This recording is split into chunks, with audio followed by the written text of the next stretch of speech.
If this doesn't make you want to throw up. We're failures. It's the most annoying thing on two legs. What a bore fest. Who cares about the funny? Just bring me the porn. Aren't we dumb? Hee-hee. Opie. Oh, do you want to play? Anthony. I will beat children about the head. Jim Norton. I'm dancing. I'm a naked whore. It's indescribable. I'm trying. It's like a rape that's covered by insurance. Some of the comments they make are uncalled for. Why are you crying? The virus finally hit him. Well, with Jimmy, you never know. It could be AIDS. No. Yes. It's the Opie and Anthony Show. The virus that spreads from town to town across the U.S. of A.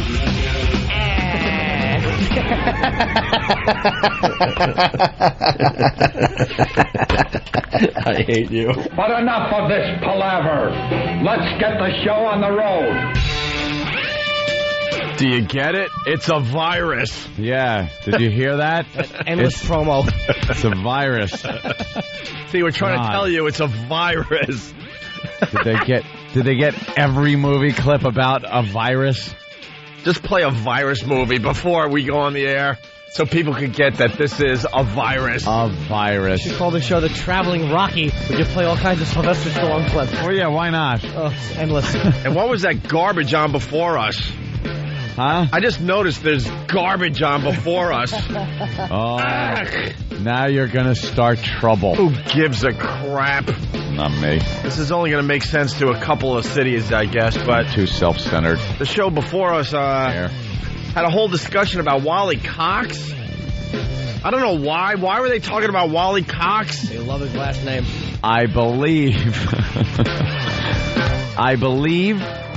the bit was, tell us who your favorite contestant is on Hollywood Squares.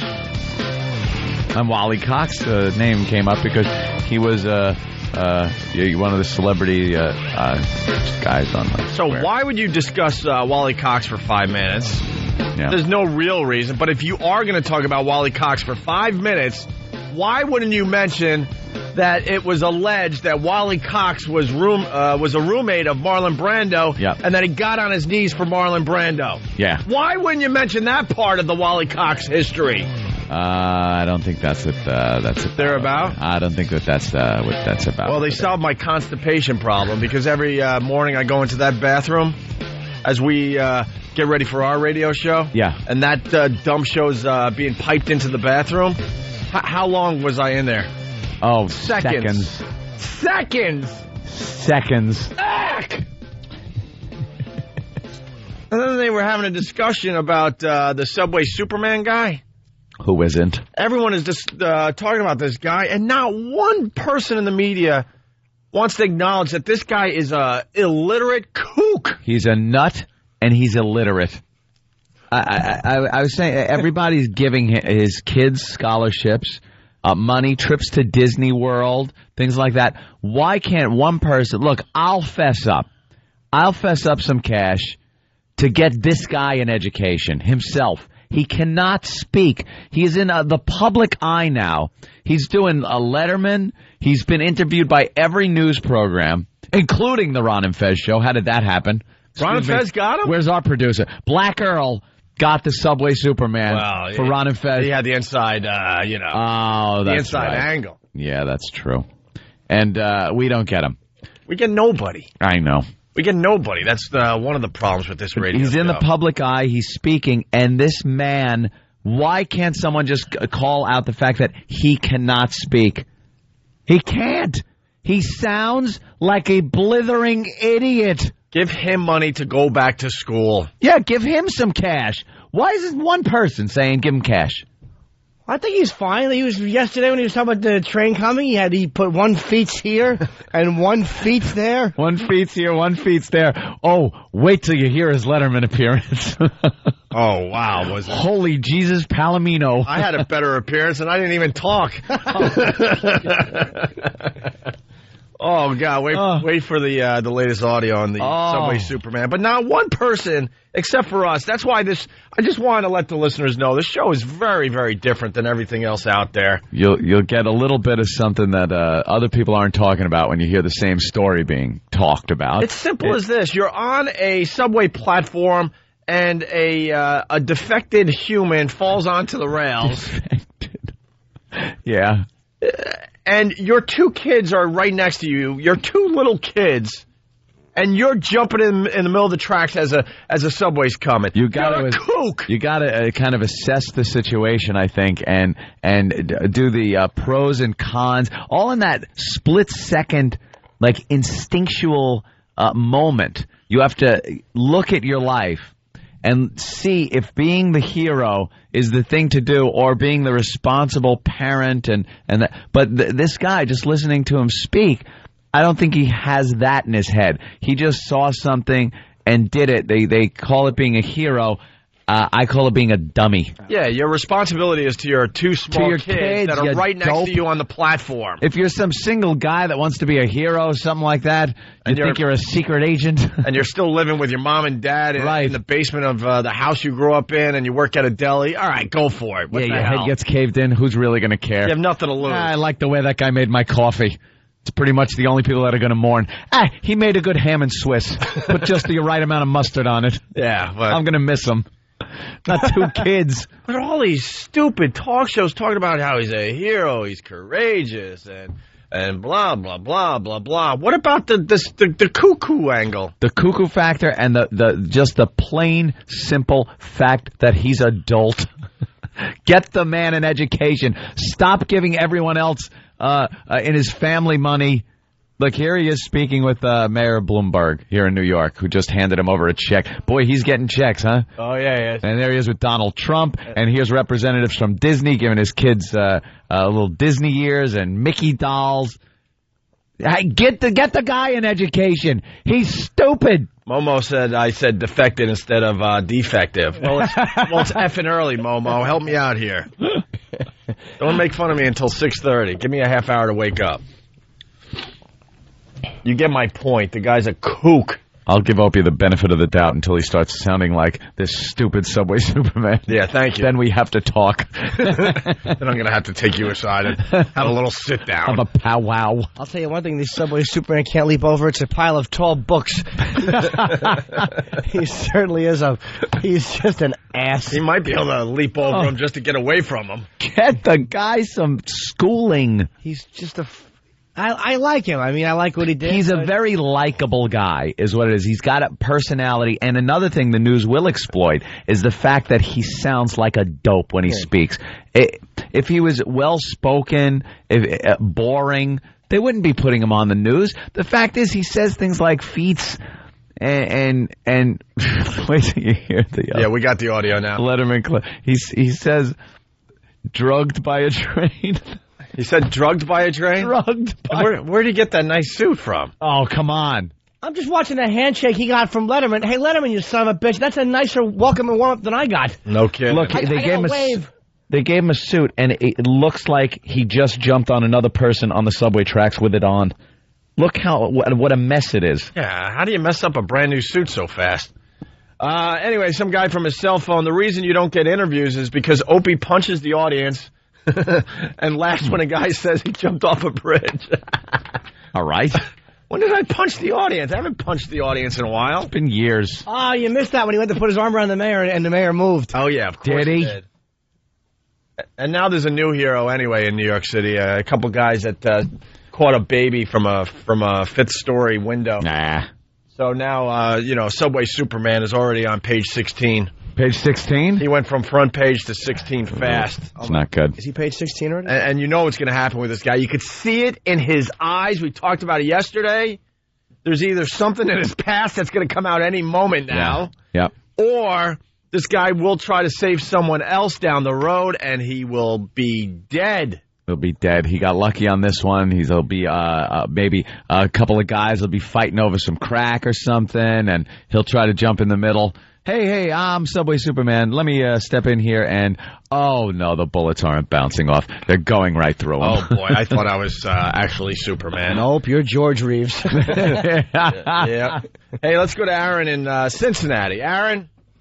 Hey, boys, how you doing? Welcome aboard. What's up, Aaron? I want to know where all these people who are giving this guy this money and whatnot are for the soldiers who are doing this stuff every day. Yeah, I think soldiers are more heroes. Oh, my God. more hero-like than this guy. Goes on Obviously. a daily basis in Iraq and Afghanistan. Guys saving each other's lives, putting themselves in danger, and they get crapped on. And this guy does something completely irresponsible.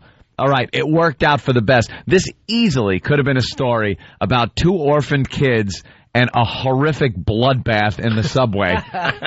But, it just, through pure luck, it worked out. Where they can't even clean up the mess fast enough. The rats are just gnawing at pieces. The rats would come out. They're trying to just sweep up as much as they can. And it would have been a story like that if it had been Bob Kelly that had fallen onto something. Forget about it. 21 inches of clearance. They don't have 6 feet of clearance under those trains. Bob would have been fine, and the subway Superman would have just lost his back in the back of his skull. Down! He jumped down! Bob Kelly, where has he been? Eating. I can see that dope. Speaking of eating, can we get E-Rock on a scale today? Oh. E-Rock, would you go on a scale today?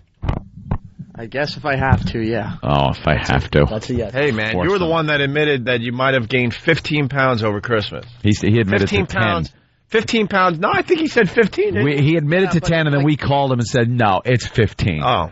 So Yeah. we figured out it was about a pound a day you gained over the holiday. We were only gone for like 2 weeks. What'd you have? Just butter sandwiches? You took some massive abuse yesterday. Oof. He sure did. We're thinking about getting him on a scale every day and then make fun of him if the weight doesn't start falling That'll off. pressure you to lose some weight. What do you a little think? bit of weight. That's fine. I'll do it. All right. We got the scale in the corner. And for the people out there that can't see E-Rock, obviously. Well, some can because of the Pal Talk You got cameras. Pal Talk.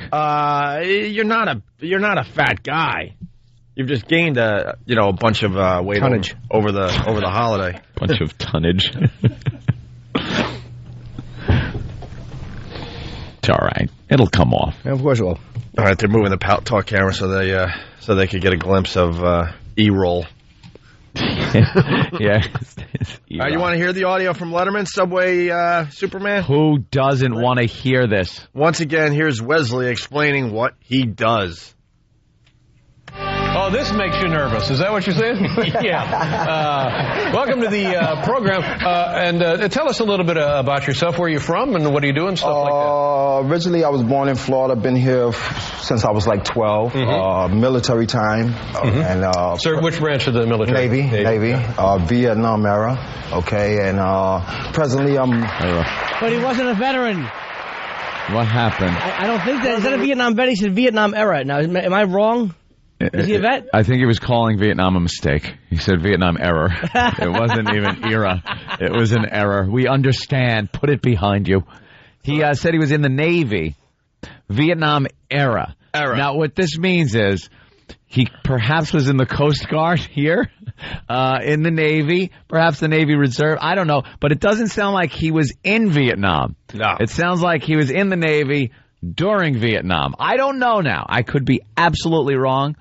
But he's not putting it across as if he served in Vietnam. Yeah, I'm not sure. I mean, did the Navy do a tremendous amount of Vietnam action? Long River, maybe. I think probably naval aviators, perhaps off of carriers. I don't think he does that. I think they did a little bit of sea bombardment, things like that. But I really don't think there was a huge naval action in Vietnam. Little boats, Little boats going up the river, up the old Da Nang River.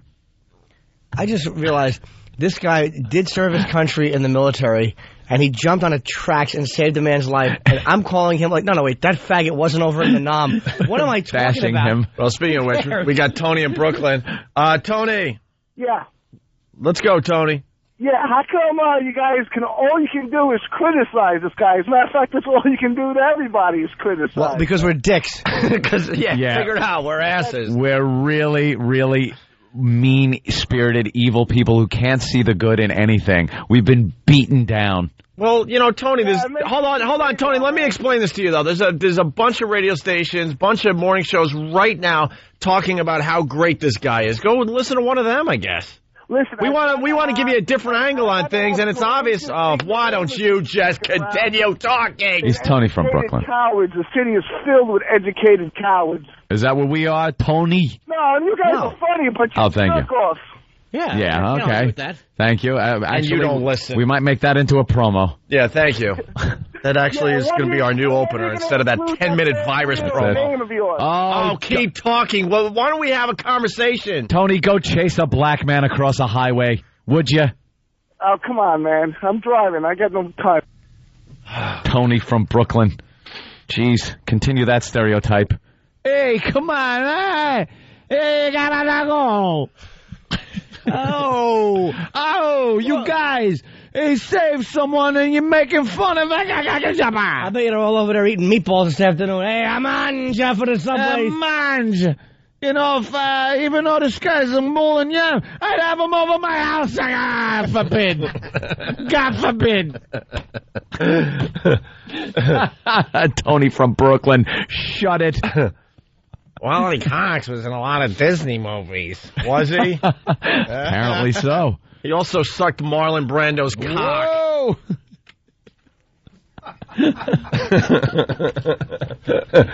I hope you caught that, Al. Just wanted to test you early, Al. Is Al ever late for work? I hope not. That button just sitting there untouched as he's speeding here. Let's say hi to John in Jersey. John? Yeah, how you doing, guys? Hey there, Jan. What's up, John? I just want to say, well, Jimmy Norton's a dope because if he said he's in the Navy, of course he's a vet. You don't have to be in the war to be a vet. Well, you know what I mean. I'm saying, okay, you're right. I should say... veteran of foreign wars. That's what I meant, dude. Come on. Obviously, I didn't deny he was in the military. I didn't say, you know... All right, I'm sorry. I just feel bad for the guy who got a busted arm. I mean, the guy did a nice thing over there. Yeah, did he? Wait, he did a nice thing over in Vietnam? No, I'm talking about on the train tracks. He probably pushed the guy. Wow, am I the only one? He can't be nice. Am I the only one? I mean, us and are we the only ones that see this differently? Yeah, he did a nice. Irresponsible. Hold on, John. Let's break this down a little bit, okay? Do you have kids? Yeah, that's what I said. It was very irresponsible. I wouldn't have done it. I mean, the guy's a dope, but he did a nice thing. We're just saying he's a dope. We're not even saying that he didn't do a nice thing. He saved a guy's life. That's fine and dandy. What a guy. But it was very irresponsible on his part, and someone ought to pay for some schooling for this gentleman. He's 50. Oh, yeah. He's 50. So you're never too old. He horrified his own children, man. Yeah, they're probably traumatized. A day at Disney World will that'll cure them. That'll clean the palate. Cure whatever ails them. They'll look at the little choo-choo train that goes around the park and start screaming, "Daddy, don't jump under the train! Daddy!"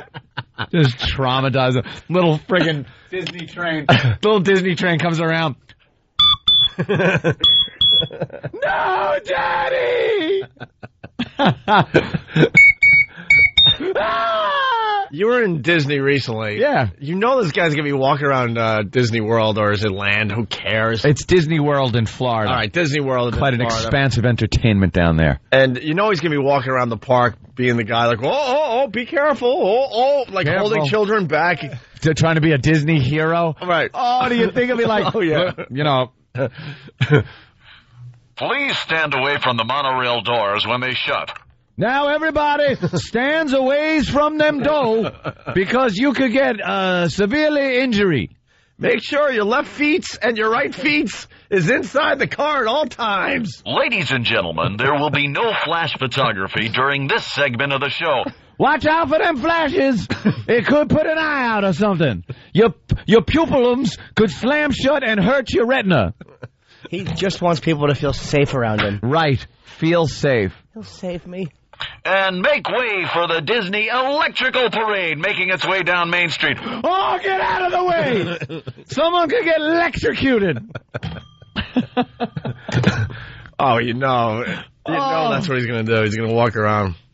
One day, Disney's going to be like, get this guy out of here. It's a small world.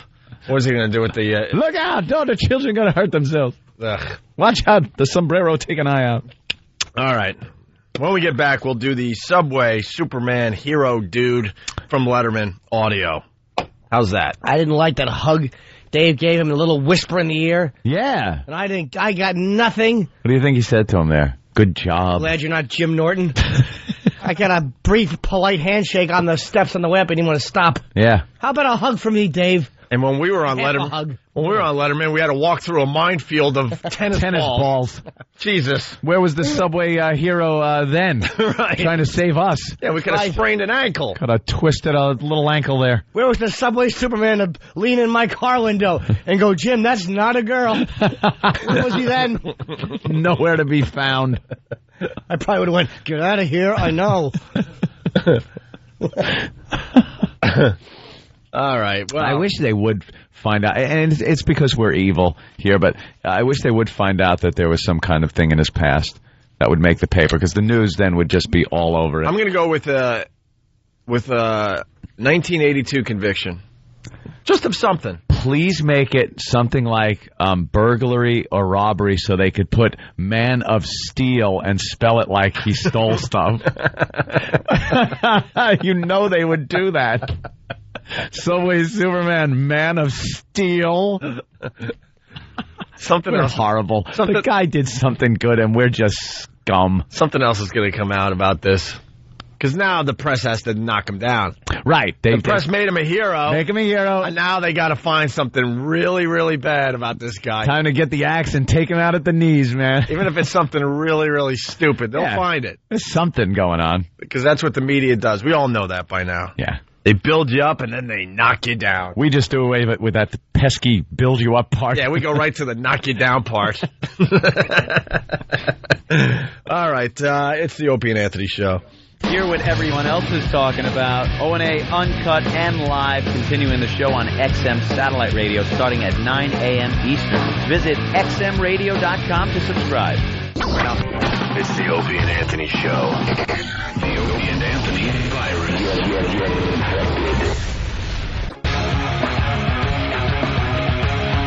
We're back with the Opie and Anthony Show. The O&A virus spreading across America. Day 2 being on in Syracuse, New York. Oh, yeah. What's up, Syracuse? I can't stop digging up my nose. What happened? The whole break, I was digging up my nose like a 4-year-old. Ugh. Phone number 1-866-313-FREE. That's 1-866-313-FREE. In the middle of talking about the Subway Superman, the hero. He was on Letterman last night. We were just getting into the audio, and then we went on a dumb tangent. Yeah, we do that. By the way, people asking if there's any sighting this morning. As far as the new girl goes, outside the window here? Yeah, we got a building across from us, and we can see in the windows. And there was a new girl yesterday with her clothes off. And E-Rock alerted us. Johnny on the spot over there told us right after she put her clothes on, thanks for nothing. And we've been looking for her this morning, but no sight. Shades are down today. What was she doing, E-Rock, when you were watching her? She having a snack? That's why you didn't want to run away? That looks delicious. What is she eating? Shades are down today, unfortunately. So we'll keep you updated on that. All right, here we go. Right back to the audio. Oh, this makes you nervous. Is that what you're saying? Yeah. Welcome to the program. And tell us a little bit about yourself, where you're from, and what do you do and stuff like that. Originally, I was born in Florida. Been here since I was like 12. Military time. And Sir, which branch of the military? Navy. Vietnam era. Okay. And presently, I'm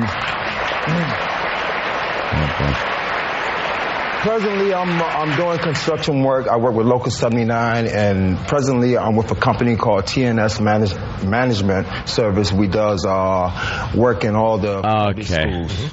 There it is. We does work in the schools. Can I please hear that part again? We does work.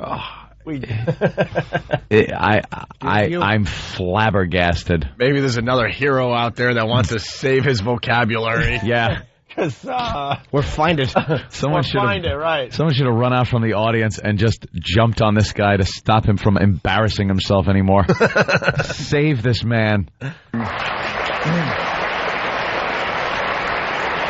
Presently, I'm doing construction work. I work with Local 79, and presently I'm with a company called TNS Management Service. We does work in all the public schools.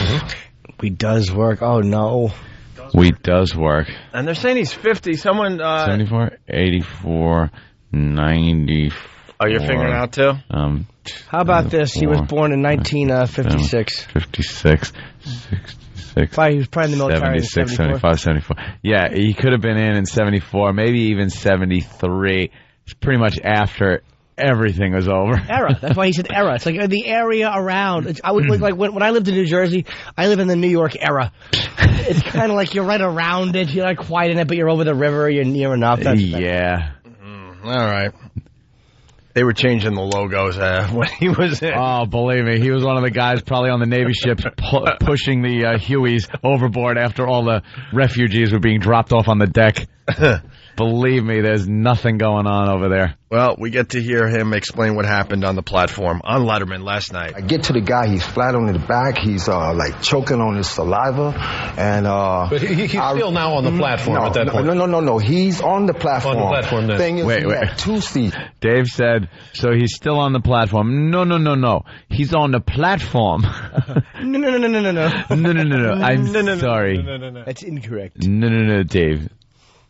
You think that he might have pushed him onto the tracks? I'm starting to think that he... Why did Daddy push? Be quiet. We go to Disney World. I'm going to go to Disney World for free. He's on the platform. On the platform then. Thing is, he had 2 seizures. He had one on the platform, and what happened, I got to illustrate this a little bit.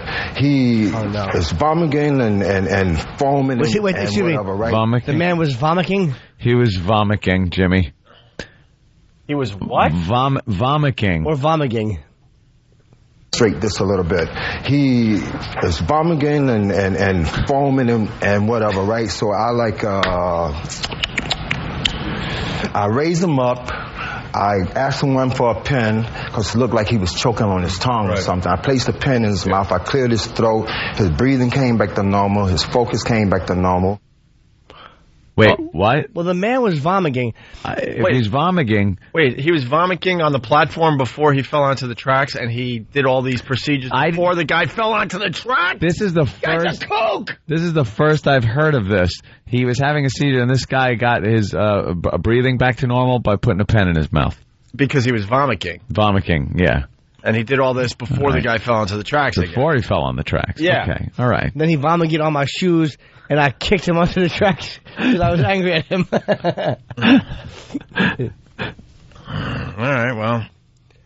And now Wesley explains how he got onto the track. We figured he was okay. He walked off. He was beginning to stumble and wobble this way, left, right. And he went to lean on a pillow, and he just fell over in the pillow. You get pillows on the subway? There's pillows down there, tons of them. Wait a minute.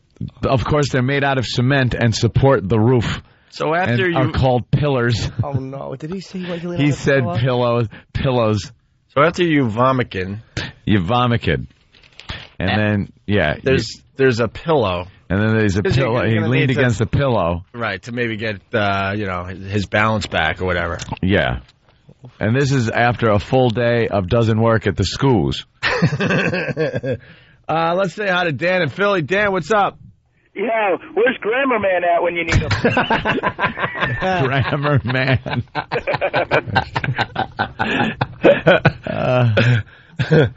Oh, God. Come on. Ron in New York, what's up? Hey, Ron.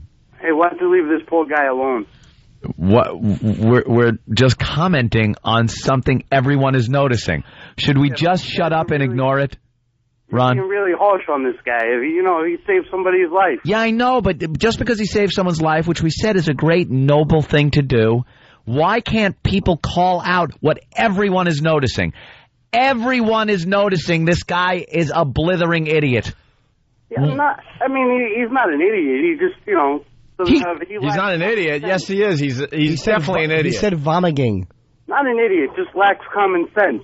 Sir, not common sense. It would be education or ignorant. He said vomiting. He said vomiting and then something about a pillow. Yeah, but, Sir, listen, he called a pillar a pillow. And this guy jumped on top of me, yeah, I'd be a little weirded out, but hey, he saved my life. Sir, he said pillow. He wanted to lean on a pillow. He meant pillar. And how about this? Maybe the guy didn't need saving. Maybe that train was just going to roll over him anyway. You're right. You know what? You're absolutely right. Get out of Thank here. you. All right, let's get back to the audio. Using Jedi mind tricks on that guy. Wait, we're up to 3, though. What was the first one? The first thing? He does. This today, just he does. I does a lot of work in the schools. I does a lot, right? Yeah. And then it was vomiting. Vomiting. And he wanted to lean on a pillow. A pillow in the subway. Because they're all over the place for you. Yes, they are. So you can take a break. It's the VIP room at headquarters. That's where the train comes through. And he went to lean on a pillow, and he just fell over in the track backwards right in the gutter. Yeah. And I ran over, and I'm looking down. I ran over. The train. I ran over. He ran over. That's wrong on 6 different levels.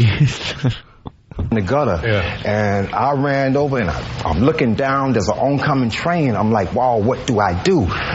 And the train that just pulled out and took all the guys. I'm the only guy there. You know what I'm saying? So you're there with your kids, right? Yeah. So you know what I'm saying?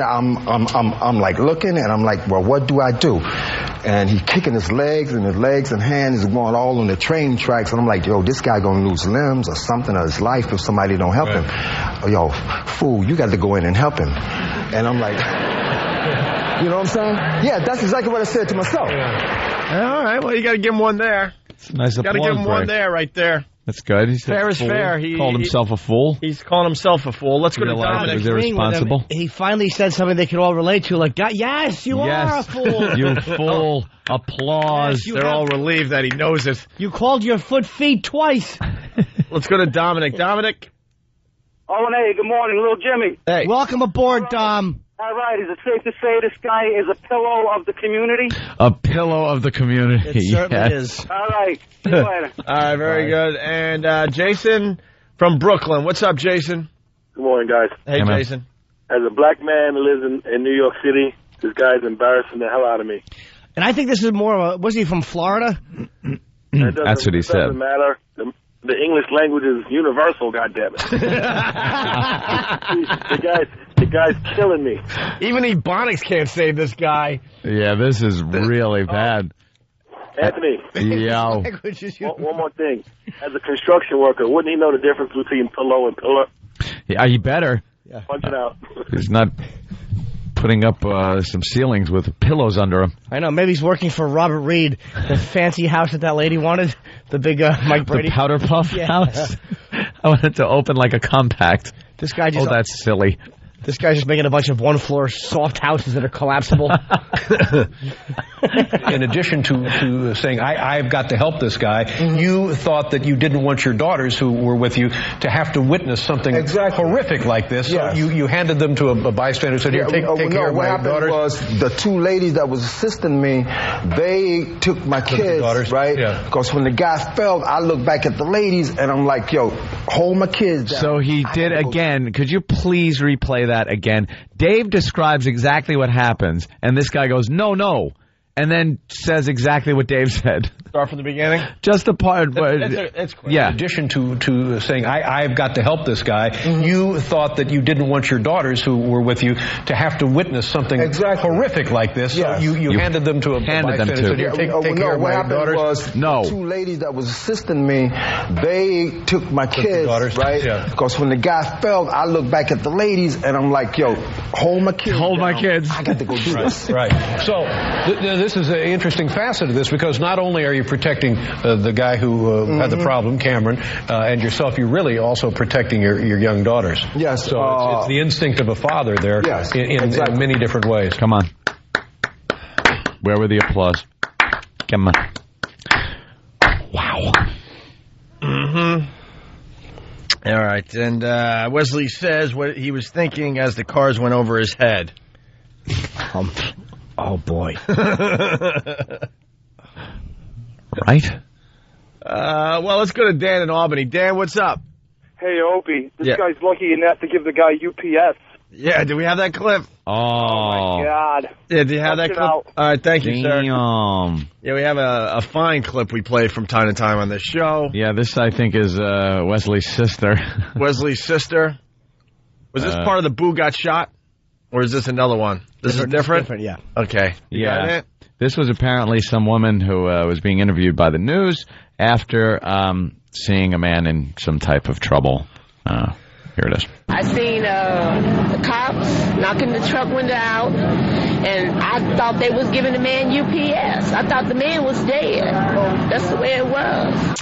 Giving the man UPS, which, of course, is a life-saving technique that you mail to people. What? Oh, my God. One more time. Better hope the mailman's not late that day. I seen the cops knocking the truck window out, and I thought they was giving the man UPS. I thought the man was dead. That's the way it was. That's the way it was. And then this one, just try to figure it out yourself. I love this one. A newswoman or a news person interviewing a woman who got trampled during a video game console giveaway. Oh, that's right. Yeah. At a big store. Yeah. Look at my knees. I'm hurt. That man don't tell me. I just started kicking the people in the balls and everything. You know, they was stressed out. I couldn't breathe.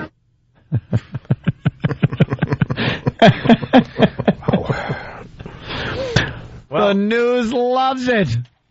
Well, we got audio of the Subway Superman on top of the guy. We actually had microphones down there. Yeah, lucky us. And this is what was going on as the train was going over the two people.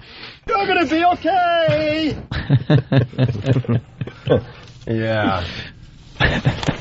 All right, moving on. We only have a couple more clips here from Letterman last night.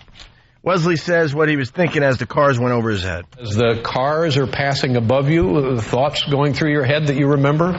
Yes, the only thing I was saying was I had to talk to this guy, keep him calm, and I'm like, listen, don't push me back, because if he push up on me, you know, the train is going to either snag my jacket and I'm going to get drugged. Right. So I'm like, yo, please. Wait, a train could drug you? Yeah, apparently it can.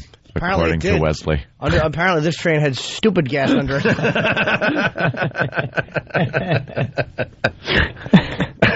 I'd never seen us called the a-hole word more in my life. Oh, I know. It's coming in like crazy. Well, the poor kid that got rescued, boy, this honeymoon's about over. Yeah. He's commenting on Wesley, the hero that saved him. It was all because of this terrible, awful Negro.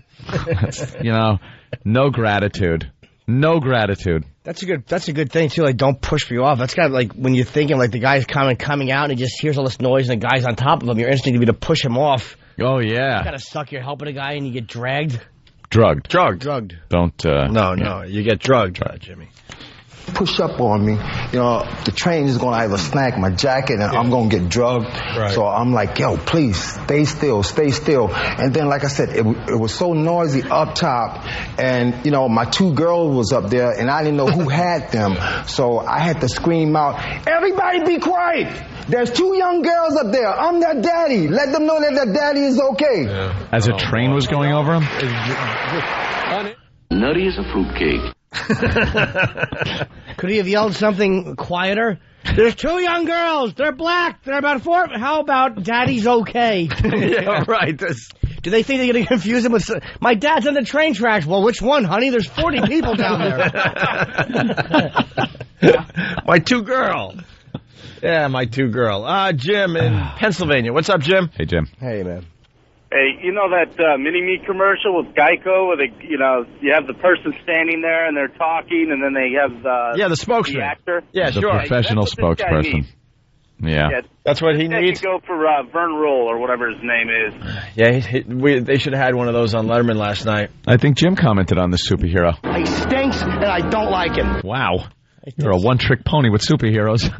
Spider-Man and this guy. Let's go to Todd in Massachusetts. Todd. Hey, Owen. Hey, Jimmy. How you guys doing? Godspeed. All right. Hey, how would you like to be the guy doing closed captioning for this show and trying to read along with it? Yeah, what does the closed captioning guy do? Just starts pounding the keyboards with his fists. This should be good enough.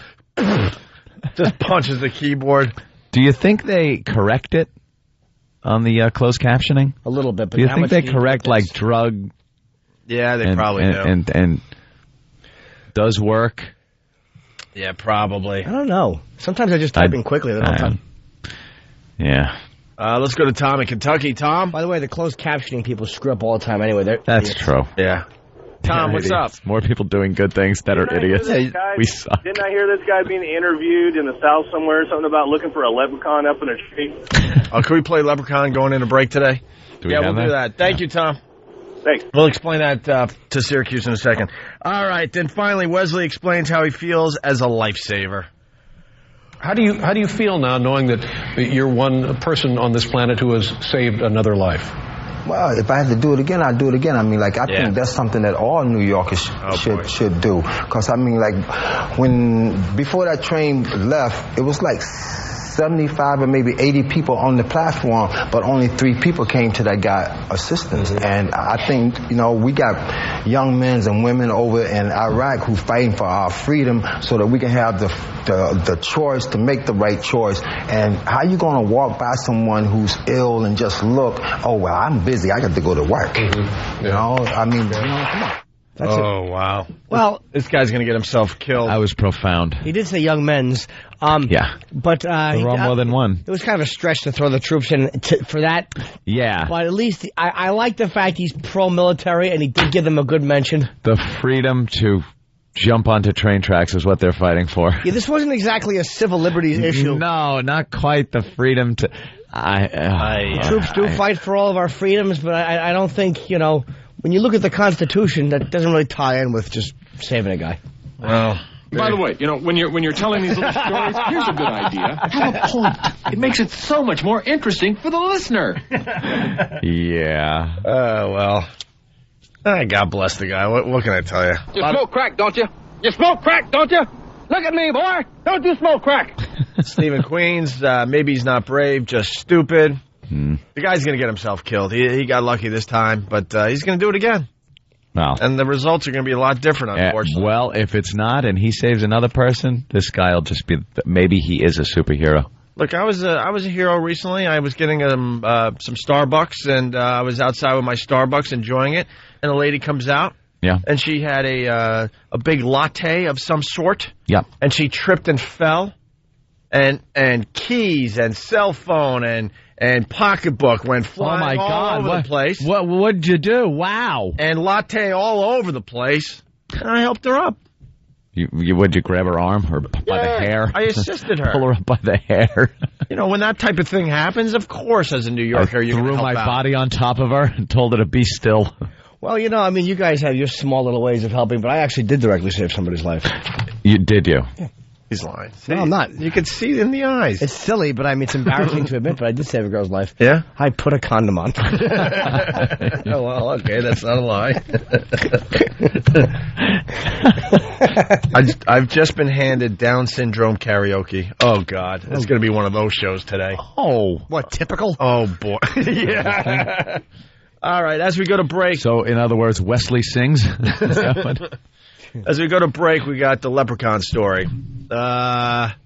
Leprechaun was spotted in a tree in Alabama. Was it Alabama? It was Alabama. A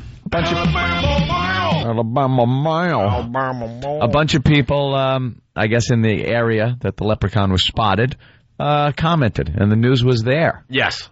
This is one of our favorite clips. Here it is. Curiosity leads to large crowds in Mobile's Crichton community. Many of you bring binoculars, camcorders, even camera phones to take pictures. To me, it looked like a leprechaun to me. All you gotta do is look up in the tree. Who else seen the leprechaun say yeah? Eyewitnesses say the leprechaun only comes out at night. If you shine a light in its direction, it suddenly disappears. This amateur sketch resembles what many of you say the leprechaun looks like. Others find it hard to believe and have come up with their own theories and explanations for the image. My theory is it's casting a shadow from the other limb. Could be a crackhead that got hold to the wrong stuff. And it told him to get up in a tree and play a leprechaun. We're going to get down to the bottom of this. Yeah, still down there, guy. Don't be afraid. Don't be afraid, man. This guy helping to direct traffic says he's prepared for his encounter with the leprechaun. He's suited up from head to toe. This wars off spells right here. This is a special leprechaun flute, which has been passed down from thousands of years ago from my great-great-grandfather who was Irish. I just came to help out. Others just came to get lucky in hopes a pot of gold may be buried under this tree. I'm gonna run a backhoe and uproot that tree. I want to go. Give me the go. I want to go. Call the Opie and Anthony Show right now. 866-313-FREE. Opie and Anthony. Yo, this show rocks. Thanks, buddy. Where are you calling from? Thrasherville, USA. And what do you got for the show? Pain. This place is painful enough, buddy.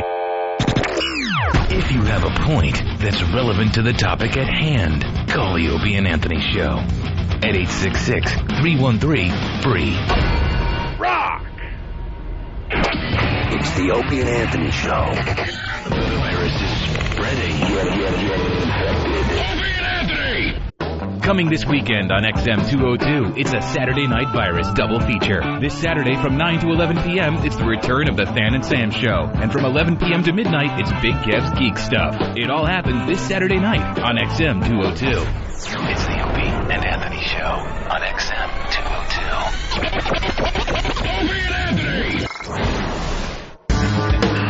202. You're checking out the Opie and Anthony Show.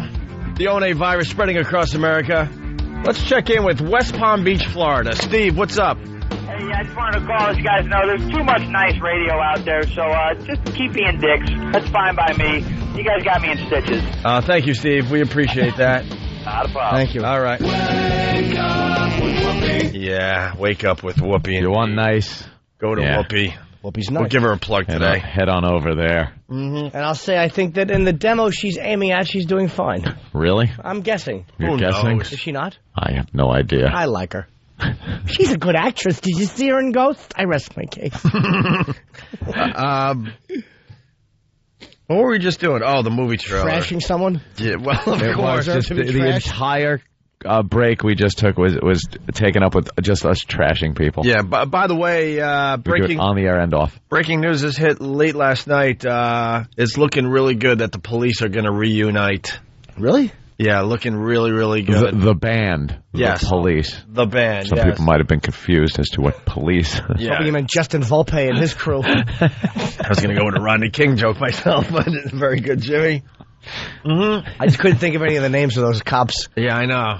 I was trying to figure out how it would make sense. But, yeah, I guess Sting is done with his stupid loot and his looting. Him with his loot. And it looks like it's looking pretty good for a police reunion. That's breaking as we speak. He decided he was going to play songs that weren't written 300 years ago. Yeah. Was it like 300 years ago? I think even, The loot? Let's call it 300 years ago, sure. 500 years? I think it was more like 500 years, yes. Can I say, we went to see that. We went to see him play the lute.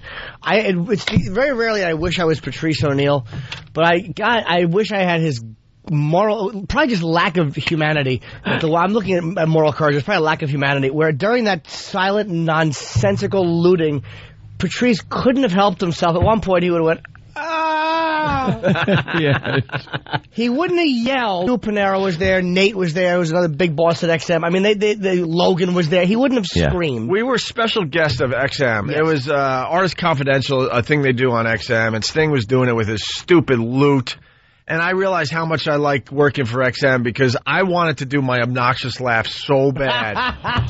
So bad. And I had to have a conversation with myself like, don't do it. Shut up. Don't do it. Yeah.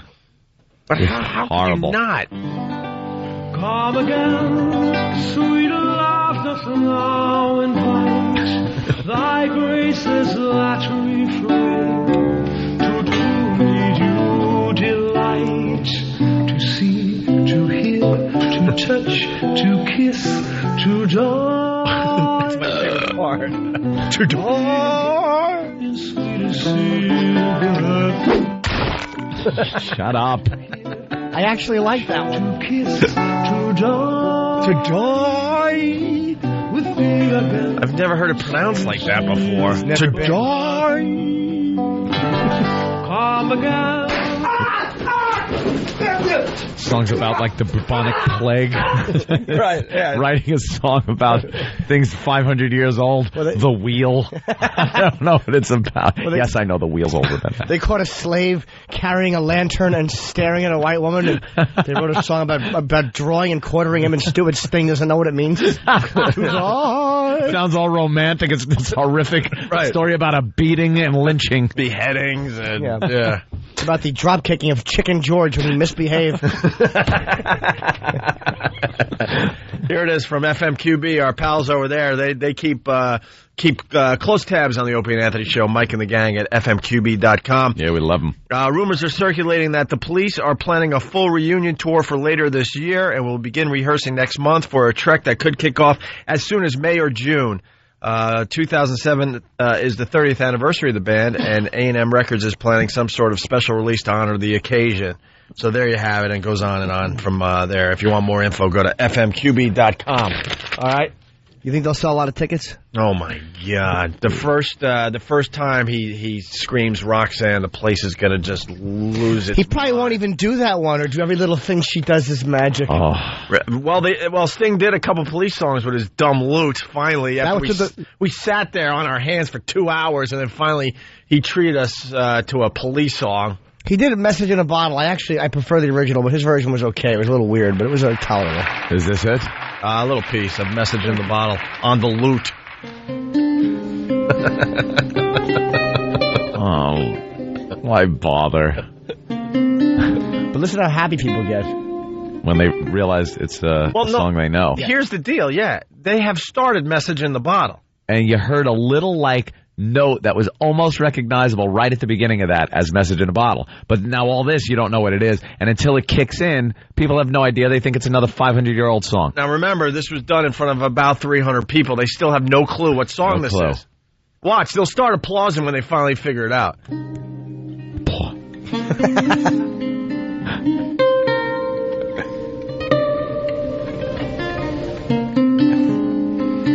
They still have no idea. No. We didn't have an idea. I don't either. I think you had the wrong clip.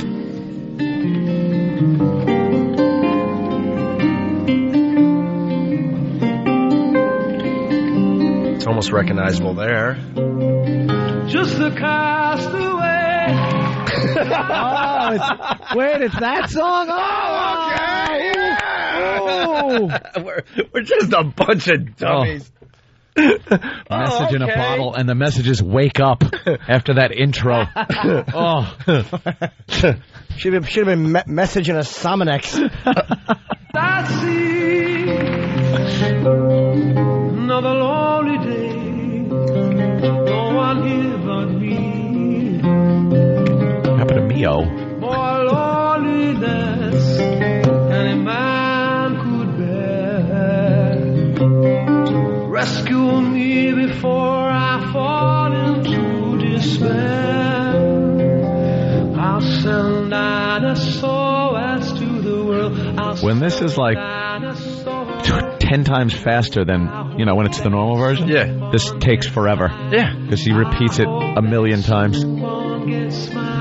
I hope that someone gets my message in a bottle.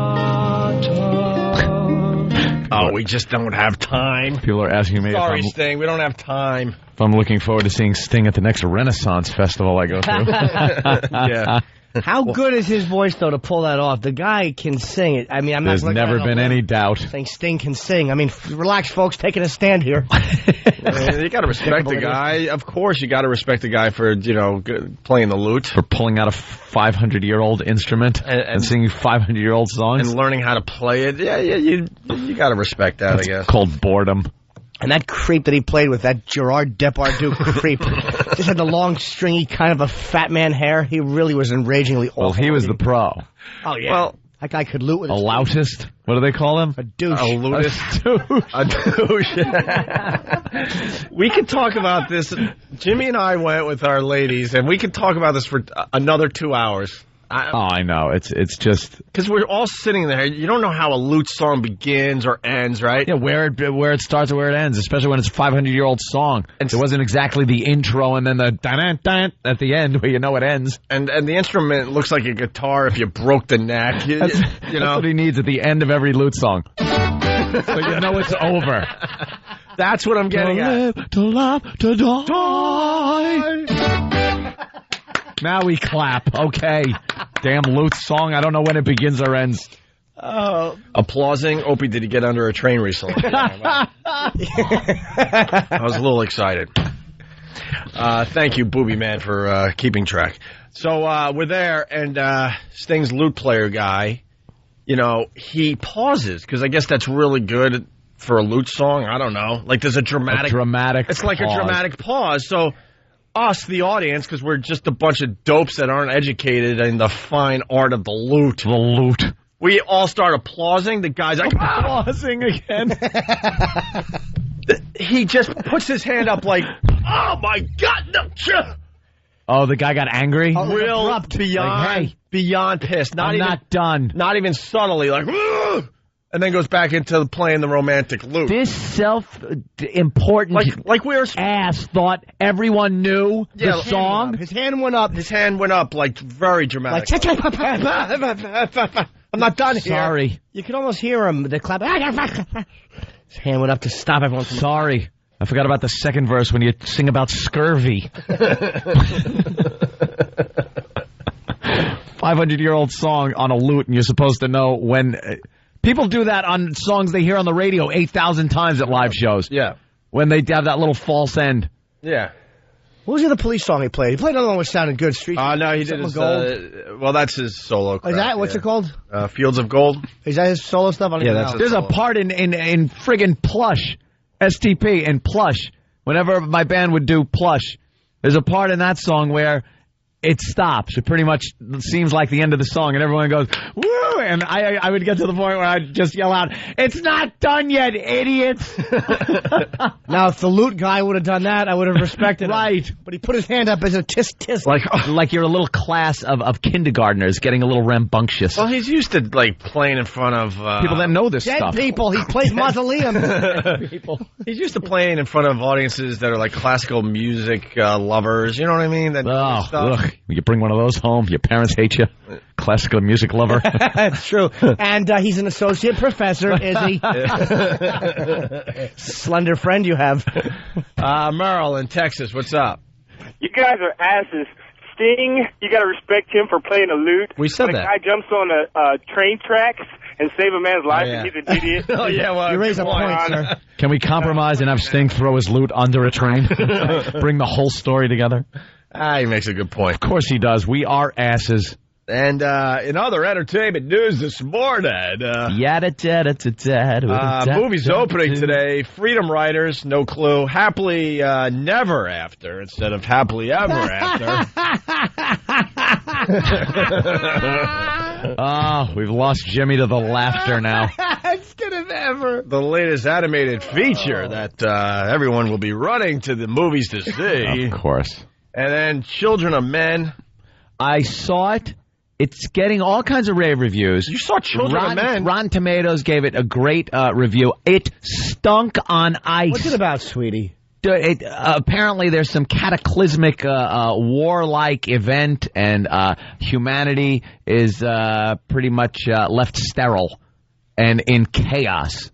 And nobody could get pregnant. Women can't get pregnant for some reason that they don't really explain very well.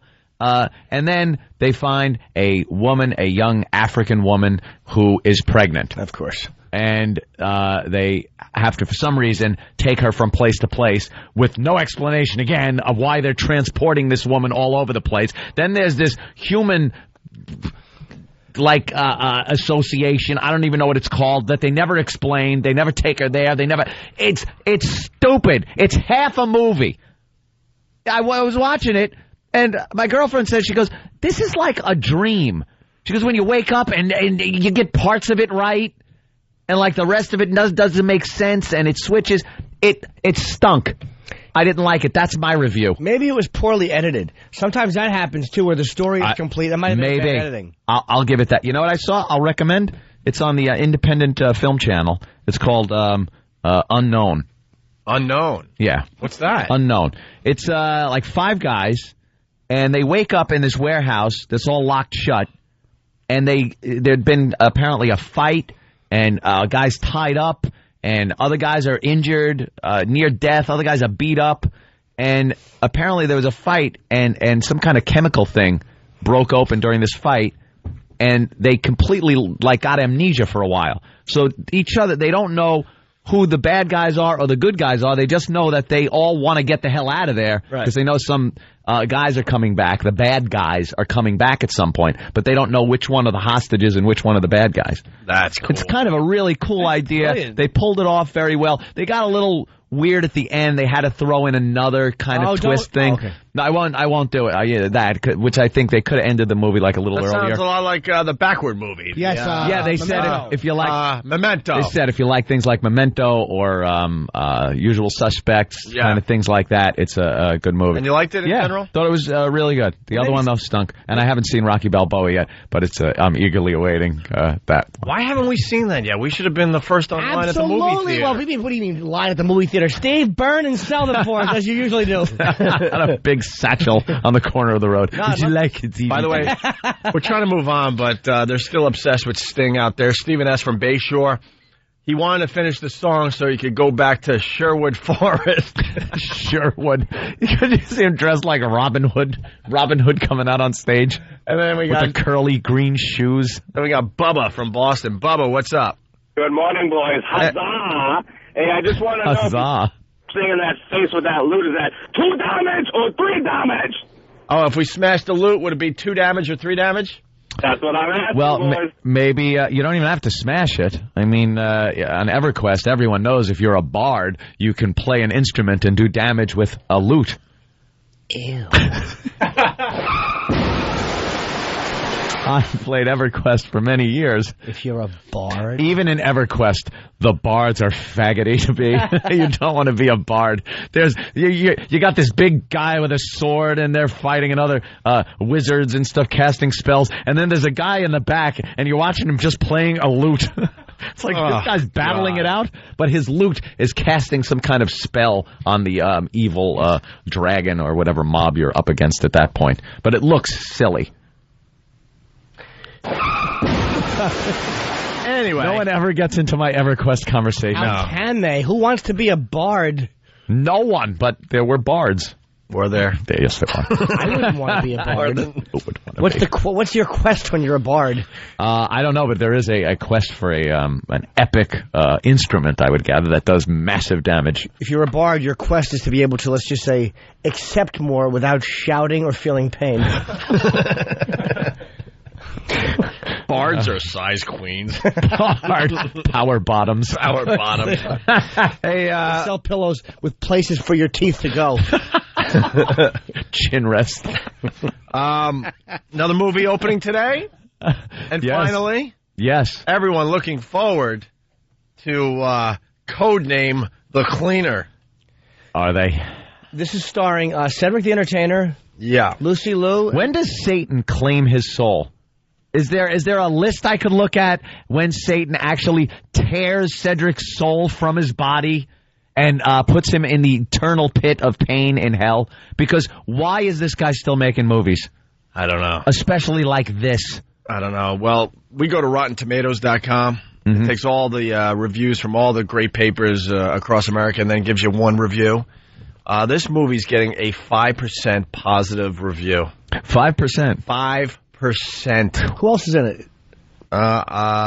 They're covering 3 demos. That's why I'm asking. Covering 3 demos. Oh, they got Lucy Liu. Yeah, and then Nicolette Sheridan. Nicolette Sheridan. Oh, okay. So it's basically, this movie should be called The.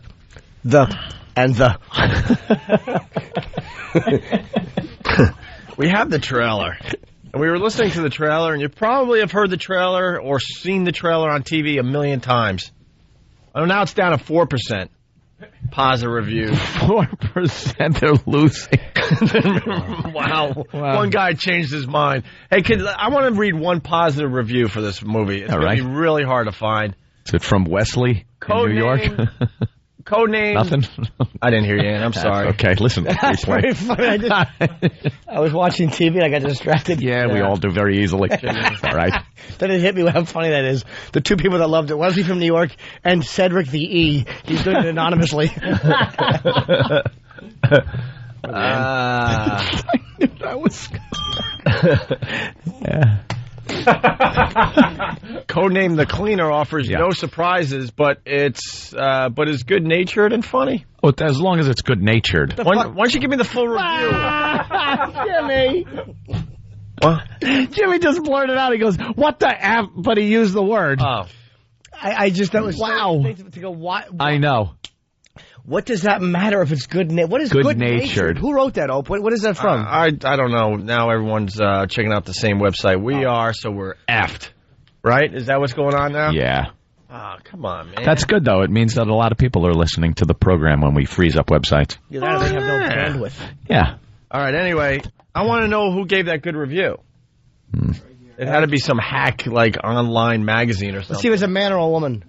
It's some blog, I bet. Michael Ordonia. It has to have that thing over the end. That thing. Yeah. It looks like a dash. A tilde. Is it a tilde? It's a thing. Is that what that's called? It's a curvy thing. Tilde. And he writes for the Special to the Times. What? Yeah, exactly. Not the Times, something called Special to the Times. Special to the Times. That's the retarded section. Anyway, you've probably... Page is covered in plastic. When you drool on it, you can just wipe it off. Yes, it's a paper / wee-wee trainer. Give it to the dumbbell running around your apartment.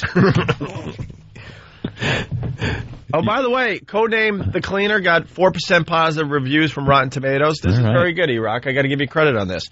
His last movie, The Honeymooners, Cedric the Entertainer, got 14% positive review. Oh. So 2 movies, he's up to 18% positive reviews out of a possible 200%. Bombing more. I'm going to say, how about movies like, whatchamacallit, The Barbecue? Or like, he's done some bad movies, man. Yeah. Well, we've all heard the trailer. We've seen the trailer, but we were listening during the break, and we got to play it now. This is so hacky. I couldn't look at, like, Than was kind of, like, standing over in my peripheral vision, and I couldn't look at him. Because he was laughing and thinking it was great? It's one of those things where you get embarrassed, like, to be in the situation. And this is one of those that even if you're alone at home, you'll get, like, embarrassed. Ugh. Don't look at me. I don't want to, like, have that feeling. Like when the Billy Crystal... can you dig it? I knew that you could. People don't want to make eye contact. It's like being awake. Nobody wants to, like, make eye contact because you don't want to realize the gravity of the situation. Yeah. When there's something completely unfunny happening, you just don't want to look at other people. It's like, all right, this will go away. Yeah, it's like, oh, this will go away soon. They're trying to be funny. It's not working. Yeah. All right, here we go. Everybody thought Jake Rogers was an ordinary guy. Did we? Until the day he woke up with no clue what happened. I woke up next to a dead FBI agent. What is your name? No chance for survival. I'll go down. And no idea who he is. I am Special Ops. Try Special Mops. You're a janitor.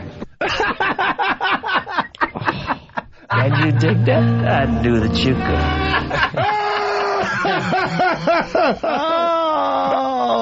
A playoff spin. It's out Friday wide.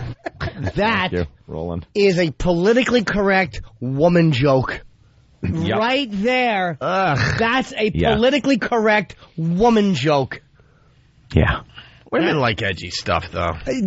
I'm talking in Hollywood. In Hollywood-wise? Sometimes they like edgy stuff. The majority of them, though. An axe. That's the type of stuff. Exactly. Exactly. That's the type of stuff a lot of them write. Wow. Instead of Special Ops, he's Special Mop or? Special Mops. Wow. Because he's a janitor. A janitor. I get it. Now it's You're funny. a janitor. Room raider. How do you solve a murder? I'm some kind of Black Rambo. Yes, you are. And you know what the joke is? I almost hit my teeth on the microphone. Of course. Now that would be the joke if it wasn't a good-natured movie. That's right. Like the one reviewer said. Of course, some kind of Black Rambo. That joke's been made for years. That's true. We all know it's. Of course. Okay, Blambo. When the only Excuse me. It's not Blambo. Another woman joke. Yeah. Who is that? Was that Lucy Liu? Was that Lucy Liu? She's funny. She cracks me up. Oh, the Asians. Hilarious. Hilarious, people. Oh. God almighty. Stop it. I've never seen a funny Asian woman in my life. And that might not have even been her that said it. Rambo. Okay, Blambo. How about Nambo? If you're not going to go with Sambo, how about Nambo or Cambo or Spambo or Gigambo? A million of them. Blambo. Blambo. That's not the joke. No, of course. When the only witness has lost his mind. I'm undercover. You're Dutch. You have never heard of Dutch chocolate? Ricola. New line. Okay, terrific.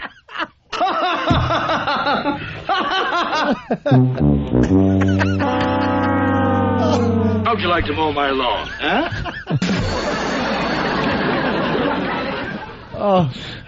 Oh, he did not say that. Oh, that's... Oh.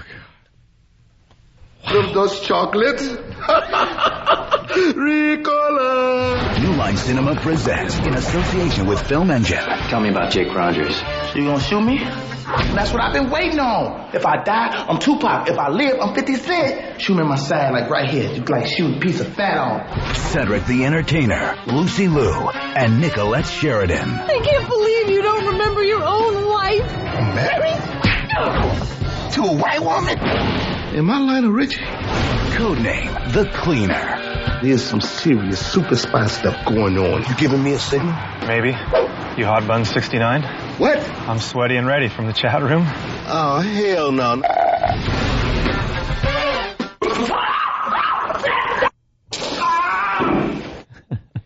What's all those sounds? Guy.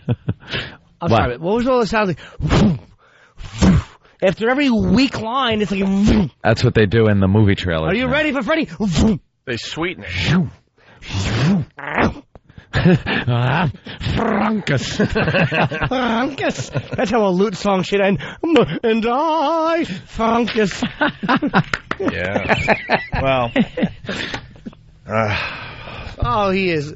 Oh, my God. How long is he going to be able to call himself The Entertainer when he hasn't done it? It's like Wesley the Smart. Wow. It just doesn't fit. Next year's going to have to be Cedric the Guy.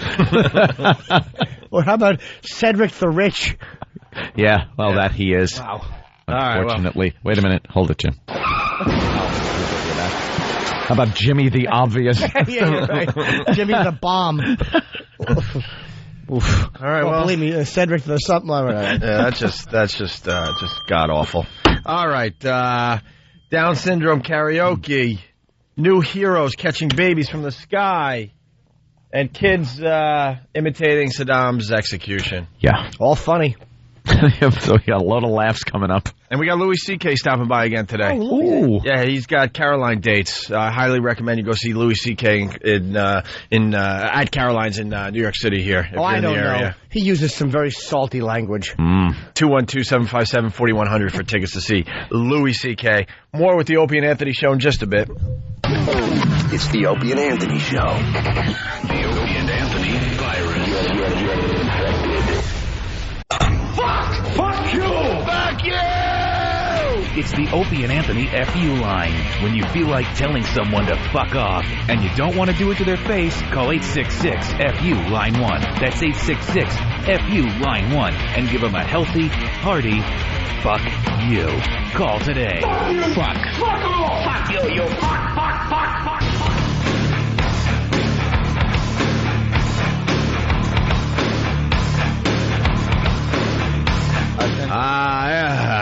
We're back with the Opie and Anthony Show.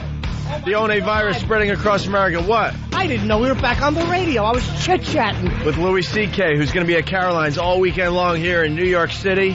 Anthony's going. Yeah, I'm of course planning well in advance. I'm texting during the break on, okay, how many? Oh, I'm the worst. I can't just make plans like in advance. Tonight, I'm like, yeah, get me in. Yeah, I want to go tonight, too. How about a mic for Louis? How about a mic for Lou, please? Why Lou's not? Talking. I'm trying. How about that mic? Why would it work? Wait, that mic's not working either? Why All right, would how about it? this mic? This is Try that. Very professional. There you go. It seems like the quality of the show is on the lower side. Yeah, no, it's that mic that works, the green one. Okay. Yeah, get rid of the yellow one. All right, we got Louis C.K. Okay. I still hear nothing, by the way. He doesn't have headphones, but you're on the radio, so. I'm on, okay. Let's say hi to Jen in Maine. Our phone number is 1-866-313-FREE. Jen, what's up? Hey, guys. You know, yesterday you made a comment that moms don't listen to you guys in the morning. Well, I have 2 kids, and I listen to you guys every single morning. You guys make my day a hell of a lot better than it would be with any of the other radio stations. So, well, I got to tell you, very surprised that moms listen to the Opie and Anthony show. What do you like about the Opie and Anthony show there, Jen, in Maine? Well, because you guys... Oh, boy.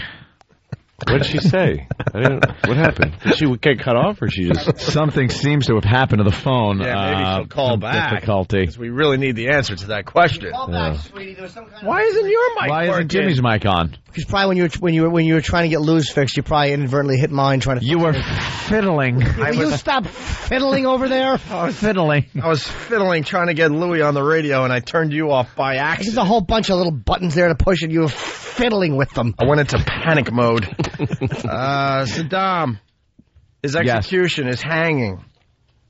Yeah, everyone's seen it, except the president, of course. He hasn't seen it. He said, I haven't seen it. Yeah. And his press secretary said, the president's looking forward in Iraq. Not bad. He has masturbated to it several times. He absolutely. That's the whole point of the thing. The guy tried to kill his dad.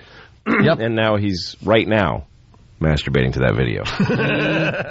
He has seen it. He has seen He hasn't seen the shaky camera phone version that we've seen. I think he took the camera phone. That is. I think that was him holding up his Nokia. It was actually awesome. It was actually Hepburn. She thought it was Norman being hung for not bringing back enough blueberries. That shaky, awful, horrible. And the guy went to jail for that. Good. Do you know how many people have had shaky hands since Katharine Hepburn? You're really going to go for Katharine Hepburn? Well, I'll tell you why I used her. There's been Muhammad Ali, Michael J. Fox. Michael J. Fox, right. That was the first one I did. You went with him yesterday. You always go backwards. Hepburn. Yeah. Well, Ali's whole body isn't shaking. It's just his head. Oh, no, No. his body, too. No, his body. Nah, he's just a mess. Maybe you could say he was taking it standing on a paint shaker. Take the human factor out of the And whole then you thing. could pick anyone you want. And that would just be silly. Well, I could have said Michael J. Fox was holding Muhammad Ali's feet and he was holding the But then again, they would have balanced each other out and it would have been a perfectly steady picture. still. That's right.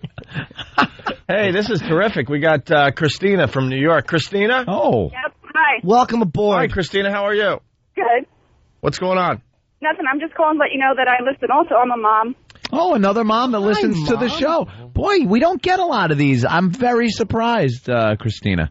Are you really? Yeah, very because happy. The show isn't really. We don't gear it towards your what they call demographic of the mom. But it's interesting. I'd like to know what you like about the show. I have no...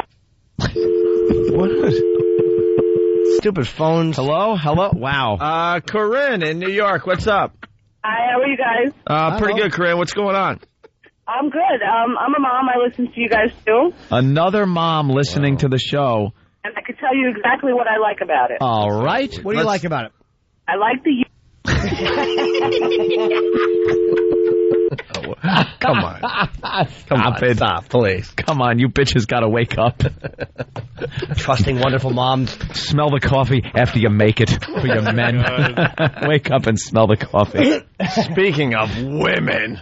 Oh, down there in Washington with the gavel. Ugh. They are making such a to-do out of this whole thing. Well, we got really up first. no way to seize that power to go I did it.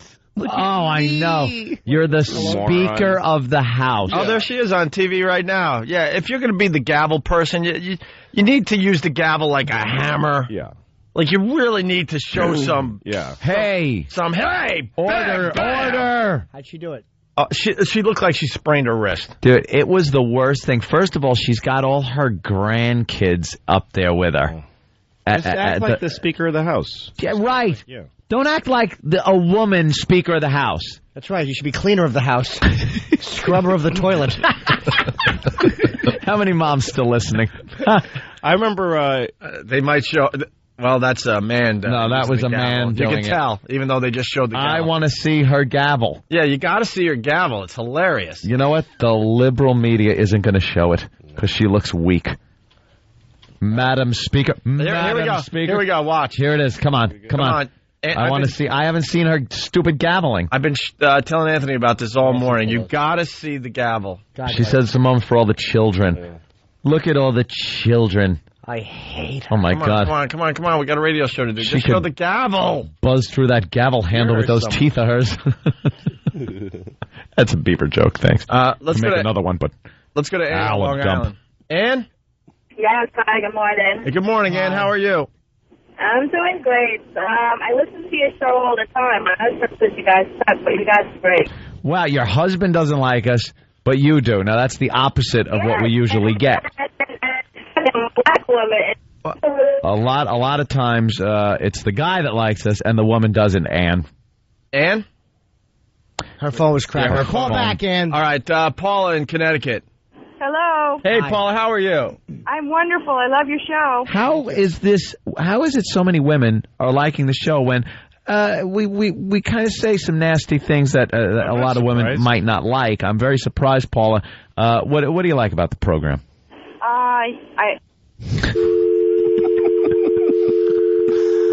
Funny every time. Marion in Connecticut. Funny every time. Hi, Marion. Hey, Marion. I'm fine. How are you? Good, thanks. A little nervous to be on the radio? Hi, I'm fine. How are you? Great answer. A little nervous, right? A little bit, maybe. You're a mother? I just wanted to tell you why I like the show. Wait, you're a mother. How many kids do you have? 3. Very cool. And how did you discover the Opie and Anthony show? My boyfriend listens to it. Cool. And what do you, Marion, like about the Opie and Anthony show? She hung up. All right, they're on to us after 18 times. They're uniting against us now. Yes. Yeah, Madam Speaker is just be the Speaker of the House. Yep. No. Don't be a woman Speaker of the House. Be the Speaker of the House. I remember when Ann Richards, the governor of Texas who died of being old and gross looking, I saw her making some speech, and somebody asked her, how come you don't talk about women's issues? And she said, you know what is a woman's issue? National defense is a woman's issue. And the economy is a woman's issue. Why? Just because we menstruate, that's all we get to talk about? And she yelled at the guy. And that was great. Good. But that's what they should do, not be like, I did it and I'm a lady. Yeah. Isn't that just like she's saying, isn't this crazy? Isn't this weird? She said, after over 200 years, and everyone starts clapping. How bizarre is this? It's like we didn't let them out of cages yesterday. She said she broke through the marble ceiling. Yeah, because it's a marble a lot tougher than the glass. See, you can get through glass fast, but marble, it's going to take... I hope she breaks through the AIDS ceiling. Whatever that means. I don't know what that means, but I'm sure if you broke through breaks the AIDS ceiling. That's what Robert Reed's real estate agent was pitching. Oh, it's made out of onion paper so their bodies don't crumple when they hit it. Let's say hi to Catherine in New Jersey. Catherine, we're talking about women's issues here. What's going on? Nothing much. I just wanted to call and say I've been listening to you guys basically since Mayor Menino passed away, and I know better, so I'll hang up on myself. Oh, Mayor Menino, the guy from Boston? Yeah, the Boston thing. All right. Yeah, we killed him years ago. All right. He got better. He's all better now. He's fine. All right, so we're moving on here. So the Saddam execution, that's where we were at. Yeah, talking about the execution, of course, everyone saw it on the Internet. The entire hanging through the little camera phone. But there was also the state film version, which made the news. Right. And the news showed right up to the point where the door opened up. They the noose around the neck, the whole thing. And apparently, couple of the children now have hung themselves because of copying what they saw on the news. Here's the key. Copying what they saw on the news. On the news. Lil Sergio was found dead Sunday in his apartment bedroom in the Houston area. Pellico's mother told police he had previously watched a news report on Saddam's death. It appears to be accidental. Our gut reaction was he was experimenting. How old was this young boy? 10. 10 years old. Julio Gustavo, Sergio's uncle, said the boy was unhappy. It's the opposite, and curious child. He said Sergio had watched TV news with his uncle on Saturday and asked the uncle about Saddam's death. His uncle told him it was because Saddam was real bad. Sergio, said okay, and that was it. Me too. Police said the boy had tied a slip knot around his neck while on a bunk bed, and I guess accidentally killed himself. Yeah, well...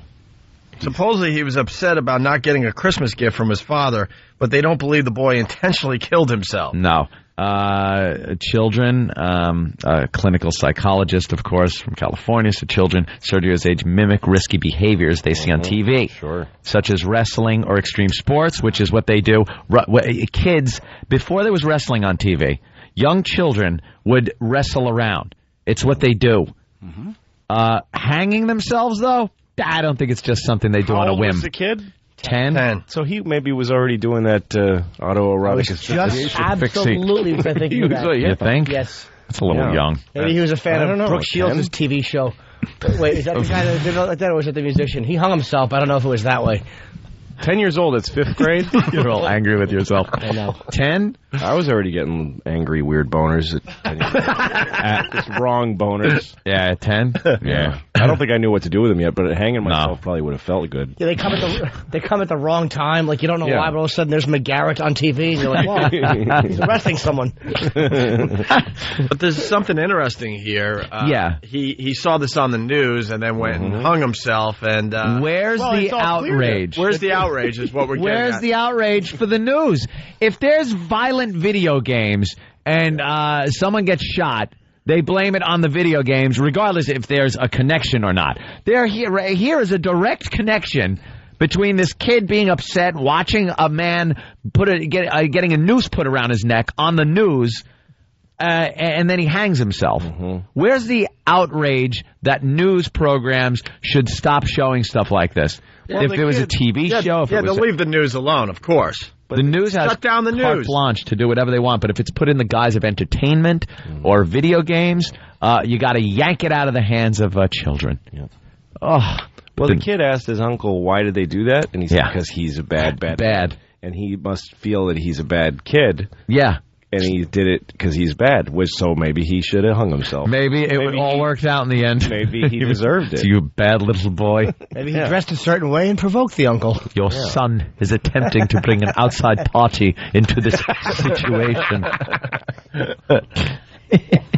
And that was one of two. Yeah, there was a follow-up. Well, the girl in India, 15-year-old girl from eastern India, she hung herself in response to the execution.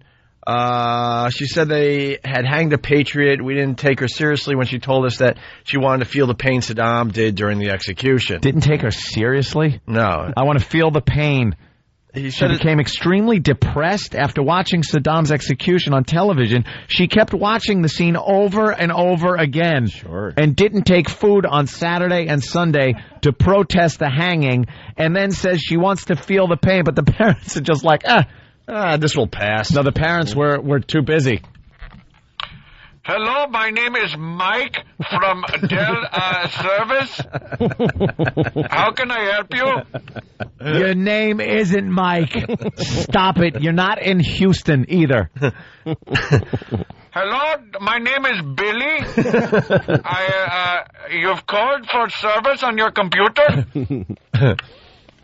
Billy? Billy. That's right, Billy. My name is Billy. Hold on a minute. You're not Billy. Use your real name. It's deception right from the start. Absolutely. And there's always like a 15-second delay between you talking and... Of course, it's got to cross the Atlantic and the Indian Ocean.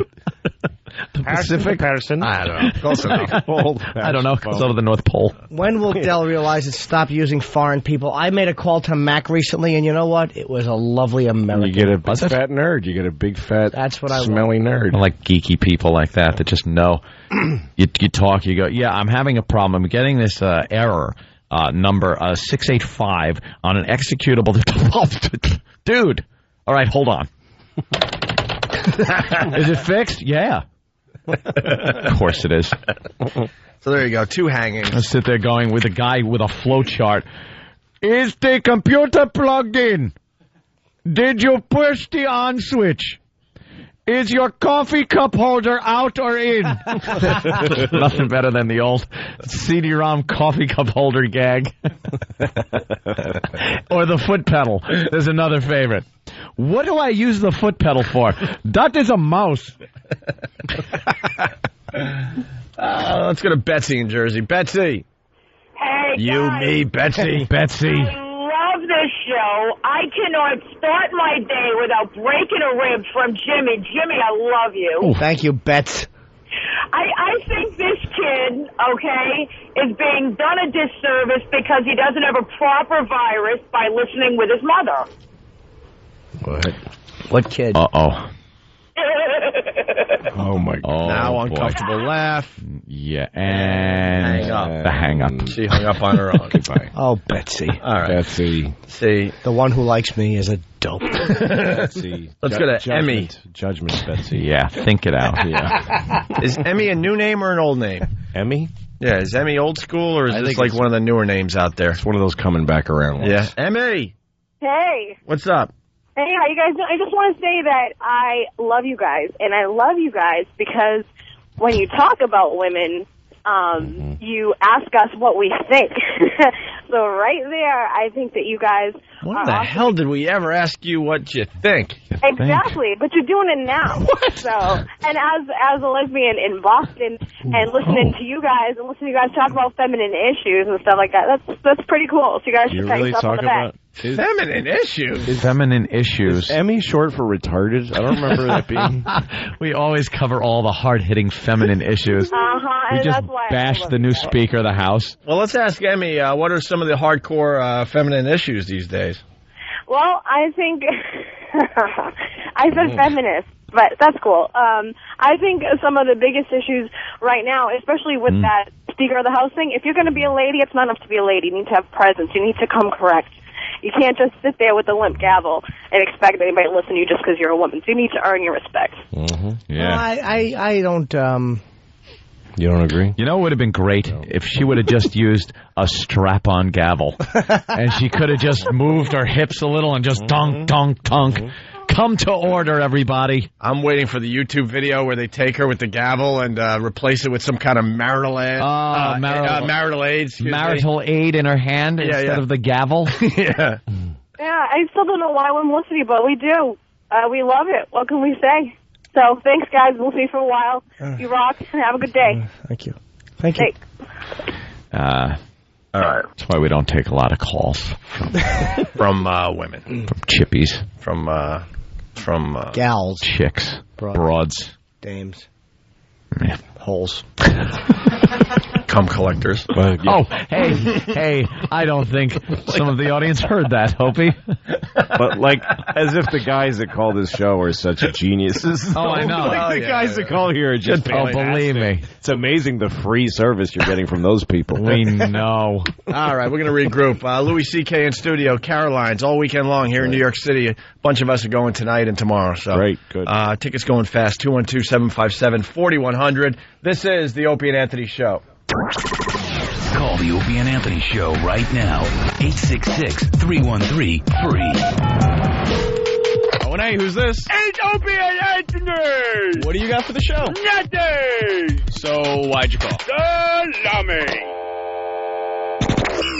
If you have a point that's relevant to the topic at hand, call the Opie and Anthony Show at 866-313-FREE. Hello? Hear what everyone else is talking about. O&A Uncut and Live, continuing the show on XM Satellite Radio starting at 9 a.m. Eastern. Visit xmradio.com to subscribe. It's the Opie and Anthony Show! The virus is spreading. We're hanging with Louis C.K. on the Opie and Anthony Show, talking about computers during the break. Yeah. That's a really interesting story. Louis was telling us, you got to redo the story now, unfortunately, for about 1.5 million, 2 million people. But basically, Louis was talking about how he found a computer just laying on the sidewalk here in New York City. Yeah, I was walking down the street and I saw a computer next to someone's garbage can. Where were you going? Where was I going? Yeah. People who ask like completely impertinent questions. It doesn't matter.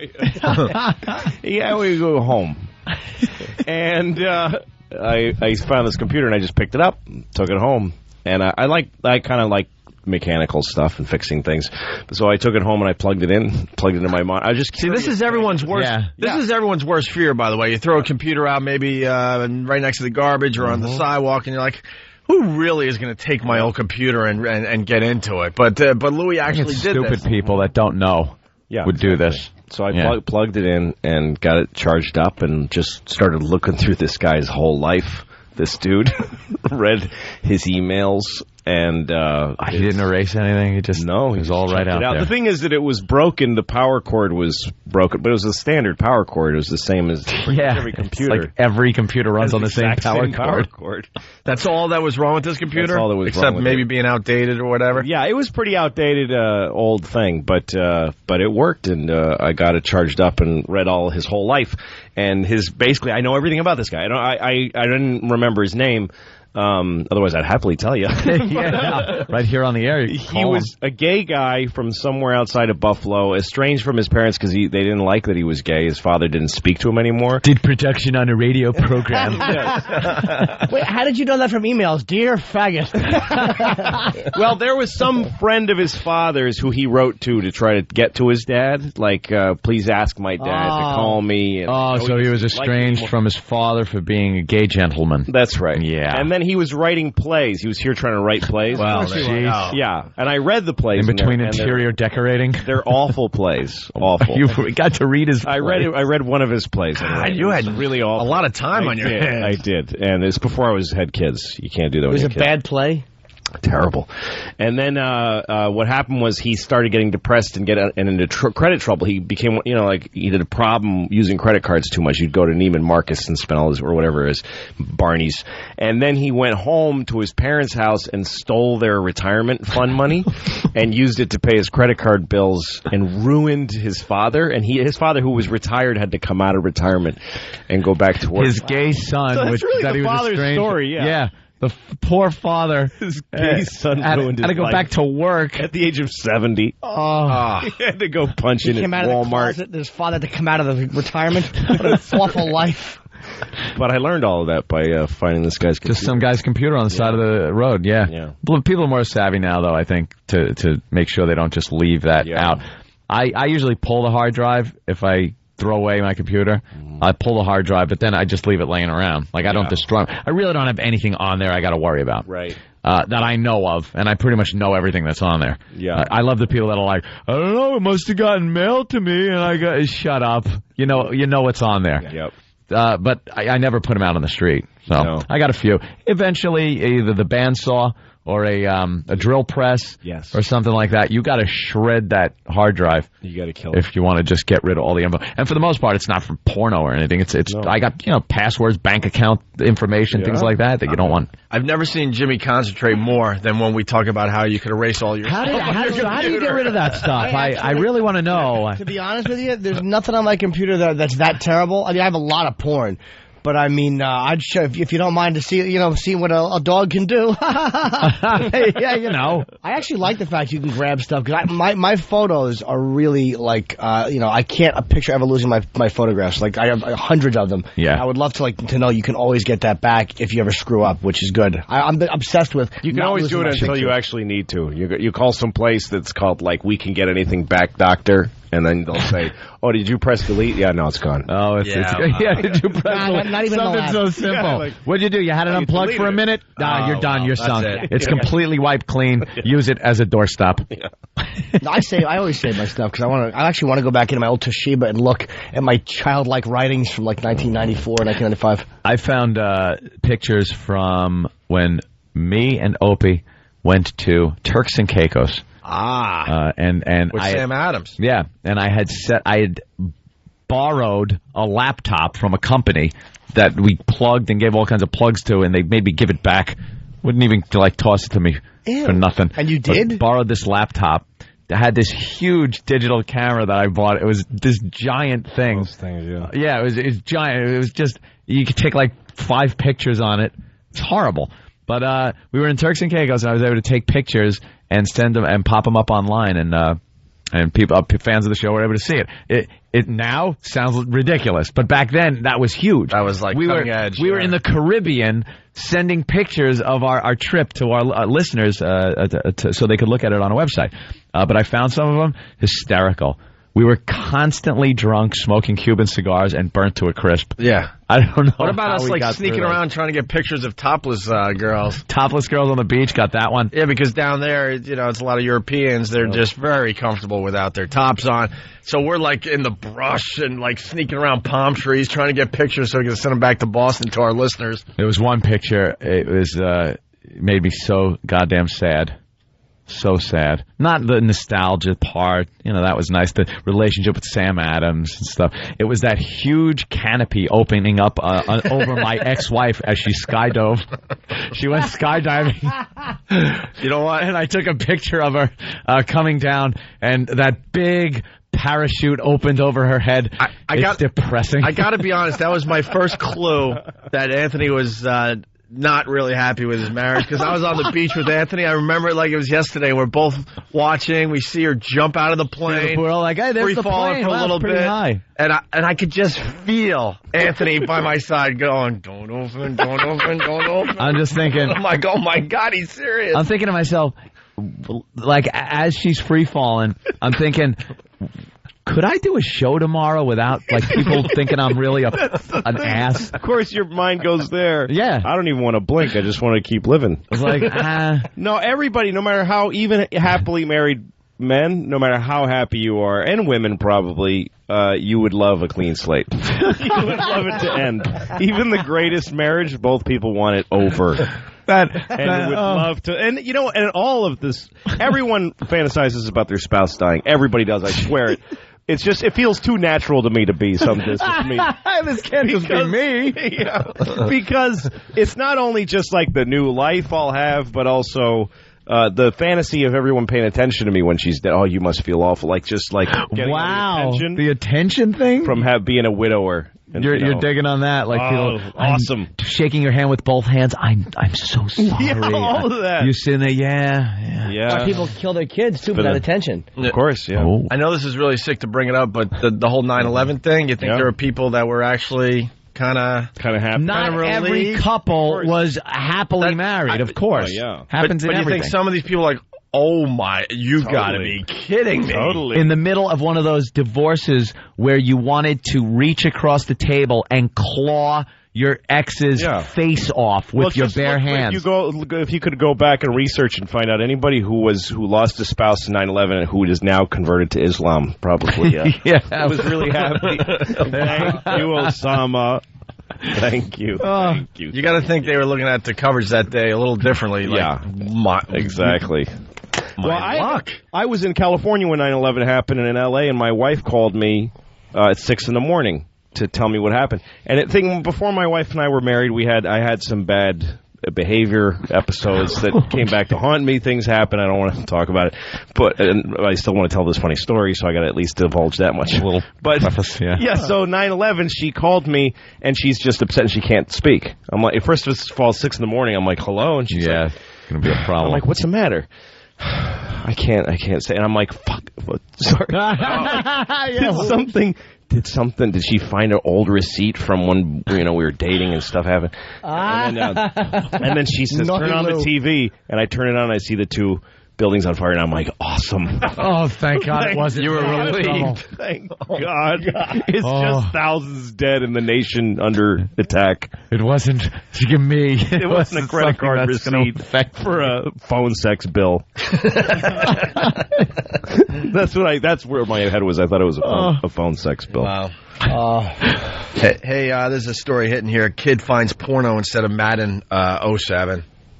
Oh, really? This dumb thing that pops up every lucky little devil. Well, imagine if your kid opens up a popular video game only to find out pornography is on it. That's exactly what happened to a 14-year-old boy in Layton, and now his parents are fighting mad. They're trying to find out who is responsible for this. It's 14. Totally shocked. It's very triple X-rated.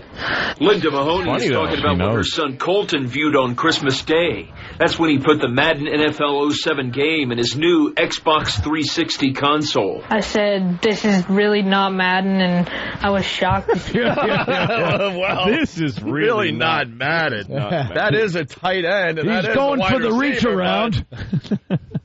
There's no football in sight. These 5 penises in one mouth have nothing to do with John Madden. None of those penises are John Madden's. Not one of them. It's going to be a fun little dump report today. Now here's the guy that always likes to wait to be last so he can eat the cracker. I really wish I was Frank Caliendo right now. You need a big fat throat to pull that off. Yeah. You do. All right. I said, this is really not Madden, and I was shocked to see what it was. And shocked to see what came up on the screen. Can we go back and hear that guy? And I was really shocked to see what it was. Shocked. Punch in. He's talking to his editor. Punch in after she says shocked, and I'll echo it and say, I'll say shocked. What phonies these? Oh, the media should all just be executed. I said, this is really not Madden, and I was shocked to see what it was. And shocked to see what came up on the screen when he pumped in the game. A graphic warning what follows shouldn't be distributed to minors. He probably didn't know Major League Smut was just seconds away. And then a quick snippet of that nasty material flashed on the screen. A quick snippet. He probably didn't know. And like Louis said, unless he read the warning that I just described. Warning. He was shocked at the warning that lasted 5 minutes and said, please, kids, don't watch. This is hardcore pornography. Pornography. Is that Mike Taibbi or Taibbi? Oh, I don't know. Some hack. They all sound alike. Yes. Shocked. Who talks like that? Right when I saw it, I figured that something was wrong, and I knew it was bad. So she saw the warning, and she blew it off. Is that a she or a young he? That's the mom. No, that's the mom? Right, yeah. Oh, okay. When she first started talking, I thought it was what? the kid. What is it? That's the kid now? It is. But the mom sounded like that to begin the clip before. He's a changing boy. Is it he's a boy? Getting hairs and everything. Little faggot. That's the. Hold on. He's shocked? I was shocked. The mother was I the wanted first to play Madden. The mother was the first clip that sounded a lot like the son. Yeah, this is the son who All right, now we're actually listening was to trying to play a game. All right. Right when I saw it, I figured that something was wrong, and I knew it was bad, so... So he ran and immediately called his parent. He's running from the porno. He ran to the bathroom, maybe. Did he run up into the apple tree like I did? How old is he? He's 14. He's 14. 14. And he ran to tell his parents? What a dork. I'd be working it like a Wii controller. I swear to God. Watching the wrong video, he should have hung himself last night like that little kid.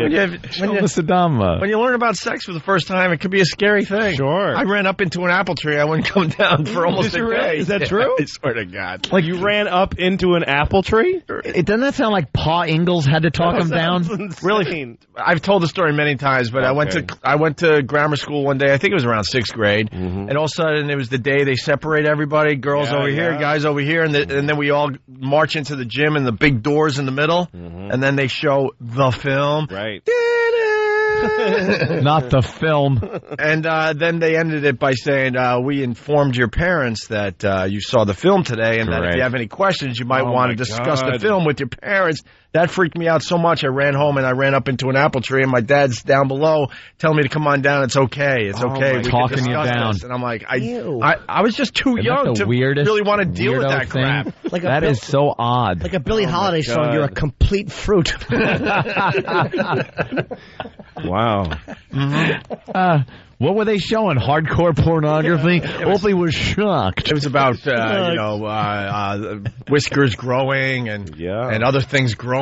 Was your body changing? Huh? Oh, yeah. It was that whole thing. I was like, I don't want to deal with this, man. Wow. Was it the reality that this was happening to you, or was you freaked out by just the visual of it? Or was it I wasn't freaked out by the visual. I thought all that was cool, but I just didn't want to deal with it with my, especially with my parents. No, you don't want to do that. That is a weird thing, especially the way you described it. They say, we have informed your parents. Yeah, because now you're going home going, oh, great. Now you're in trouble. Your parents know. Your parents all know about this. You saw dirty film. It's like they know this stuff goes on, too? My parents were proud of my body changing, and every day they'd confront me with a ruler, and we'd all laugh. I learned nothing from my parents as far as sex goes, and early on, I like elementary school type stuff, talking in the playground with your friends and stuff, and you learn things and you get things wrong. Like I thought you needed a condom in order to get a girl pregnant. I thought the condom had something on it. Had the special treat? Yeah, like that's what you used. The special recipe? Yeah. You know what I thought? All the pieces that I had got little pieces of information culminated in this to me. That when you have sex, one of your balls comes out through the tip of your penis.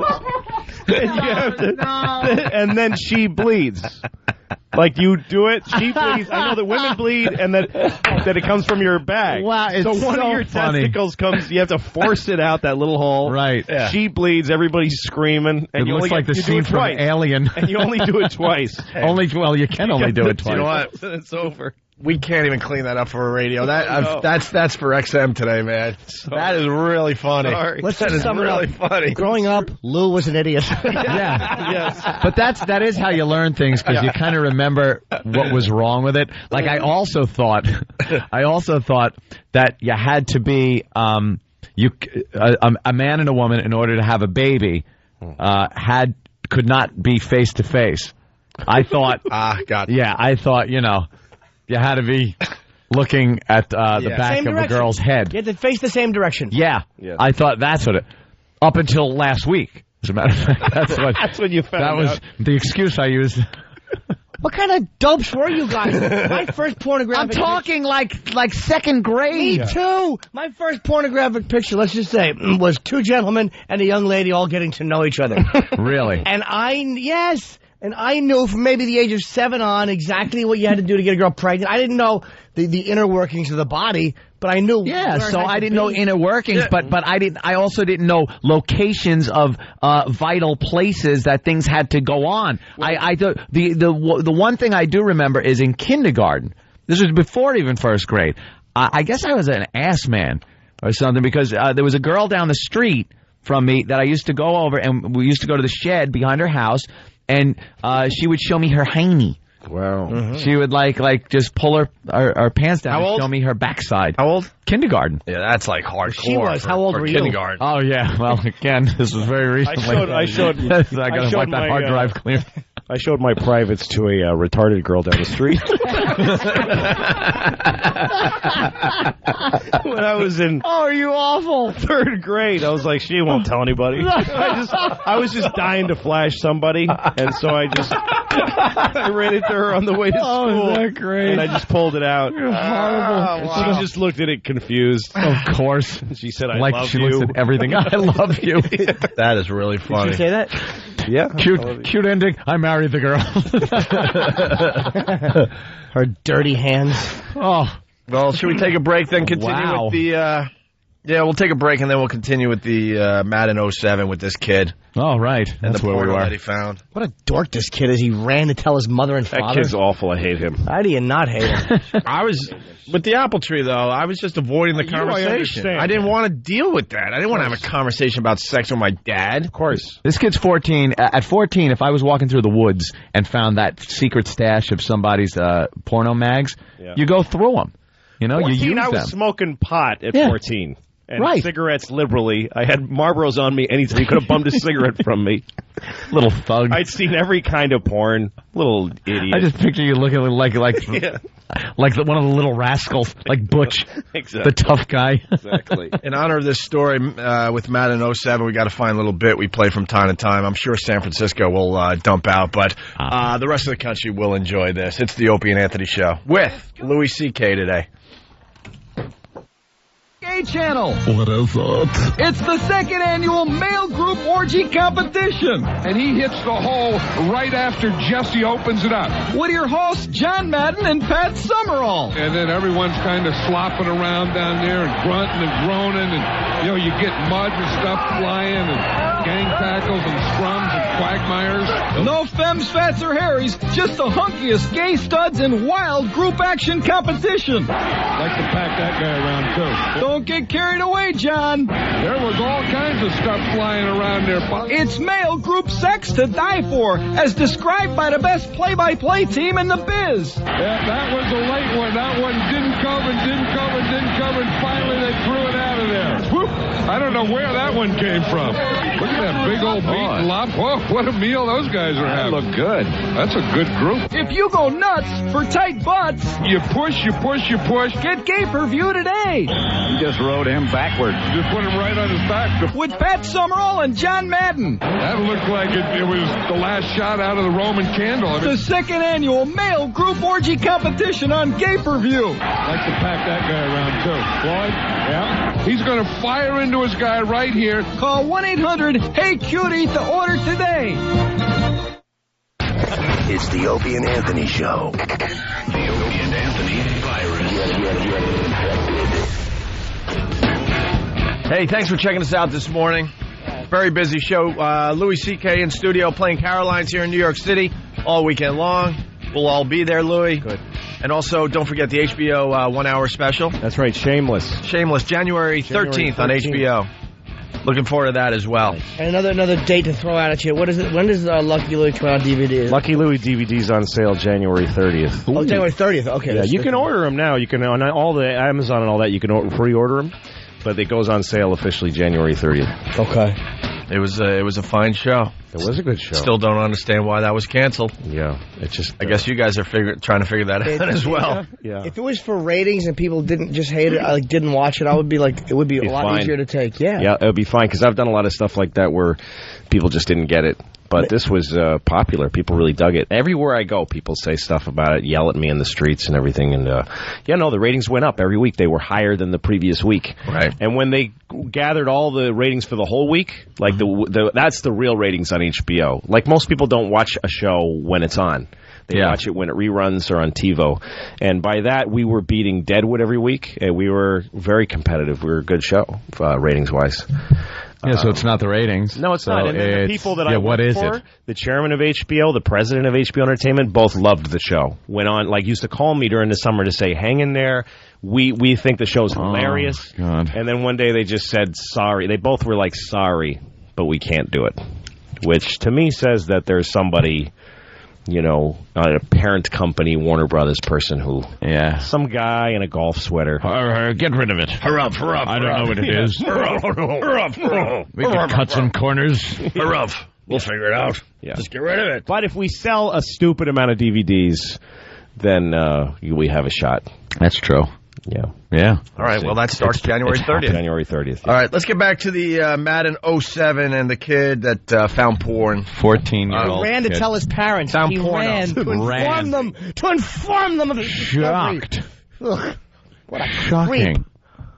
It's Right when I saw it, I figured that something was wrong, and I knew it was bad, so... So he ran and immediately told his parents what he saw.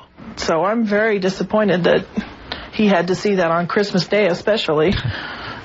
I mean, why? What is it? What's so special about Christmas? What day? What does the day mean? He had to have an orgasm on Christmas Day in the living room on my nice coffee table.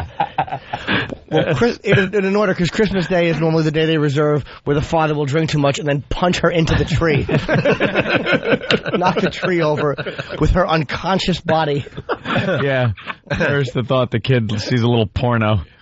Unbelievable, especially on Christmas. Especially. By the way, he says it's a shame, especially on Christmas. The reporter did the same trick again of picking up on the kid's last word. Yeah. So he ran at the same echoing his past. Ew, did he do that again? Yes. Let's hear a little bit. All right. Well, we have to go all the way. Let's start it over again. Yeah, what the heck? hell? Who cares? What the heck? Right when I saw it, I figured that something was wrong, and I knew it was bad, so... So he ran. So that's a news thing, I guess. Yes. Boy, I didn't know that. I didn't notice that. What? So I was really sad. Sad because his father. And he's a real douchebag. Douchebag is what he is. Oh God, reporters are such scumbags. There's a formula to. Yeah, they're that, I hacks. guess. Yeah. The worst people alive. If this is Mike Taibbi or Taibbi or whatever, there's one of the guys in the paper. Taibbi, I've heard. They're just awful.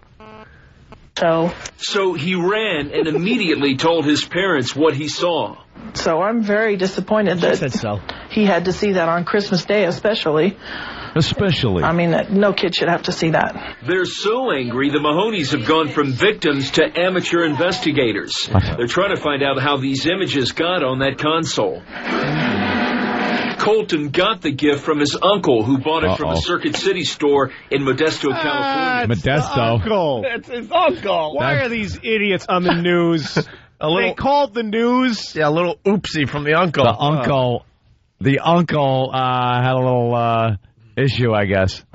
Yeah, it's the uncle. Come on. There's an uncle in both of today's weird stories. Yeah, the uncle made the kid hang himself.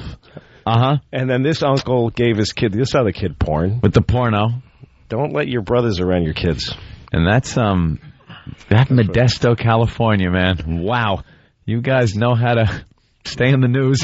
I turned it on and I saw my uncle naked on the thing. They don't know how it got on the hard drive. There's no way. How did it happen? Game was factory wrapped, but the label was clearly replaced. Uh-huh. Well, let's. I think the uncle did it as a joke. Oh, let's find out. What a The gag. game appears to be authentic. It came with factory wrapping, but a closer look around the edges lets you know this might not be the original disc. Timothy Mahoney's brother in California isn't having a lot of luck trying to get answers. And we've tried EA Sports, we've tried Circuit City, and not much results out of that.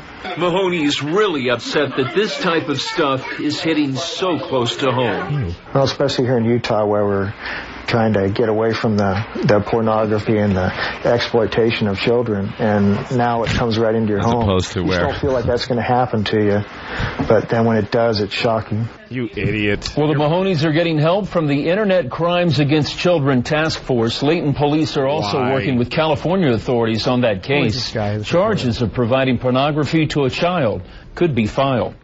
Who was that reporter? Do we know? No. This uncle is like dying, going, please get this off the news. I forgot. Oh, my God. It was a gag. It was a joke. Playing with himself in their living room. He's sleeping on the couch for the holidays. Yeah. And they walked in. He quickly stuffed the thing in the Madden thing. It's so clear what happened. And now it's this mess. I remember when I was first living with my wife, when she was my girlfriend, I ordered some porn, pay-per-view. And I was at a point in our relationship where I couldn't reconcile that with her. We eventually, got past it. Negotiated. Yeah. Had a diplomatic negotiation. But at that point, she said, why is this on this bill? And I was like, I did not. I just decided to take that cable company. Do not watch pornography. That was not me. And she's like, oh, well, let's call the cable company. Call them right now. And I go, I'll call because I'm outraged. And I call the cable company. Why is this on my bill? And this woman's like, well, you're an idiot. You ordered it. And I'm going, no, I didn't. I want to speak to your supervisor. And I was just like forced into this ridiculous. And the whole time in your head, you're just like, I did order it. I did. Oh, my God, I did. So how Don't did read it my end? mind. The woman on the phone just sounded piteously like, oh, this poor guy can't tell his girlfriend. So did she help you out? Or eventually, I was on hold for a really long time, and my wife just walked out of the room in disgust. Yeah. And I hung up the phone. Hung up and said, oh, they're going to take care of it. They're going to give us a credit. Well, do you... the next Tyson fight is free. You a spanker, Lou? Do you spank girls? What? Do I spank girls? Yeah. No. That's what you need to do. I think, Lou, you need to... Does that help? Gotta get some of that anger out. Some of that No. pent up... Because women get really weird about certain things like pornography, and a lot of girlfriends I've had do too. And boy, you'd be surprised when you start reddening that bottom, how all of a sudden they come around and you tap into that monster. You tap into that monster in their little dirty heads. Yeah. Yes. Wow. Oh yeah. Wow. Yeah, I don't know if I... What? I don't know, man, but I'm 2 kids into my marriage. I don't think I can start spanking my wife. It's a tough one to bring to the table. No. Start. She would turn around and belt you. We have sex about every 8 months. Do it as a goof. And if the next time I spank her, I don't know if that is really a funny thought, man. You can't start now. No. 10 years in, 2 kids in. You do it as a goof. Sex is almost over. Do it as a goof. And I spank her. As a joke, just kind of like laughing with it, paddle her a little bit. Hit the red in the cheeks a little bit. Would she just openly laugh at you if you tried that? I think it would I can't even imagine. It would just be bizarre. Yeah. We're not going anywhere new sexually. We're not even going anywhere old. We're not even Like, I was thinking the other day, if I was pondering, what if I asked my wife to give me, to go down on me? It would just be weird. Really? She would look at me like, what are you, nuts? It would be like if a parking attendant asked her, like, out of the blue. Oh, God. She'd be like, what? Like Lou was talking about... Are you serious? That probably got dumped. So let's say Lou was talking about oral treats. Yeah. We all love a good going treat. Down, you can't say that's fair. Yeah. Oh, well, now they dumped out again. So now Jimmy's got to start again. No, I just want people to know what you're saying, because it's a lot of guys do it that. Like, yeah. Lou was talking about, we all love a good oral treat. Yeah. Everyone loves it. And Lou was saying, if you make certain requests to your wife, she would say you were crazy, or you go, what? And that's what Lou can't talking ask about. for it. No, but do you? Let's just say, do you engage in that activity? What, do I do that to other people? No, you and her. Because I do. No, my wife and I, no. She won't? No. Really? Not for a long time. He just makes a face like, no. Here's how you high? What are you, high? No. Look, here's the way you got to do it. And this is the way you should have done it from the beginning, but it's never too late. Never been Trust married. me. No, never been married. No idea what But my I've life dumped is. enough of them. No, I don't know what it's like to be married, but I do know what it's like to boot one out of a relationship, because the look up, when I'm getting the look up like, hey, I'm doing you a favor, relationship over. Yeah. Oh, wow. Over. Listen, I hear you, but I got 2 kids. No, I'm it not saying you changes should, everything. I'm not saying you should leave her, but I think... No, that's what I'm saying. I'm saying I can't. I think if occasionally, if you slap, like, you take it and hit it on the cheek. Oh, yeah. Against the No, face, like, totally. Hey. He's thinking, Open up. knowing what he knows, he has all the intel on this relationship because he's in it. So he's looking at what you're saying, and you are insane to him right now. I have more chance of slapping the president on the cheek with my There you go. than my wife. I could get closer to him.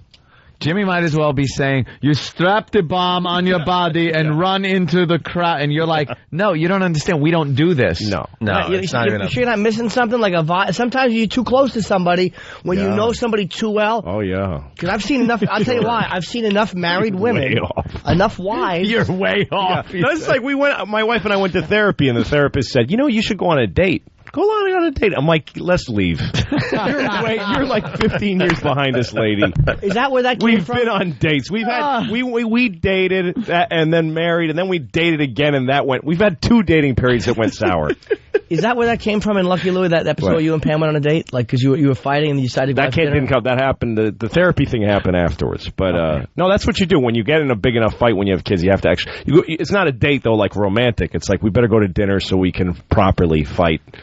Without ruining the kid. Without the kids being we need a in the room. babysitter so we can really dig into each other. Do you fight in front of the children? We can really let the hate fly. No, we do. I mean, you can't avoid it. Oh, it should be avoided at all costs. You try really hard, but you always get yourself in those moments where you're caught up in saying something you really believe, and you look at your little kid's eyes looking up at you going, so that's how horrible it is to be a grown-up. I was just crushed as a kid constantly. My parents never stopped, and it just turned me into a mess. Turned me into a little whiny mess my whole life. They would just nonstop throwing like F and C bombs across like they didn't care. Atomic bombs are flying, and it was every ridiculous arguments. And then I was talking about my memory of sitting around at the dinner table, which was just whenever the two of them, my mother and father, were in the same room together. I would just freeze up and get all nervous and like, oh, when's it going to start? It's got to start soon. God. So we're sitting at the dinner table, which was just a stressful thing. No talking. You just hear the clink, clink, clink of the fork on the plate. Oh, no. And someone said something, and it started. So my father just goes, grabs the plate of spaghetti and meatballs and throws it at the wall. And all I remember is sitting there looking at this running spaghetti down the phone. Like it hit the phone on the wall and the wall. The kitchen phone. Yeah. And that like stands out in my head. And just my mother chasing him out of the house, calling him an F-face. and it's like, dude, what are you idiots realize there are children in the room and we're like absorbing this stuff and it affects you emotionally? The reason it happens is because the fights are about something stupid. Oh yeah, You're not gonna. I'm not gonna in front of my daughter say to my wife, why are you eating my soul here, or something like that. But it doesn't happen that way. It's like she says, why don't you take the garbage out? Well, the bin outside is full. Really? There's not room for one more bag. Oh no! I just said it's full. So why, when you say really, So, like, you just don't believe. I mean, why don't you go out? Because I hate taking it. Why don't you go out there and check? I'm just asking you if there's room. No, you asked me if there's room, and then I said no, and then you said, really? Like I'm an idiot. And this is in front of, like, this is about garbage, so you don't think it's going to get bad? Right. 40 minutes later, it's like, why are you... I hate you. And then you look at your daughter's like, God. No, it didn't get to me saying I hate you, but it got to that conversation about the garbage, but in this, and also because the kid's there, you're trying to be really controlled, but it's worse than yelling. Make it sound like we're just talking. Do you understand that when I answer a question and then you ask it again, it's you not believing me, and that makes me feel like a piece of crap? Do you understand that? You know. Okay, you need to stop talking like this. You need to stop now. Okay, but you pick a fight with me, and then you halt my side of the fight. And that's horseshit, you know. A kid sitting there just like, oh, God. Who usually wins? My daughter's smoking a cigarette with pinky fingers. Oh, God. Who usually wins them? Well, there's no winner. There's nobody goes, oh. Wow, victory yes, is mine. Totally. You're right. No, but in a fight, like, a lot of times, like, even if it's with a girlfriend or whatever, it's like, I know that there are times where I just kind of cave and go, all right. Like, no, that my girlfriend does too. Like, who usually will be the one that you like subjectively? Who would you say is normally the one? It goes through periods because there are eras in a marriage. You know what I mean? It's like there was a whole Mesozoic. Like eras. There was like 4 years where every fight ended with me going, okay, I'm going to try to look at this. You look at a sample core of sediment and remember that argument. Yeah, and I for like a good 4 years, I would stop and say, listen, I think I went to therapy. I told her, look, I think I got something wrong with me because I can't get along with you. And I conceded that it was my fault, like everything, for 4 years. And then now she's doing it now, and I'm going, so what? So what? So stop then. I've become such an awful person in our marriage. It's all my fault right now, but I can't, and I know it, but I can't control it. Hey, going back to Anthony really fast. Wow. Were your parents ever happy? Maybe when I was too young to remember. So your whole memory is them fighting? I have certain like happy memories where we were all together as a family when I was very young, things like that, but few and far between. You know, it would usually end up in some Did you have brothers or sisters? Yeah, older brother, younger sister, and you know they saw the same stuff. But I was always like the wreck. I was always the one that would come out, stop! Why are you fighting? That's an I know. I was the worst. I was the worst little faggoty kid. Just always crying and scared I was going to be kidnapped. Wow. Whenever my mommy left us in the car, I would just scream she'd park. And she goes, I'll be out in a little while. Now, years ago, when I was a kid, parents did this. That's kids crazy. didn't get kidnapped or anything, but you just left your kids in the car. And how old were you? I'll be right out. Crazy. 17. I was 17. That's not your fault. That's I know. Crazy. I was probably like six or something like that. My brother's 8. You don't leave your kids in the car. It was like in ancient times. So she'd pull into the parking space, run into the store, and if a guy would come out to go to the car that was parked next to ours, he'd, walk next to our car. I'd go, and just start crying hysterically like this guy was going to kidnap us. Of course. Yeah, why wouldn't you? I was a kid. I was a scared little kid. My daughter and my parents didn't make it any better. My daughter's 5. That blows my mind, the idea of like, yeah, I'll be right back, like a dog. Well, I'll roll the window down so you can get some air. It was permanent damage. It was different when we were growing up. That stuff happened all the time. No seatbelts, the big Rambler with the big metal friggin' anvil for a dashboard that you would smash your face into. But your dad would no seatbelt. He'd put his arm up so you wouldn't go through that. Well, that would save you, though. That's if he wasn't hanging on to a beer at the time, because that was a little more important. Hold on to a beer and the steering wheel. And his child's life. Of course. That's amazing, though. Your telling of your memory of those fights is very vivid. Oh, it's very too well vivid. told and vivid. They were always like that. It was just, whenever they were in the same room together, just this nerve-wracking, shaking feeling that it's going to blow up. Here it is. Wow. Here it is. Here comes the music. We got to get out of here. Oh, damn it. Louis C.K., Caroline's all weekend long here in New York City. A bunch of us are going to be there tonight and tomorrow night. Very funny guy. I got to see his stand-up for the first time last year. I was really, really into it. Thank you. And also the HBO special, January 13th. January 13th, Louis C.K. Shameless. Shameless. HBO. He just lets it all out, man. You coming over to the potty mouth portion of the program? Sure. Now we're going to go be dirtbags for 2 hours. Right. Like we were saints over here today. XM. Satellite radio. All right, if we're not joining, we better be. Yeah, we better be there, my God. If you're not joining us over at XM, have a great weekend, and we'll see you in a few days. We gotta fly out to Vegas and do something for the big boss. I won't be here at all. Sound like you were an organized crime. Got to fly out to Vegas and do something for the big boss. You know, separate flights back. You didn't get your shovel yet? Yeah, I got the bat. He's got the bat. I got the shovel. But we'll have some fine Opie and Anthony radio for you on Monday, Tuesday, and Wednesday. We'll be back live someday next week. I don't even know how it's going to work yet. Louis C.K., thank you so much. Thank you. And Jimmy, good luck with the porn awards. Oh, language. We're not going to see Jimmy for about a week. It's going to be a little messy next week on the radio. Jimmy thought it was a PlayStation award and ran all scared to his mother. This porno actress. And she said, yes, I know. That's myself and the Negro neighbor. Don't tell your father. Tee-hee, giggle. All right, have a great weekend. We'll see you soon.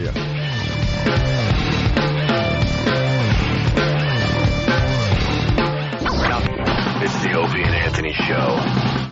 The Opie and Anthony XM walkover begins now. And here we are. Let's walk. All right. It's actually not that cold today. Nice out. We were going to bail on. It's supposed to be 85 degrees tomorrow, I think. Officially 70 degrees and sunny tomorrow in New York City. Good. That's beyond crazy for January. Look at the camel toe. Oh, let me see. Nice. Right there. Come on, take a look. Did you see it, Jimmy? Yeah, I did. Nice. It really good. It looked like Leno's chin. Excuse me, chin cunt. Could I have a word with you? Chin cunt. Leno's chin cunt. Aren't people like wondering why we walk down the fucking sidewalk with microphones on a daily basis? Jaded. People are bored already. Because a lot of we see a lot of the same people. I've seen this fucking guy. I've seen this fucking bitch over here. This fucking asshole. Now they're like, there's a guy with a microphone. This twat. I've seen her 1,000 fucking times. That's right. This fucking kind of a hippie fat calf woman. Hello, Hillary calves. Look at this man of questionable ethnicity. Jesus fucking I have no idea. No idea. Why are his legs always fucking like bow-legged? The grumpy woman that walks down the sidewalk. I've seen her a million times, that one. Me too. Yeah. Oh, men with pedophile hair. Guy that's confused about his sexuality. Guy. It's all the same people every fucking day. It's amazing, by the way, for the listeners, how close he is to each person. Yeah. He's pointing at the side of their head and saying it. Oh, woman that thinks the hat looks good. We've seen all these people. Monica Lewinsky wants her hat back, lady. Oh, we can cross. So that someone can come on it and she can save it. That's right. Older blondes who try to look younger. Oh, my God. It's right in front of their face. Right in their fucking ear. That lady's running. But I'd like to see that was the closest one. Different people. But it's the same guy. Look. Me too. Look. Faggot French guy with a faggot dog. With an actual poodle and beret. The same type of people you see. A Warner Brothers cartoon basis. Wouldn't make that guy more ridiculously French. Right. Exactly. A poodle and a beret. He should have a baguette in a basket on the front of a bike. And a French cock in his fucking cunt mouth. All right. That doesn't even mean anything. Of course it does. It's perfect. So relieved to be on satellite. I know. It's so nice to be right? on curse. Back to talking like a human. That's right. That whole ball bag bit that you were doing was hilarious, God. but no one heard it on Free FM. That is so funny. FCC stands for faggot cunt. Right. No, faggot cock cunt. Cunt was changed. It was a copyright infringement. Was it? Yes. Right. Are your pals going to be right behind the desk very soon, Jimmy? Yeah. Oh, a pal behind the Good to desk. see him. Everyone at the bus stop. This is going to be a dark bus ride today, huh? Oh, What's Jesus. that about? Usually there's a little diversity on the bus line. Not today. Not today. Oh, Jesus Christ. Great. I feel like Lennon in front of the Dakota with this guy. Which guy? That guy. Who's guy. that? That guy's a Jesus, problem. Kenny. Why don't you go ahead? Why don't you go ahead? Pulls the gun out. Yes. That dude looks very... Who is this man? He's been at home writing himself letters with cut-out pieces of magazines. Yeah. Excuse me. Hey, me. Excuse me, me? We're all very concerned about you. You're very frightening looking. Yeah. I was looking for the walkover night. There's the hand. And Thought you guys were down this way. Where are you from? Texas. Oh, they're able to buy guns in You Texas. guys have nice weather up here. Yeah, isn't it? He still looks caught out. You and lefty freaked or out. righty? Right. Oh, okay. Good. So listen, Roland, wondering. what are you He's got actually his pocket doing in here his from left Texas? hand. I was visiting some friends in D.C., and I'd never seen the city, and I came on up. Oh. He looks scared, doesn't he? You want to watch the show upstairs? Are you a fan of our show? Or I am. I'm a big fan. Okay, what part You are. of Texas? Down south of Dallas. He's Mexican. It's Mexican. Weird. Half a Hulk face made the walk today. Hey, half a Hulk face. How you been? He has Have a what shades on. Half a What, Hulk to be, face. to be incognito. Got his new shades. Oh my Don't God. look at him twice. Yes, He's a human. he's deformed. You understand? He's got half a Hulk face. That's right. Don't look at wait. the man on your left. Don't look at Sir, that man. with the camera. The lady's yelling at you. Excuse me? But you look. She's gonna come back and Treat explain. him like a person. Back to me. I didn't look at him twice. Treat him like you look explain her twice. You double gotta take. treat him like a person. So, but what Don't treat him like an overinflated tire. What is wrong with this guy? You are on the screen. The guy is back to me. Right. He's look at the guy. I done to look at the guy. You are wrong, okay? I'm wrong. You better get out. You are doing bad. I Better get out. apologize. What did I do? I don't know. I don't know what I did. But she said you better get out Holy of shit. the out of doors. Yeah, we're out. We're out. Where's more out than Where's this? We're immigration? outside here. Where's immigration when you need them? No kidding. He looks like the big league shoe cover. Fucking Mexican. Fucking Mexicans. Right, Louis? Yes. Fucking Mexican. Dirty fucking Mexican whores. Wait, where is he? Yes. Believe me. Who knew? I lived there. I lived in a country full of those motherfuckers. Exactly. Let's yell at people for They looking at him. fucking stink like everybody else. Yeah, people for looking I at. understand that. Yeah. Wait, you have to turn this way. Sir, Yeah, don't look at him. Please. No. Beautiful Don't look at trap. him. Oh boy. Why would you cut your hair that short Wait on the for the sides? Asian guy. I don't know. Wouldn't you grow it really long to Hold cover on. that up? Someone No, tried to because there's decapitate no him. reason to be ashamed. People don't I've want seen to be uglier taken people. away I fucked by uglier girls than that. Sir, he is but a human being. Why stare? Why stare? Oh shit, he works in the building. We're fucked. Hi. Miss, why stare at him? Why You can't stare help it. like that? I like that She you looks become for like a archaic split when second. you. I know. I like that you speak in archaic English when you admonish. He is but a human. I know. What am I? Because there is something medieval He about is his. but a human. There's something Let my medieval about his people go. face. He would be an extra on a movie about medieval times. That's why you. Definitely. He'd be helping the master do something. Yes. He'd be the guy who locks them up in jail. Oh, All right, it's starting to rain. Oh, it is. Let's be careful. Oh, fuck. Wait, let's look to the fat lady first and see if she looks at him. All right. Then we could admonish her. Oh, No? yeah. Ooh, tough broad. Let me tell you Certainly that was. right there. Bailed out on That that was lady. a tough broad. Bye, Back in. sweetie. Hi, man. How are you? Oh, Thank you. Oh, we hello, go. miss. Hi, Michelle. Nice meeting you. Oh, hi. How we doing? What? Good. Who are you guys? Some people are allowed Who up. are we? We're Opie and Anthony. Cool. I'm with The Economist. Oh, you work here? It's a magazine. Are you Yeah. the Economist? What do you do up there? What in advertising? Oh, in advertising. Okay. I bring in the money. You're bringing the money so they could keep the thing going. Watch out, lady coming Yeah, through. good. Sorry, Nobody madam. cares. Sorry. There she is, miss. Godspeed. There we Careful. go. Let Sorry, the madam. ladies through. Oh, very. What do you expect? She was either very angry or happy. How can you tell? Let's go Hey, upstairs. Big A. There's Big A. Where is he? Hi, Yeah. Andrew. He can't talk Oh, for some hello, reason. miss. How are you? And our pal behind the counter. What's behind the counter? Our pal. Ugh. Looks like someone dug the filling out of an AIDS patient and put a tie on it. That's what he is. He's an AIDS patient. Filling? Yeah, a tooth filling. All those fucking cocktails that went by it. Don't even acknowledge him. Good morning. Bag of shit. Die of cancer. Good morning. Die. Here we go. As we wait for the elevator. All right. Well, Call it. You want to call it? You call it. We'll see you in a couple. XM202. The virus is ready.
are the most vile, despicable human beings in the country. Creeps, ankle biter. Obviously, the strength is their ability to turn mistruth into something people would believe.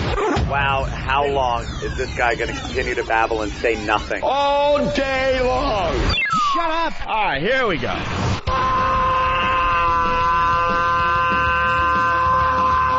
Welcome to the Opie and Anthony Show. It's worse than I imagined. That's terrible. I'm sorry. We are a bunch of dopes. I think we're lewd. We're probably pushing 20 arrests because of this radio show. Out of touch cornballs. 3 retards. We have the effect of Tylenol PM.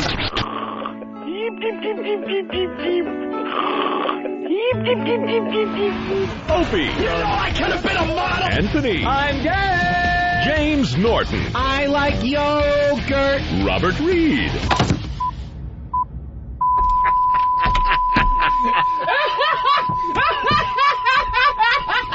Amazing. But enough of this palaver.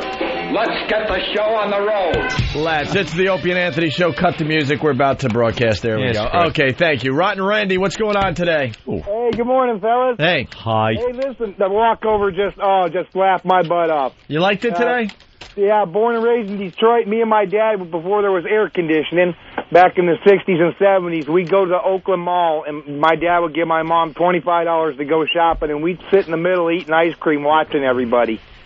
And, man, I'm telling you. Jesse, what's going on? You're not telling us because we don't want you to. I'm telling you. Click. Hey, Jesse. Hey, what's up, guys? How's it going? What's up? Just wanted to say, killer show today to begin with. And also, I wanted to remind you guys that ELO's deadline is approaching 0 on the box of cocks. Yes. 9:39 we gave him, right? We gave him till 9:39. Some people were confused and thought it was 8:39, but it was 9:39. We got to explain to Louis C.K. We came up with this great sidewalk bit. It's a box. Can we bring in the box O'Cock so Louis C.K. can hang up on listening to the radio too loud guy. Okay. So, I don't know. We developed this bit. Basically, it's a box. It's a box. It looks like an innocent box. Yeah.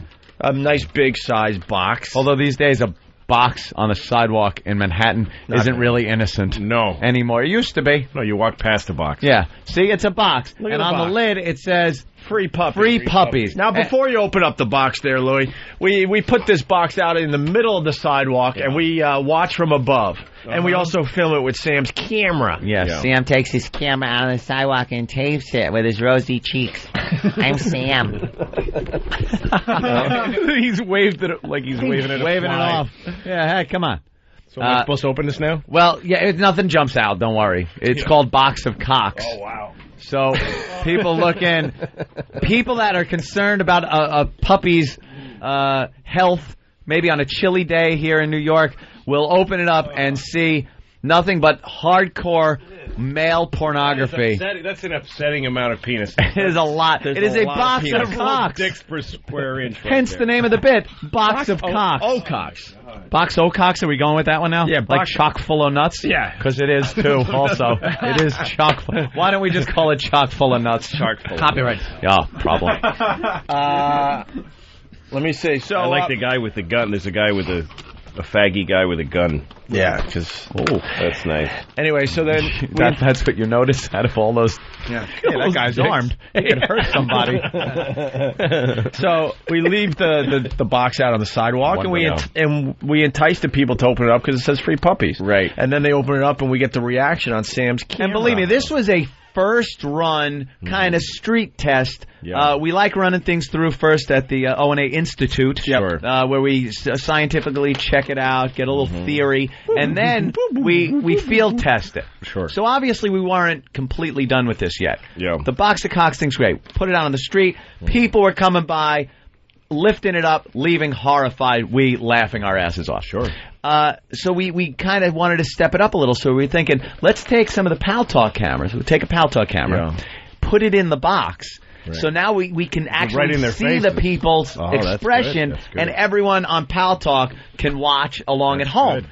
This brings the audience in. How about a walkie-talkie and the camera? So now we can make puppy sounds, and then when we open it up, say, Want a cock faggot? Or something fun like that. That sounds like an excellent interactivity now. We're working it. And we made a video. It's up on opieandanthony.com. It's up on YouTube. Crude, rudimentary video. Yeah. But it's fun. We were going to develop the video. Working on something. We're working on something that could be just one of the greatest things we ever do. And stupid Elo in Washington put the kibosh on the whole thing. How? Said that because it's out in public, there could be a problem with somebody looking at hardcore porno, having a problem, and suing the company for $250 billion. Wow. Yeah. So we didn't. When did it cross that line? Because you did it for a while before. We did it for 1 day. 1 day we did it. We're going to do it again today, matter of fact. Today we had it penciled in. We were all going to hang out the window like idiots and laugh our asses off again. It didn't happen. But so we don't accept no for an answer. No. So we gave Elo 24 hours to talk to the lawyers and try to make this work. Make it work. And if he doesn't make it work, the bit turns out to be Elo's inbox O'Cox. Our listeners will scrounge up the worst pictures of male genitalia and mail it to his inbox at XM Radio.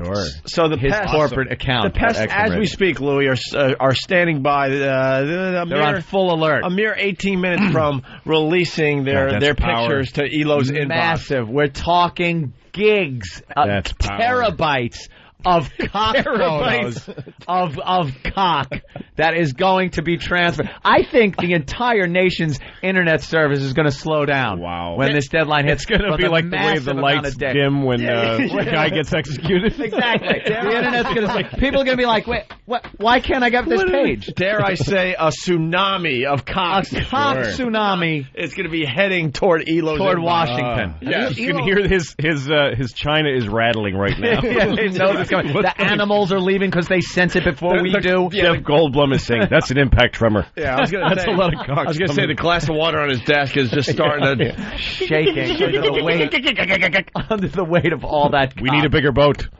There was actually a lot of cocks. You're going to need a bigger inbox. Yeah, he's going to need a real big inbox. Well, he said to me in private conversation he actually didn't think that they would do it. No? No, he said to me like... He called them faggots. So like just about on like the pester, he's like, I don't think we'll send me cock photos because they do understand the consequences. Oh, yeah. No, they're really rational, your pests. And he said even if they do, I'm sure it'll be the most tasteful, barely be able to see kind of cock, and not that real, like Jimmy suggested yesterday off the top of his head.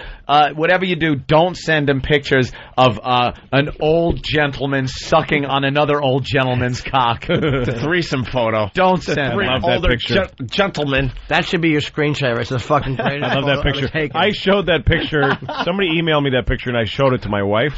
And it's the one piece of pornography where she just went, "Oh, like there's no," because she was like, "There's no victims there. Those guys are all having a ball." For some reason, old gentlemen can do no wrong to like women. They look and go, they're blowing so each other, cute, sucking each other's dicks. Let's not forget about Gus and Elmer. Right. The lovers. That old gay couple here in New York. Oh, does she not like porn because she thinks they're victims, women? Well, not really. She doesn't have a big stand on it. I think it just makes her cringe. Oh, show her slap happy. Yeah. That'll really... Hey, can I go to the phones? No victims there. Let me go to the phones. Jeremy in Cleveland, go ahead. Hey, boys, just standing by with those diseased, AIDS-ridden dick pictures for Mr. Elo. You have diseased cock pictures. Ready to go. Ready. Herpes, everything. Every single, communicable disease you could think of, I got the pictures. I saw on Whackbag. Quite a few. Oh, is that where you're going, Than? Sorry. I'll let you take it, as a matter of fact. All right, I'll punch it out, guys. I saw on Whackbag last night, they had a thread where it was they had set up an armory.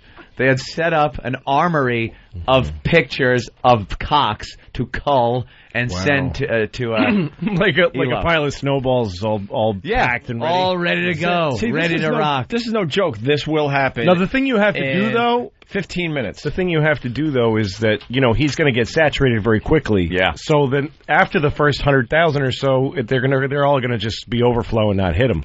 No, you got to have waves. We need waves. Silly. They have battle play. They got it all silly Louis C.K. Listen, if I'm going to tell these people. They already understand all They're that. They're seasoned battle veterans, these guys. They know what times they all have. Cigar chewing, lock loading. Some newbie. Should I send now, sir? No. Wait for it. You idiot. Don't send your cock picture yet. Sorry, sir. Now, there's going to be shifts. There are going to be shifts that work all weekend long. Yeah, great. On this. Yes. All right. So, Elo said something about a staff meeting at 9 o'clock. If he doesn't call us by 9... Getting staph infection on Cox in about 15 minutes. If he doesn't call us by 9:39, we have to... We have to launch. Yep. We're go for launch. He knew how serious this was yesterday. Yes, he did. Let's go to Mike in Ontario, Canada. Hey, Mike. What's going on? How you doing, Mike? Oh, great, man. You guys make me fucking howl every morning. I just got an XM radio. It's well worth the money. XM Canada? Yes, sir. There you go. See? Isn't that great? That's pretty cool. We're worldwide. Or at least, you know. We're going to go to Canada when summer hits. When does summer hit? Like August 1st? August to the 1st to the 15th? July, and then it's finished the second week of July. Yeah, we're going to try to get to... We're trying to figure out if it's going to be Toronto or Montreal. I say Montreal Comedy Festival. I'm close to Toronto. I'll be stopping by to see us. All right. Thank you, sir. Right on, guys. Have a good one. Hey, goodbye. Can we get Pat from Menaki on the phone today? Yes, let's hope so. Please. Pat, if you're I'm listening, give things. us a call. Please give us a call. Give us a call, Pat. Pat, put the word out for Pat. Send up the puke signal. All right, we got another hero story. 9 toes? No, nothing. 9-toed signal. I didn't hear him. Well, I don't know about fat that signal? type of the talk. fat signal. Oh, Aunt, I don't know. All right. It's just me. I'm always willing to run myself into an abutment. No problem with it. Over and over. We got new heroes in New York City. New heroes. The Subway Superman old hat. Old news. Old news. Front page. Now we got two guys that caught a baby from the fourth floor. Fourth floor. Actually, he fell out of the 5th floor, didn't he? And then this kid fell off a fire escape and slipped through and then dangled from the fire escape underneath the one he fell from. That's like movie shit. Oh, wow. Where you fall and grab. You ever see that in a movie and go, there's no way you'd be able to hold on to that. You fall through something and actually grab. This kid grabbed on, but then he lost his grip. But then his little hands couldn't hold on, and he slipped, and two guys were underneath long enough to have a little plan. They're going to let the kid fall on them. Who decides they're going to go for the catch, though? That's one guy decided he was going to go, and he tried to catch him, I guess, on his arms and chest. And the kid bounced off of him, knocked the wind out of him, and flew into the other guy's arm. Oh, wow. So he kind of did So they decided to risk injury, basically. Yeah. Which you do. I would do that, I guess. For a kid. For a kid doing something like that, you think for a white kid. For a white kid. Jesus. If he's falling out of a building, it's rarely a white kid. Yeah. Hispanic children always falling out of buildings in New York. I don't know what it is. Neglected. It's usually, is that it? Sure. I'm tired of the same food. Plus, how about Clapton's kid? He was a white boy. That's true. Oh, boy, that one. Imagine what floor is he on? That one? Like the 80th? The too high for a baby floor? Yeah. Like a baby would have survived from the 2nd floor. I know, the 2nd floor. It doesn't matter. They're not cats. No. Flipped over. Look, you could drop them upside down. All right. Well, here's the story.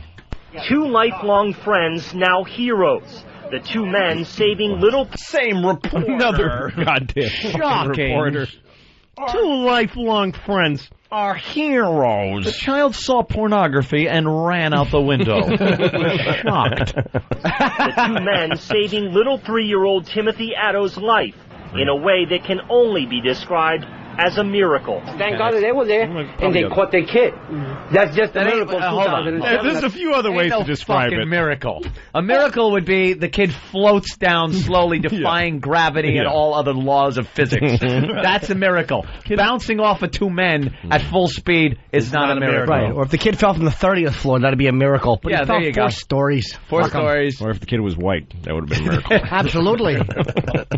He would have floated down on the inexplicably white child falling from a window with no brown skin at all. Could only be described as a miracle. Hair offering up enough wind resistance to slow his fall. That's right. The sparkle of his blue eyes shimmying in the sunlight. Elo, you have 10 minutes. 10 minutes. What they hit. That's just a miracle of 2007. That's all I can say. Somehow, this 3-year-old boy climbing out on his 5th floor fire escape, getting down to the 4th floor, then slipping, and for a minute, desperately dangling high above the ground. 43-year-old Julio Gonzalez sees it and races over to help. I seen people screaming. I looked up. I seen the baby. I ran across the street. And I stood there waiting for the baby to fall to catch him. Our heroes aren't like the movies anymore. No. What happened to our heroes? I'll be there. I'll save you, sir. I shot a child and I ran across the streets and I caught him with my frijoles hands. You were dangling? He was dangling, so I caught him because I got nothing else to do, because I do not have a job right now. Because I am of a race of Latinos. Well, they explain we have lots of time. We're on every street when anything happens. Yeah. Any kid falls out a window, there'll be a Hispanic gentleman there to break his fall. They explain how the two men... That's how many Mexicans there are in this country. All over the place. If you fall out of fucking a window, you're going to hit one. Oh, man. Here they explain how the two men caught the baby. All right. Julio calls out for his friend Pedro. The first thing I felt was scared. I was scared for that child. Just as Pedro gets underneath the fire escape, little Timothy Addo loses his grip. At that moment, I just was praying. I was just, in my mind, I was praying, dear God, please don't let him hit the floor. I put my hands out, got ready. My brother did the same thing. The baby hit the branch, hit my brother, and bounced off my brother and fell into my lap. So he knocked my brother down and he knocked me down, but we caught him. We didn't let him hit the floor. Amazingly, the 3-year-old boy, unhurt. His mother, overwhelmed. Until he was spiked. Grateful. That old gag. How's your little boy? He's great. He's fine. If you could give one Happy. message to Pedro. I don't remember his name, and I let him fall out of a window. Thank you. But I saw in the news that someone caught him. Fucking neglected cunt. Jesus Christ. He's busy, Lou. Fucking retarded. Fucking never should have had him.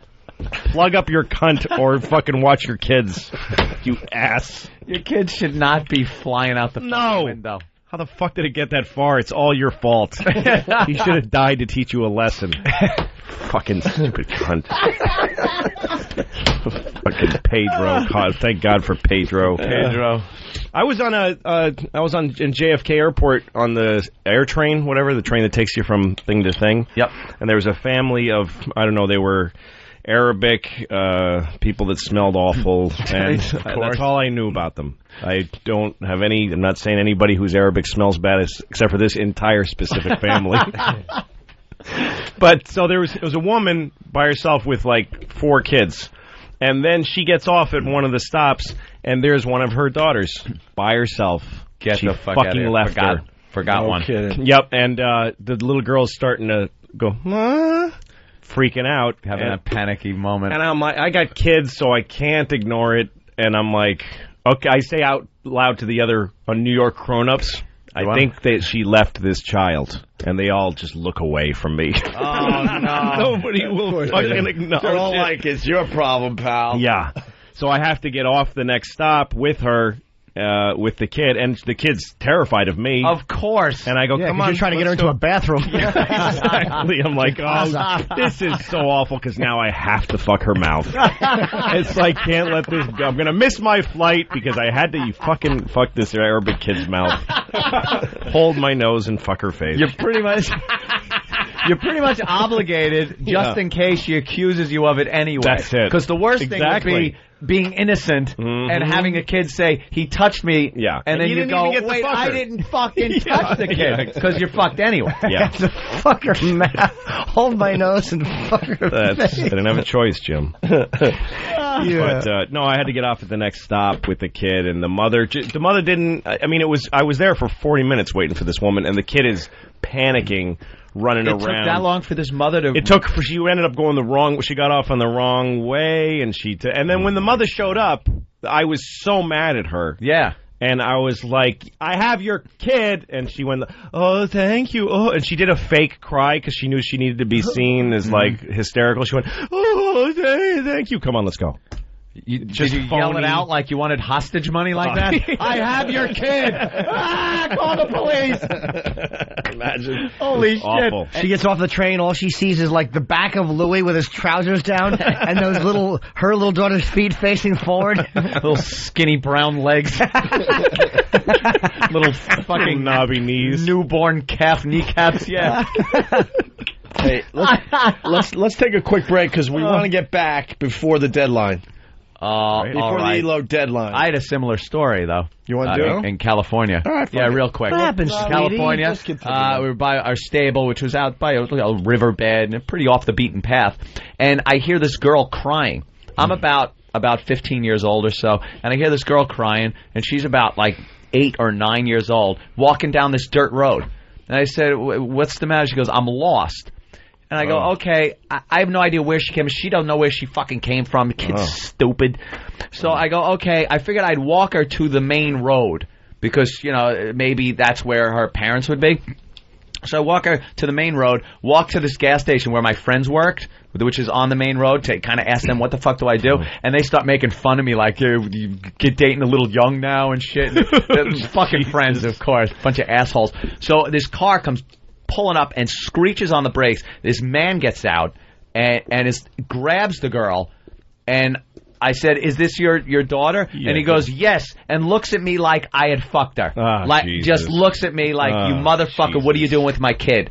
Like, has no clue, didn't ask where she was, where she came from, what the fuck the situation was. Just, it was my fault that she was fucking on the street there. Piece of shit. Prick. That's what all parents that are bad parents do. Yeah. They deflect it. Blame me. Yep. Let's say hi to Rob. He was a hero 10 years ago. Rob? Yeah, what's going on, guys? You were a hero 10 years ago? Yeah, yes, I was. Myself and my cousin. Car went reaming down the street, crashed. We heard it, ran up to it. My cousin broke the back window. There was a kid in there. The father was drunk when we got in there. He was nailed down to the floor because the car was on its side. Mother was hanging from the passenger seat in her belt buckle. She couldn't get out. This was downtown in the Village, down in Manhattan, and a crowd built up.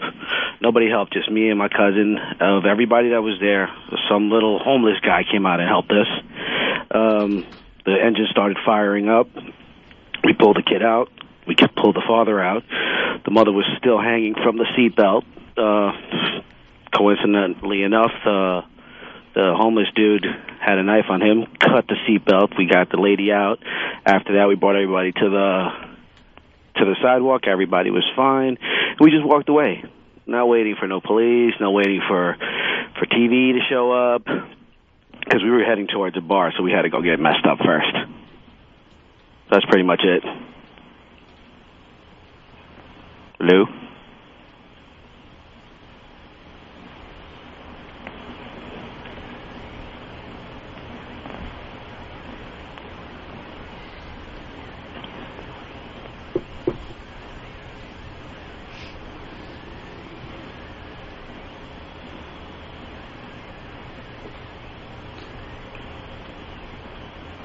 Lou?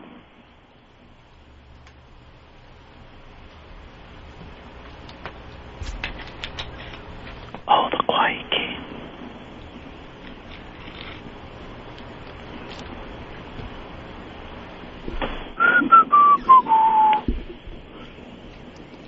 Eatabullet.com. Trunkus.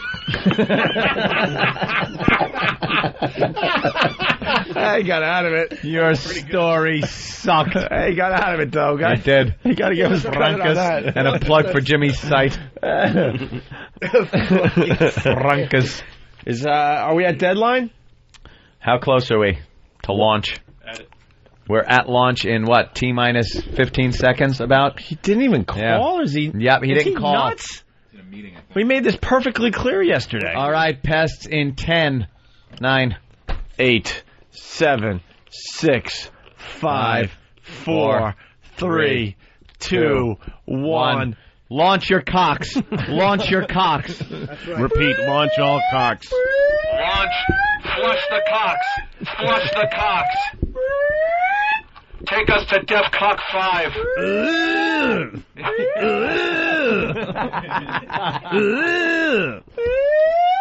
Turn your key, sir. Turn your key. Turn your key, sir. Launch that cock. I would like to know what kind of cocks are being sent. You could give the show a call. That would be nice. Someone's suggesting Elo's been sitting there all day with his pants down, waiting for the pictures. Wishing the deadline was 7:30 so he could start jerking off already. Oh, boy, those cocks are flying. We probably just gave the guy an alibi. Beautiful. Yeah, I didn't well, how's he going to tell, like, Hugh Pinero and Nate and all those guys, like, listen, I have to leave this meeting for a minute because I'm going to have my inbox flooded with cock photos if I don't go call this. That's what I do for a living. Too late. That's my boots on the ground daily job. Tony from... Can't take them back now. These cocks are fucking flying. Yep. Absolutely. Tony from his Subaru. Cocks away. Cocks away. Cocks away. As the Enola Gay rolls out onto the tarmac, the deadly cargo of cocks in her belly. So many cocks that John Kennedy died. I mean, what's his name? Joe. Young Joe. Young Joe Kennedy headed for the presidency. Welcome to your first one. Thank God. Wow. Awesome. Doesn't happen about often. time, man. Jesus. Awesome. Gee, I know. I thought he was infallible. This motherfucker. This guy just sent his picture. It's Ed in Jersey. Ed? Hey, how's it going, Ope? Hi, Ed. Successful launch? Oh, it was great. This thing is bent at like a 65-degree angle. Did you encounter much resistance? Any flack? Any fire? No kickbacks. Clean mission? No AAA. Clean mission. You flew your sortie? Fly a few more sorties. Okay, I can do that. More cock. Can you describe the cock you sent? It is, he's standing over a bed, and he has this cock that's bent at about a 65-degree angle, completely hairless, a la Jimmy. Beautiful cock. And you know, the only response you're going to get from Elo is an email with a TY in it. What do you mean? Thank you. The old text. Guys. TY. Dave in West Orange. I love the smell of semen in the morning. We're going to pick that cock up and drop it right down where you need it, Captain. Someone's yelling, oh, the humanity. Let's see. Let's go to Jeremy. Jeremy. I want you to put that cock right in his inbox. Jeremy. Quesadilla for that one. Okay. Just letting you know that I sent some nice, juicy black cocks too, and those gaping pics for you, Anthony, and some ass caves too. Ass caves. Oh, you sent some ass caves. That's good. You got to soften the beaches a little. Yeah, Run, Charlie. Let's go to Turtle from Wax. Charlie, don't send cock pictures. Hey guys, there are 4 pages on Whackbag of nothing but cock pics. We've got at least 75, 80 of them. They've got gangrene, syphilis. Oh, nice. Cock tumors. There's any man pulls his cock out like that could drink out of my canteen at any time.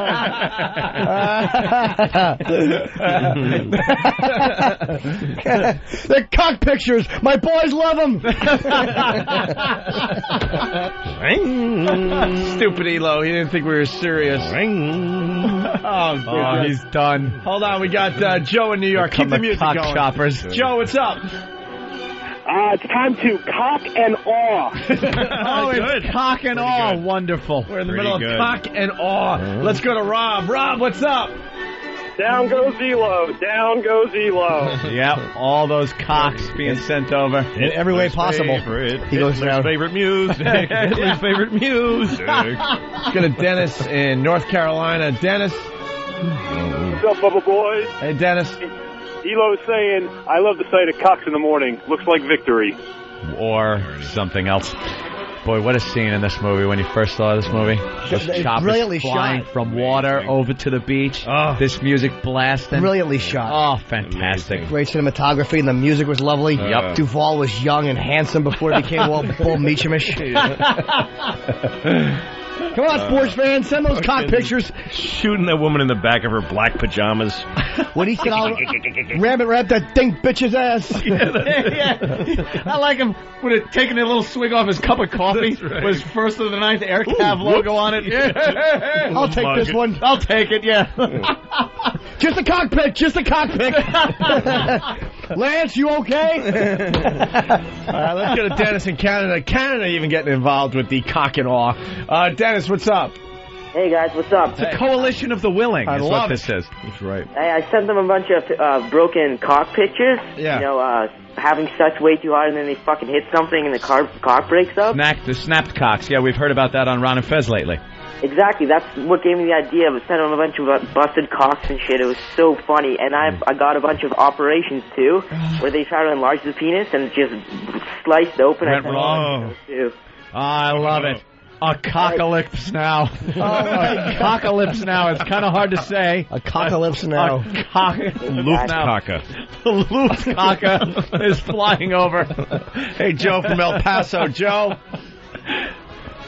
Hey, Joe. Yeah, this gives a whole new meaning to You Got Mail as in M-A-L-E. Oh, M-A-L-E. You've got mail. Very good. It's Chris in Mississippi. Chris? Hey, it's Chris. Hey. Hi, guys. Love the show. I think we need to change Elo's name to Swallow. What? Do we? Swallow. Are you sure? Yeah, let's go to Kirby from Whackbag. Kirby, what's up? I sent Elo a cock picture. It's an extreme close-up. The head of the cock is pointing right at the camera. There's a tarantula on the cock, and the tiniest little drip of semen's coming out of the head. It's either the very beginning or the very end of an orgasm. What a great photo. Launch your cocks. They're launching from all over Next the wave. place. Next wave. Let's go to Launch Joe. your cocks. Joe, what's up? Joe. This is Joe from New Jersey. Hey. First-time caller, long-time listener. Dude, this is the fucking gayest show ever. I know, and we're proud of it. We've got to launch. You ever see a cock come apart like that, man? Holy shit. Let's send the bitch cock pictures. Let's send cock pictures to the whole village. Do it for Manny and Sal's cocks. Let's say hi to Pat in Boston. Pat, what's up? Elo gets the cocks. Don't make a fucking maniac out of me. Oh, very nice. Wow, Baghdad Bob is calling. Baghdad. This is Baghdad Bob. There are no cocks invading the XM compound. Well, apparently not one picture has made it through. Did he yell Frunkus? Yeah. Frunkus. Let's go to Bill in Jersey. Bill. Oh, we will stay the course, gentlemen. We will stay the course. This ain't your cock, Elias. Wow, the phones are just lit. Hotline is ringing. It's Elo. It's how the cock laughs. Let's see how Operation Cock is going. Let's talk to the enemy. Elo! Are you guys having fun yet? Hi, Eric. Elo? Hi. How are things? Couldn't be better. I bet. What's wrong, Elo? Nothing's wrong. Have you checked your mail? All 242 of them, yeah. Jesus. That's just the first wave, my friend. Right. Well, you know, what? By the way, the other thing that I think that, you know, good God, who the hell? He can't even. God. What was that one? This one is directly from Cumcock UK. This is Ivan. Look at that. The British are always willing to help us out. That had to be a real pioneer of that shit. Whoever got cumcock.uk was really ahead of the game. Cumcock. He really knew that this internet was going to take off. Yes. Yeah. Elo, could you just read off maybe some of the subject lines that are coming in? Resume. You're costing me cash, cock, not more cock. FBA cock, more cock. Let me scroll down here. Free puppies, what that one was. Then we're getting creative because they know that, if you put cock in it, he won't answer it, so now I've got 2007 budget. Good. Because the message board has been chatting with each other, trying to get a battle plan together, so they probably because the key is to make sure he opens the subject up line something business-oriented. Yeah. What's in the budget one? What's in the budget one? Oh, fuck, hold on a second here. Oh, great, this is a guy who actually does take a picture of his cock from his cell phone. He wasn't home, but he had to participate. Yes. He's in line at Starbucks. Looks like an insurgent. Yeah, exactly. That was an RPG Anthony, or whatever it was called. An RPG. Hey, Anthony. Improvised, IE, whatever. Yes, Elo? Anthony, is your email up right now? Are you forwarding them to me? No, I'm just going to. I'll forward you the budget cock. All right, let me pull up. Now, the other thing too. Now, Opie, you, I think, and Anthony, both you've talked to my assistant here at the office, right? Yes. So I had to bring her into my office, and I said, "Now, listen, we're going to have a delicate conversation." And she thought she was getting fired. And I said, "You're going to see a lot of cocks today. You're going to see a lot of cock today. I need you not to sue me. I need you to understand that I'm not sending you the cock, but there will be a lot of cock." I am not kidding you. I'm having a hard time logging onto my email. Everything's running really slow. I think because the entire email server at XM is going to break down here. Damn it. Here's a sample. This is great. This is almost like we're doing a damage assessment before the next strike. You know how you have to look at, see if the buildings have been damaged enough? Yes, that is a fine hit. That's a smart cock. All right, Anthony, I send you the one. This is a more cock one coming your way. More cock? Yeah, and there's some very interesting ones. Actually, very creative. All right. Well, it hasn't come through yet. Your cock hasn't come through yet. More black cock. Here we go. And oh God!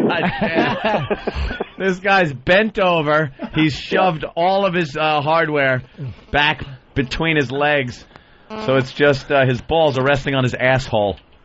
Oh, is that wonderful? Here's one. Urgent. Urgent. Is it? What is it?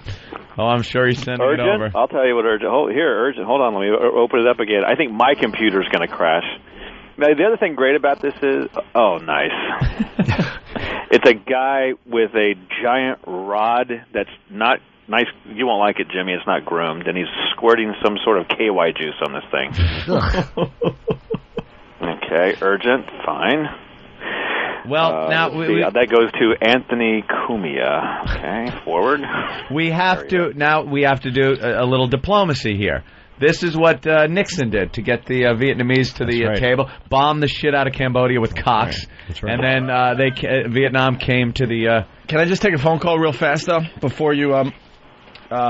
Great. This is going to be oral. Is this oral cock now? Greg in Oregon. Greg, you're on with Elo. Hey, Elo, I was wondering if you were enjoying the Battle of the Bulge. Battle of the Bulge. Boring. Punching out, boys. Elo, boring. Oh, God. Boring. We have a very diverse audience, or they're getting pictures from certain websites, because there's a gentleman who looks like me might perhaps be into hip hop music when he's not lubing up. Okay, now they're getting good. Yeah, why? I need a door to a caddy. That was my old email to you. I love how Elo's got his own sound effects for his own phone call. Okay, now this one, by the way, I'm going to give in the cock. Oh, I think it just screws something up here. Son of a bitch! I just screwed it. Hold on. You better not have sent that off. He hit forward, and it went to the boss. Yeah, Hugh. Oops. This one is good. From T Frolics at Antioch.com. Again, of course, that email box has probably sent one email, and it was to me. Subject line: Bob Edwards contract dispute. That's pretty. Wow, that's clever. That's the best one. This one just in. Ethel listening. This is a nice one. Letter from mom. New one just in. Reference inquiry and urgent attention required. Any emails from Oprah yet? No, but I'm sure they'll be coming shortly. Oh yeah. How many are there total so far? I've got let's see. It's hard. I got to get at. I've got since I've been on the phone, I've gotten 90 new emails. So that's probably.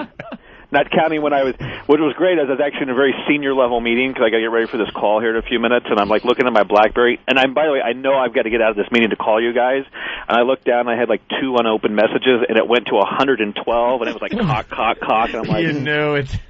You missed your deadline. I had Carlisi calling me like a madman, leaving me messages. Please forward every picture to me. Every picture forward to me. I'll name the people who they're pictures of. I recognize them. I'll help you out. You better call. I mean, I didn't know any good way to stand up at this meeting. Go, listen, I got to go. I got to take a call about cock, so I couldn't. Anyway. Well, did you do any discussion? Have any discussions about our Box O'Cox contest? I did have a lot of discussion. I talked with legal counsel, two different legal attorneys here, and got all the answers, of which none of them are going to like. Well, all we want to know, is there any way we are going to be able to do this a Box O'Cox, maybe with a different theme somehow? What did the lawyers tell you? It was. Keep sending cocks. That's right. We aren't ready for the bargaining table yet, Buster. He's still a little too snippy. Yeah. He's still a little too snippy. I don't know. Those beaches are still a little dangerous. Yep. Another wave. Another salvo. Another sortie. There you go. That's what you get today. All right, Louis C.K. Caroline's all weekend long here in New York City. We're going to have a party at Caroline's tonight and maybe tomorrow night as well before we fly out to set Vegas. up, Kenny? I'm going to call Greg Charles. Oh, you haven't done that? What are you doing? Why, Kenny? What are you... Greg has always been a saint. He's a good boy. He is. You want to do the dump report before we go to break? Because you probably want to get out of here, right? Yeah.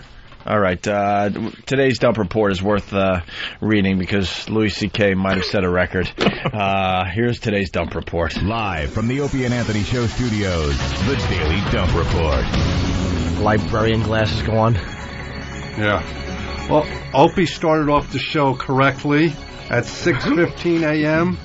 He said he also sucked Marlon Brando's cock. That's going to make it. Yeah, that didn't squeak by? No, I thought maybe it had that been would've... established that we were talking about something else. Yeah. Yeah, Wally Cox, right? Yeah. 7:20 a.m., Mr. Norton, what the fuck?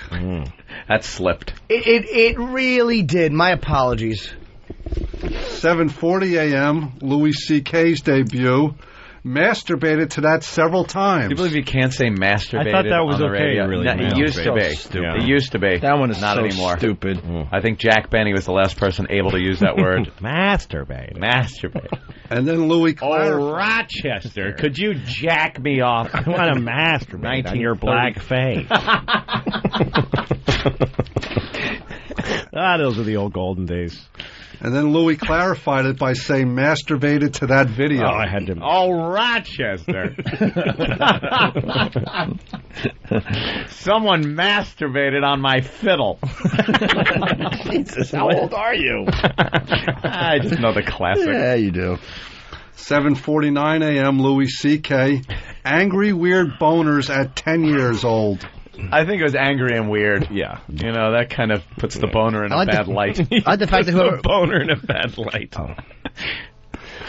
Sorry, what? 7:56 a.m. Opie chimes in again with cum collectors. Right. Cum collectors. To describe all women.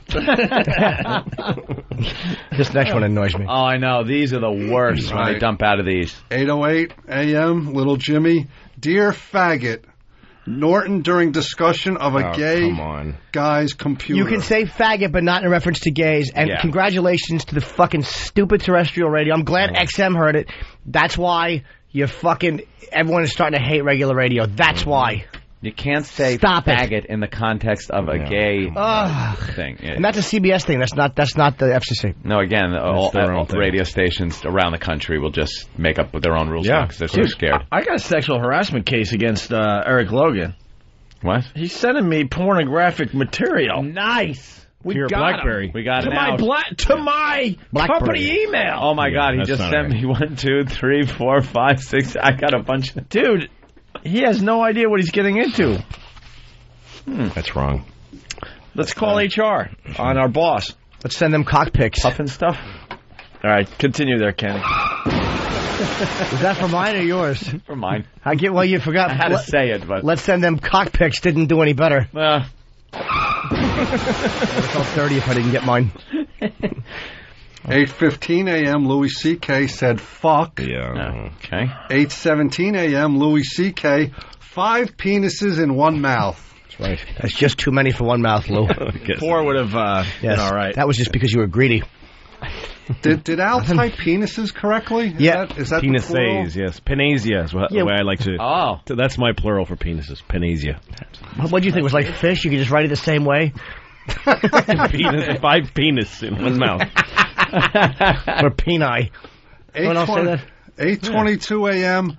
Lots of references to what Louis C.K. thought was sex when he was a kid includes testicles coming out of the tip of your penis and the girl bleeding during sex for the first time. Yeah, that should have been bleeped here. Yeah, that's just disturbing. That's like fucking Eraserhead movie type sick shit. Yes, you should be hung hung for forget that. it. That's right. Next one, Anthony was a bad boy. 8:24 a.m. Reference to a kindergarten girl pulling down her panties. How innocent was my stupid fucking discussion there? Yeah. I went down the block as a I was in kindergarten. She was in kindergarten, and she used to show me her hiney. She would pull down her pants and panties and show me her little white hiney, and I would show her mine. And it was like a show and tell innocent kid thing. Yep. It's not fucking, it's not now. I'm not giving okay to kindergarten look kids at now. little girls' asses and vaginas when you're their age. Even when you're not their age, Lou, stop discriminating. You're right. Sometimes you just want to see how it fits. Like fucking Chris Hansen walked into the shed. What are you doing here, Anthony? I'm in kindergarten, you ass. Go away, I'm trying to see this girl's hiney. I want to look at her coolly. What did you hope would happen today, Anthony? Anthony, you came here with a licorice whip and marbles. Were you going to play? Yes, Chris. I'm in kindergarten. Chris, what do you I'm fucking think? 6 years old, Chris. She's 6. We're looking at each other's heinies. Did you bring condoms? What's a condom? I still say that.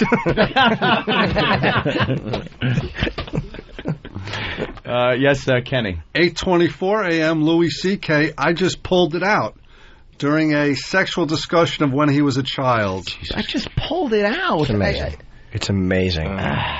8:26 a.m. Come and come and come. During gay John Madden produced bit, it was a clip of Madden saying "come." C-O-M-E. Correct.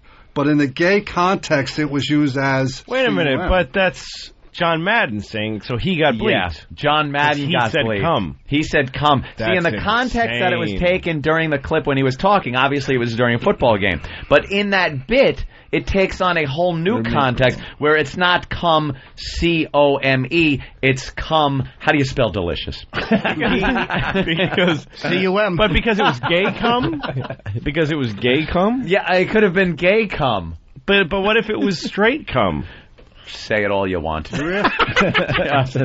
Enjoy. Yeah. This next one's annoying, too. 8:38 a.m. He had to have an orgasm on Christmas Day. Louis C.K. about a 14-year-old. Ridiculous. That's ridiculous. No problem. Perhaps the age is the problem in Just that one. fucking I don't annoying. know. They worry about the kids. It's all about the kids. Louis C.K. again. I don't know if he set a record today. Yeah, what is the record? Do we know? I don't. You know something though? I don't think he did. No, he didn't. No, I don't doubt it. 8:42 a.m. Louis C.K.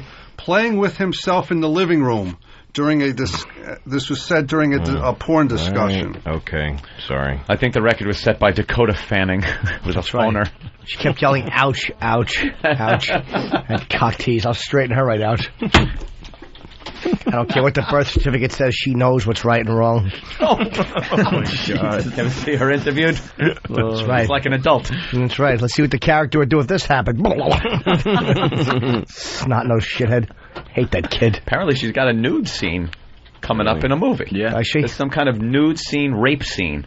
Wow. Where there's partial nudity. Is it a comedy? And It's the new Cedric the Entertainer movie. Codename the memory wiper outer.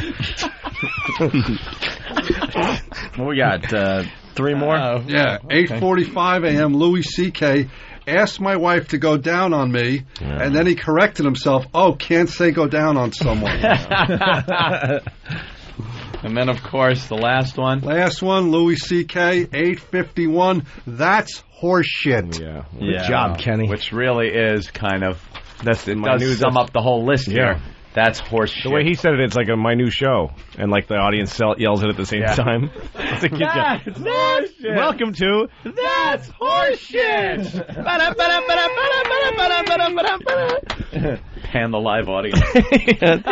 Trying to go to Dopey break. looking up at the monitor. Trying to go to break here, but Elo's forwarding all the emails to me now. Yeah. He's forwarding me the cock. And some of the subject lines are hilarious. Subject, merger finalization.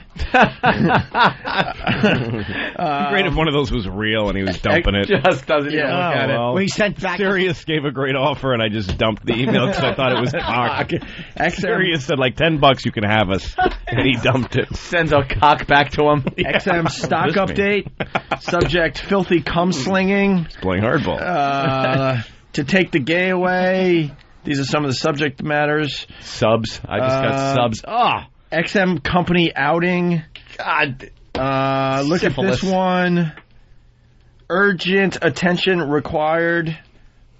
Ethel listing. Yeah, he wasn't lying. I'm going to have to put Elo's email address in a spam folder. Why? I mean, yeah. I mean, I'm sure. So Good morning.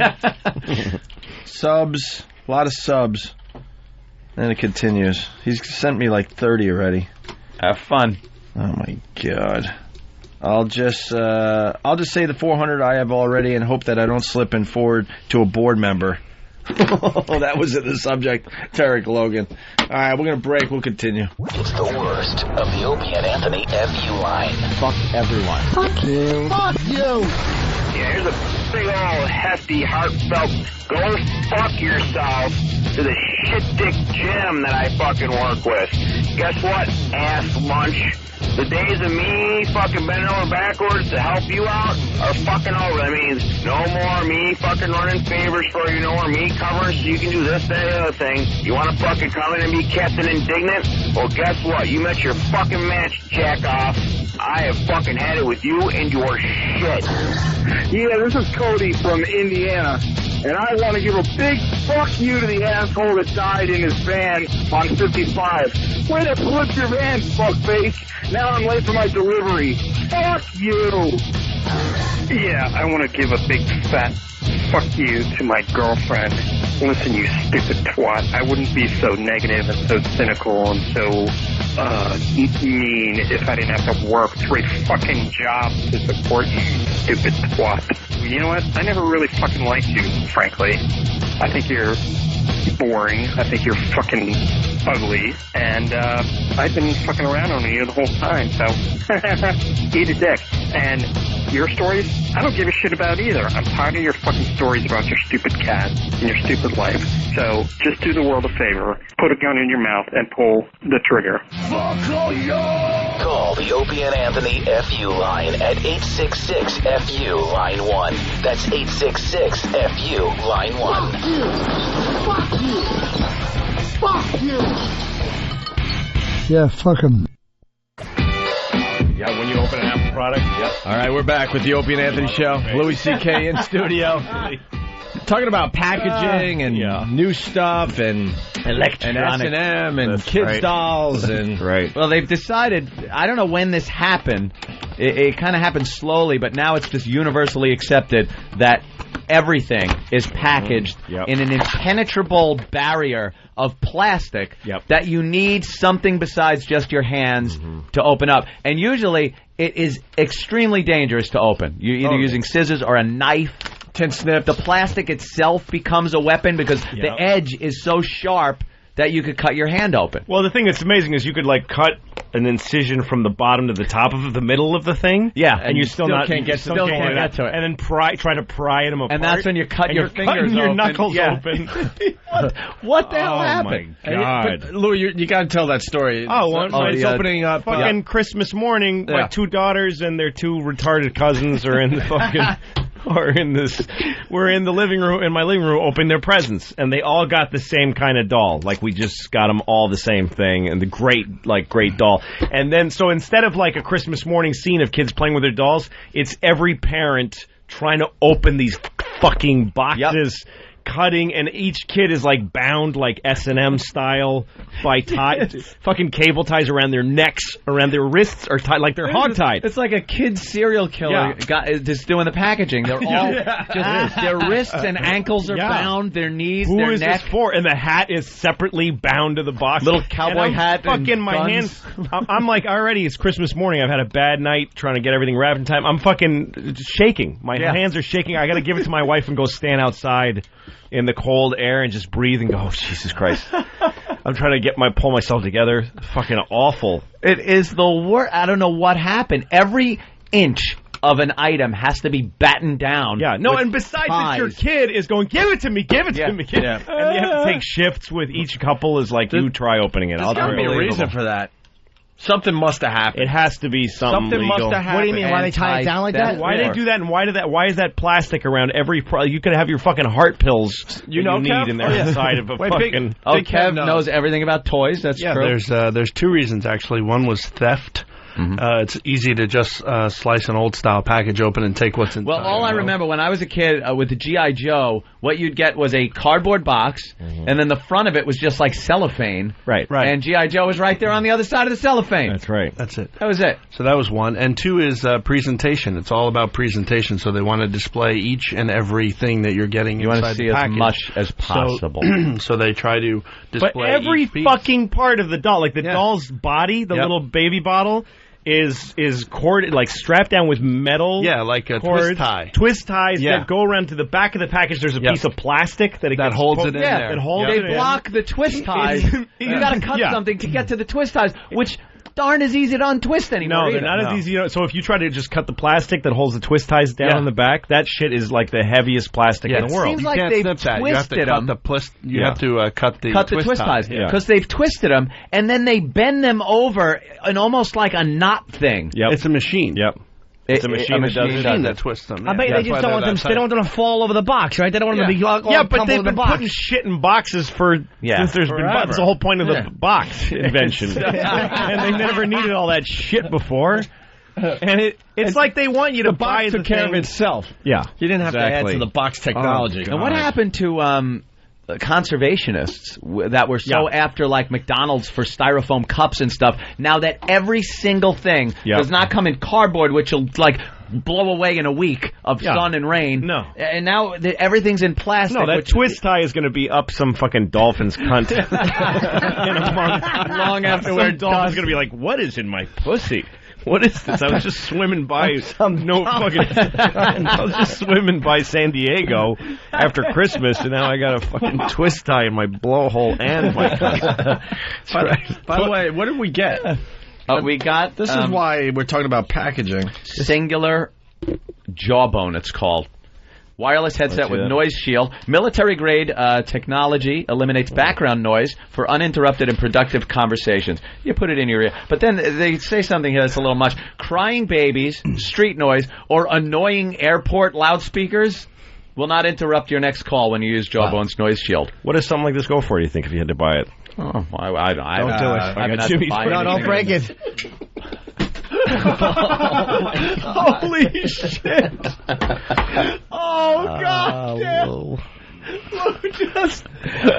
Just smash it. Oh, it's done. Hey, look at that printed circuit board you're never supposed to see. Well, that does help me open it because it wasn't really coming out of the package. Oh my god! I was sorry, Jim. You handed it to me. Oh, I was. Why did you do that? Jimmy. This is something Jimmy would have really enjoyed. I was so looking Louis, forward if to you using only this. knew. Also, here's something else. Yeah. For years since we've been here. Yeah. Opie and I have gotten free things from the company and stuff. They give us stuff. Mm-hmm. Jim never got the stuff. No, it was like they would just say, it. Opie and Anthony show? It's Opie and Anthony. Yeah. He fought like and yelled at people. Yeah. It's like, hey, and we fought. We're like, he's part of the fucking show. Sure. Get him something. Yeah. He finally started getting things. He's trying to put it And look, together. it's just fucking That was a nice done. one, too. Where's nice. Will? Wow. What? Where's Will? I'll call him. Honestly, these have to go for poor fuck. $200 easily. Well, and also I was standing there, and your guy with the tattoos handed one to each of the three of you, and I stood there like an asshole. So I had to break yours. That's true. That's true. My Bluetooth stinks Not too. that I deserve a gift, but Your Bluetooth stinks. I like breaking it's it. better than the new one you're holding. It certainly is. Well, let's get us a new one, Steve. Let's see. Is it possible for that to happen before the end of the show? Before the end of the show. No. Yeah. Not for the whole Go to- week. I go won't to get the one all store. next week. I won't have one. All right, I'll work on it. Fuck. He's really hurt. I wanted this. I normally wouldn't care, but I needed this Bluetooth because mine sucks. My Bluetooth is falling apart. I have a Motorola, which is just Jap shit. You know, it didn't. When you handed it to me, it did not occur to me to do it. But then I felt your fear that you. As soon as you handed it, I felt you going, "Why did I just hand that to him?" No, I didn't actually. why? I didn't think you'd. I was like, You didn't think I would? I was like, why would he? So it's the new it's so bad. technology. Someone's saying they're only $120. Are they? I don't care what you cost. I need a new Bluetooth. 120 Mine online, stinks. but the Savages, that means it'll be about 300 in one of those stupid little cell phone stores. How's it fit in the ear? What? I can't hear you. It says annoying sidekicks. I can at least look at the booklets. Thank God. I take lemons, I make lemonade. Thank God the power cord's unaffected. Are these in stores now? Oh, these aren't going to be out for like a year. This is like we're the first. They're only using them on the space shuttle. Yeah. These are prototypes. These are the only 3 in existence. The way you giggled as you were stomping on it, I was like, no. Oh, Louis fits right in with this. and Jimmy just hoping beyond hope that Louis would pick it up and it would be fine. But then you just saw that nice golden glisten of the circuit board. Normally I would never serial hand it number over. that some Taiwanese printed on there. Normally I would never hand it over. Oh, you should never see solder. No. When you're buying electronics. dots. Yeah, little solder dots should not be seen. Oh, God. I could fix it. And now he's spilling water on. Oh, God. Jim, if you were any kind of man, you'd grab his $4,000 camera and smash it against the wall. Louis grabbed it real fast. He's not taking any chance. No. Look at this. You can customize your fit. There's 4 earbuds and 4 your ear little loops. ear holes. That's the nicest thing I ever ruined. That really in is my life, a I've nice never thing to ruin. It's called the jawbone from That's Singular. all right. The jawbone. It was only The fair. jawbone. I ruined your show. That's right. You got me canceled, your ugly mug. People couldn't look at it anymore. Hey, we got to play this before we get out of here. Let's hear from Mark, huh?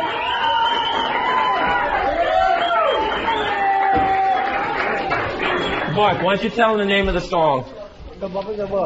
Well, you say it right in there if it does. Go ahead. What a wonderful world we're going to sing.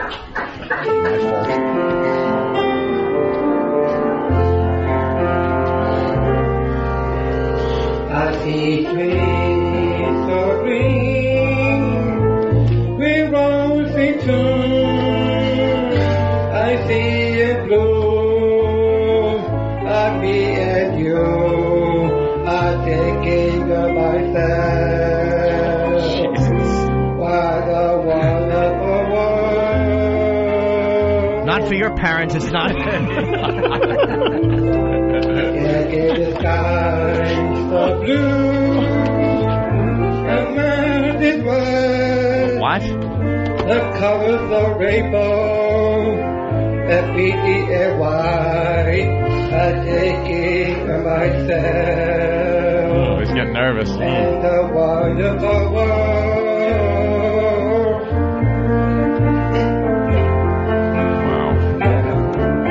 What colors of the rainbow, so pretty. Karaoke guy. He had rescuing him in there. Yeah, he had to rescue the poor kid. Is that the karaoke guy? That's karaoke guy. Karaoke guy. And the sky are also on the faces of people going by. I see them shaking hands. I see a fat tongue and a Pete Rose haircut. I love you. Maybe a wonderful world, but it's not a particularly good gene pool, is it? Louis. I watch it grow. That there's much more I'll ever know. And I'm thinking myself, what a wonderful world. Louis Tardstrong. Louis Brain Week. Dummy Armstrong. What a wonderful world. Louis tongue thick. Wow, that's terrific. That's retard karaoke. Yeah, it's where up can on- we catch that? Every is that at F.H. Riley's? Do you do that? F.H. Riley's every Friday night, yes. Retard karaoke with the One Pest. I got to go upstairs and get my kernel of corn picked out. So Hey, did we get him another one? That's probably not going to happen. I have. Don't start feeling guilty I now. feel bad. Wait till the sun hits you. That's when It most, doesn't. Yeah, most people feel guilty. no guilt in the room. Yeah. Once you're out on the sidewalk, cry your eyes out. As soon as you see the sun, then the guilt hits Be you. like the rest of us. Yeah. Hey, Steve. Where's Steve? Stare at that ceiling at night, wondering how you make a paycheck. I want to. What's going on, Jimmy? The guy that piece of popcorn stuck in my teeth. The dentist upstairs is going to take me for like in between patients for 2 minutes, just to fucking pick it out real quick. Get a mic or a phone. I don't even need That's one. what I did. No, we need a phone. Right now, I was just on the phone. Well, they'll take me now. Say shit. I'm gonna call him right now. I used him when I had a Yeah, toothache. can they bring one in here now? Worked great. And he wrote me a Vicodin prescription. It was wonderful. Fuck. Hey, Steve. Can he buy one anywhere? Is it available in stores? Oh, God. Yeah, can I buy one? It is? How does Louis smash the thing and I start feeling bad for Louis? I'm feeling bad for Louis because he's feeling bad. I'll be back in a few minutes. But you want to call in? I'll get one for free. I'll be back in like 5 minutes. Do I need my phone? Well, Yeah, I don't feel take your like phone. No, I can't do it on the phone because I don't have anything to talking to. Oh, no. Jimmy! You got to. I had a I'll really buy him bad- one. I'll buy him one, then I'll take his when it comes. I had a bad toothache. I had a root canal done years ago, and they didn't go deep enough. And then years later, it like perks up, and I was in fucking pain. Jesus. Toothaches are the worst. And there's a dentist upstairs. Didn't know it, but they found out. Went upstairs. Was on the air here. Yeah, Patrice O'Neill was in that day, and I went upstairs, and of course they had to mic me during this whole thing of me God. just in pain getting dental work done. Was that me? Oh my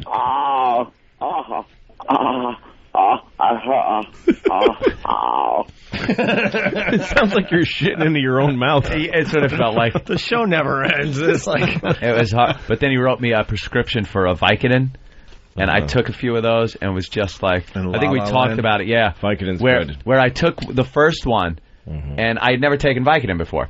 I took the first one, started feeling the effects, and immediately emptied out the whole bottle in my hand and counted them. Yes. I wanted to know exactly how many I had left. No, every time I get pain medication, I empty the bottle long after the pain is. Oh, yeah. Fucking free You drugs. gotta finish it. But I was Oh. so like, after I took the first one, I'm like, how many do I have? What do I have? or I'll just take half. I'm saving And- these. yeah, it was such a No, great I'm still buzz. taking my wife's Percocet from when my kid was born. She still has fucking 2-year-old Percocet that I still raid. She thinks she has a bottle of Percocet around, but it's fucking there's about one left. I think doctors prescribe medicine that is for the pain for like a day. That's it. And then it becomes purely That's the thing. recreational. That's it. They know. Who's shitting who? They know. Yep. Let's say hi to Jeff in Jersey. What's up, Jeff? Yo, top of the morning, boys. Hey, I got a Jeff. question for Louis. Yeah. What's up with Shameless? Shameless, it's up. It's coming out on January 13th, a week from tomorrow, I guess. Yeah. Week from what day we have? It'll be on HBO at 10 p.m. January 13th. It's an January hour 13th. special. I shot it in L.A. at the Henry Fonda Theater. It's probably the best hour of stand-up I've done in 20 years. Oh, nice. You're happy with it? Yeah, it's the best thing I ever did. All right, Jeff. All right, cool. Happy New Year. Hey, Yeah, Big Louis Kev, you're fucking doing the funny, geek man. thing this Thanks, weekend? Yes, sir. Tomorrow night, 11 to midnight. Oh, you can wait the show? Yes, sir. Whoa! What are you going to be covering? Don't give away. I mean, keep some surprises, but But we're going to have a radio first. what? I can't tell you. You'll have to tune in. Motherfucker, I can't even get a tease out of the guy. A radio first. Yeah. That could be anything. I know. Give us a hint. It's it's something to do with the Pal Talk cameras. Oh, okay. Well, then it's not a first. We did it. I know, but it's a first. Putting a finer point on it. It's a first. What? Finer point. Yeah. I'm trying to think. It's never been done before. Doesn't get wasted. Are you going? Oh, you're playing some other video. It's not going to be a live camera. It's No, it's going to be a live camera. Okay. Yeah. Something happening in the studio. Wow. You're calling this a first right in front of us. Uh-huh. Okay. Are you nuts? Because I know damn well this is a first. Something with the. So you're going to do something? Yeah. Or show them something? Oh, okay. Uh-huh. with the camera itself, or the camera's going to be used. You're going to play World of Warcraft live on the radio. The camera is going to be pointed at something that's happening in the studio. And that will be a first for radio? For radio. It's not radio. Guys sticking their balls in mousetraps. No. How do those work? They're like just little USB cameras? Yeah. And they go to PayPal. They go to PayPal. Paltalk. Yeah, it's paltalk.com if you want to be involved. And it continues after the show. Like I want to get one because I have an apartment in the village that has, it's down in the basement, so you walk down these little steps to and that's where my apartment door is. Oh boy! And there is a transvestite hooker that does her business there every night. Really? Every night, that's right where outside she takes your window. Her Johns. It's a fucking nightmare. So you want to know when I wake up in he's the morning, there, so you can talk to Jimmy. I want to put a camera there. Oh, and a light, and first of all, just as a deterrent. Yeah, right. But every time, the worst it gets is there's always these personal lubricant little pouches, like one-time lubricant and a used rubber.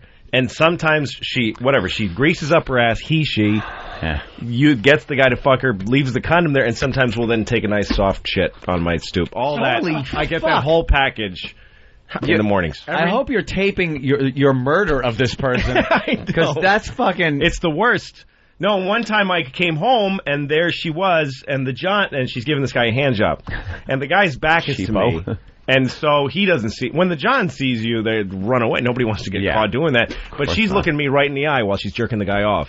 And mouthing words off. Like what are you going to do about this? Motherfucker, you like just doesn't care. Oh, you got to get video of that. My wife was asleep once. She doesn't spend many nights in that apartment. We use it for me mostly for when I come here to work.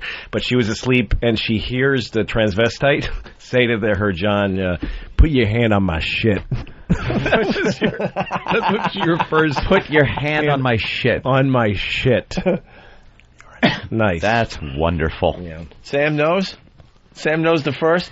I'm just curious, Big Kev, because every day Ant and I try to come up with a radio first. It's not easy. I don't know if you would do this one. Huh? I don't know if you guys are going to necessarily be jealous. It's not exactly your genre. It's a geek Thanks thing. for blowing it, Sam. I didn't blow up your spot. I didn't say anything. Yeah, this isn't tantamount to fucking with my show or anything. I didn't say anything. Let me tell you something. Well, there's a thing going on. Yeah, because there's the Than and Sam show, and then there's Big Kev's show. And they're vying for better times. There's battles going on. Battles. It's like a regular show, these are shows that are on your channel? On your on our channel on the weekends. Okay, maybe you didn't give the people enough. We let the Asylum take over on the weekends. Maybe you didn't give the people enough for them to tune in. Yeah, see, I like just the idea of that. But most people will be like, but you didn't give any more info, so... And then you say Pal Talk cameras, but people have been viewing the Pal Talk cameras on our show for a while, so they think it's just that. Mm-hmm. Go ahead, Sam. Rosy-cheeked Lil Sam is going to blow up your spot. Go ahead, Sam. Not if he doesn't want us to. Yeah, look at Than. Wow, Than, what's up with that? Classic good cop, bad cop. You guys are learning quick. Me and Opie have gotten so successful doing the good cop, bad cop thing. No, we just want Kev's show to succeed or fail on its own merits. And not whether that was a backhanded fucking compliment. That is a guy that I'll fail on my own. Wants the show to fail. This is from the Than and Sam show, which did so well in its first outing. Well, we got a second show. Step back. I know we're not exactly Big Kev's podcast. Yeah, I know. But we got a second show on XM. Oh, you're Than and Sam's podcast. No, you didn't. Wow. I'm going on my 40th show. What show are you on? Well, all right, we'll record 60 shows over the weekend, and we'll be on 61. All right. That's fine. Holy shit. Though. I like that. These motherfuckers are vicious over a fucking hour weekend slot. Yeah. There was a very fragile truce, which I guess Kev thought is breaking was down. Broken. Who's going to start sending who dick pictures? Come on, Kev. So, since Sam came in here to blow up something on my show, he simply said he had the information, and you insisted that he say it. Do you want him to say it or don't? I didn't insist that he say it, but if he came in here to say it, then we have tape of you saying "say it, Sam." I think. Wait, I want to know what the problem is with the Than and Sam show. What the problem is? There's only so many show slots available, and people want that slot. Did you like the Than and Sam show? It wasn't my cup of tea. Holy shit! But that's nothing Wow. against Stan and Sam. It's just, just. I guess there is a God. I could take it or leave it. Oh, wow. And I'm sure when they hear my show, they'll feel the same way about my show, or worse. Now, your show is about what? We know what Dan and Sam's about. They just kind of riff on shit. Yeah. What's your show like about? If you had to describe it, you're pitching it to someone. What is it about? We examine and talk about the entire spectrum of the geek culture. The geek culture, which would involve Star Wars movies, LARPing, science fiction, movies, LARPing, gaming, role-playing games, LARPing, things computer like that. games. All right, now I'm going to be openly honest. Okay. Here, I have been with these guys on their show. I've listened, I've laughed, I've not laughed at certain things, but it's what a show's all about. It's the same thing with our show. That to me sounds like something I would listen to because I'm kind of a geeky guy. Okay. I like that. And if presented properly, that could be a good show because I haven't really heard a lot of shows like that. What are some of the topics that people could look forward to Saturday at 11 o'clock? Big Kev. We have one of the leading comic artists in the industry is going to be in the studio with us the entire Perhaps time. not presented in that fashion. But is he going to draw a comic live on the air for you? Oh, shit. Dude, you just fucking blew it. I told you I wasn't going to blow up your spot, Kev. I wouldn't blow up your spot. Oh, no, that was it. I got on the info camera. and I saved these guys' asses. Oh, my God. I wouldn't have done that. Oh, wow. Hope he just blew it. But why wouldn't you want that to be a secret? That's a good. You should tell. Honestly, guys who are like that, I would watch that or listen to it. If you're into comic books and the art behind it, right? And this guy, that's the only thing of any real value of. No, it's John Romita Jr. He's a second generation artist. His father's a legend. So he's gonna do one for the Pal Talkers. He's gonna that was a stab in the dark, by the way, Big Kev. I swear to God, that really was. That's I don't think anyone was stupid enough to have a. So that you should tell people that there's no reason to keep that secret. Radio show. Right, and so you'll be conducting an interview, an interview as he's drawing. Right, he'll just be sitting in with us and commenting while he is sketching. And you're talking about sketch you? No, he's going to sketch his characters. Yeah, characters that he does. Caricatures. That's great. Will there be LARPing in the studio? Two damage. There will not be casting spells. I cast a spell. Any beanbag spells? No, you're rooted. You're rooted. You can't move. We don't cover LARPing. That's a little too geeky. Too geeky for even you. Even me. Wow. What is too geeky for you? Because some of the stuff you talk about goes way over my head. I can't be bothered. I got to be honest. So for you, a geek, you will admit you're a geek. LARPing is too geeky for you. What about tech? Way too geeky. What about like geek tech? Yeah, definitely. Computer equipment, things like that? hardware, and video games and video games. Yeah, we talk Are you a about all that Trekker? stuff. I'm a Trekkie. That I learned from Beauty and the Geek, they like to be called Trekker. Well, maybe that guy liked to be called Trekker, but I'm a Trekkie. He said he's a Trekker. Do you get into factions? There's a lot of factions in the Star Wars. Trekkers are like the USFL of fucking. I was watching Beauty and the Geek, and the guy he's a Trekker. I saw in the 80s, I saw a full-on rumble between Trekkies and Whovians. What the fuck is a Whovian? Whovian is a person who follows the British science fiction show Doctor Who. Oh, right. Yes. There's tons of them. Fin heads, brown coats. What else is too geeky for Big Kev? This is kind of interesting now. What's too geeky for me? Dressing up at conventions is too geeky for me. Yeah, you wouldn't go to convention dressed up like Japanese characters. You're sitting on the bus in that hot too geeky for mask. Yeah, we got to go upstairs and you're dressed as a stormtrooper taking the fucking bus. This is fascinating, but Jim is upstairs at the dentist. Jim? Yeah, no, I have nothing yet. I'm waiting in the lobby. I'm going to be going in a second. You're in the waiting room. I thought he was taking you right away. He's just signing out his last patient. This is all he had. He's taking the in-between patients. So I filled out the paperwork, and I'll be in a minute. Are you annoyed by that little fucking kernel of popcorn? It's driving me nuts. It's just you've been poking at it with your tongue. Yeah, I feel like someone took Bluetooth and smashed it into my tooth by my filling. And you are going to go in there, lay down, he's going to take a little thing, and then it's just going to be gone. I want to look at it. Magic. You want to look at it and curse it. Yeah. It doesn't hurt, though. It's just irritating. I know. Annoying. I'm going to dig a filling out, and that's what I'm afraid of. I'm picking at it now. Is he taking you? No, in a minute. He's finishing with his picture now. All right. Stay right there. Tell us when you're going in, because we're in the middle of an amazing conversation here with Big Kev and Than and Sam. It seems to be a little controversy between the Than and Sam show and Big Kev's, what's the name of the show? Big Kev's Geek Stuff. Geek Stuff. Geek name suggested by Opie. Geek Stuff. I came up with the name? I was about to say how awful that name was. This is entirely... my show is entirely inspired by something Opie said to me a year ago. What did he say? Why didn't you call it Go Fuck Yourself? Really? How'd you get Geek Stuff out of Go Fuck Yourself? You should call the show. When are you going to get the hint? Oh, thanks. Big Kev has done great things for this program over the years. Wouldn't have had Linda Blair doing on the phone, hanging up 3 separate times. When all we did was yell, "The power of Christ compels you." The power of Christ compels you. And when it stopped being funny, it got 10 times funnier. She was so fucking annoyed with us. Hey, I gotta find. How did I inspire you? You and I were talking about if you could do it. I go back and forth. The best way. You and I were talking about fucking bite the hand that feeds you, bite the hand that punches you, right? Shit in the mouth that fed you, that you fed. I said step on the earpiece of a co-star. Whatever it takes. Yeah, what did I do? Whatever it takes. I made a joke about it. I said I should do a whole show about you were commenting about basically what you just said 5 minutes ago. You know, a lot of this geek stuff that you talk about is so way over my head that I couldn't even give a crap. I'm like, yeah, I should do my own show, like Big Kev's Geek Stuff, and you were like, hey, there's something to that.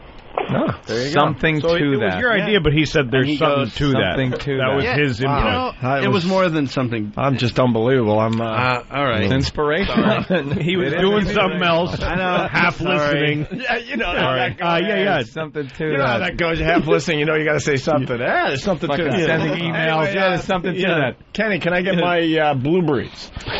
But it's going to happen tomorrow night at 11. Yeah. What else? Your show tomorrow, Kev's big show's tomorrow? Yes, sir.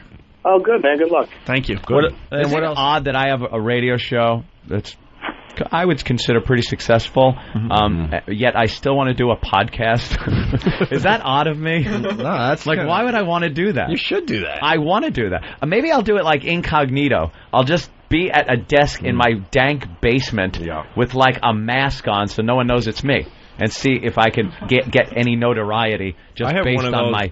And I have subscribers, but I don't. I'm too lazy to keep it up. Like I let it go months. We spoke about our laziness the other day. Yeah. Me and Louie just never lazy motherfuckers. There are times where I'll have an envelope that I have to mail out, and I put my car keys on top of it.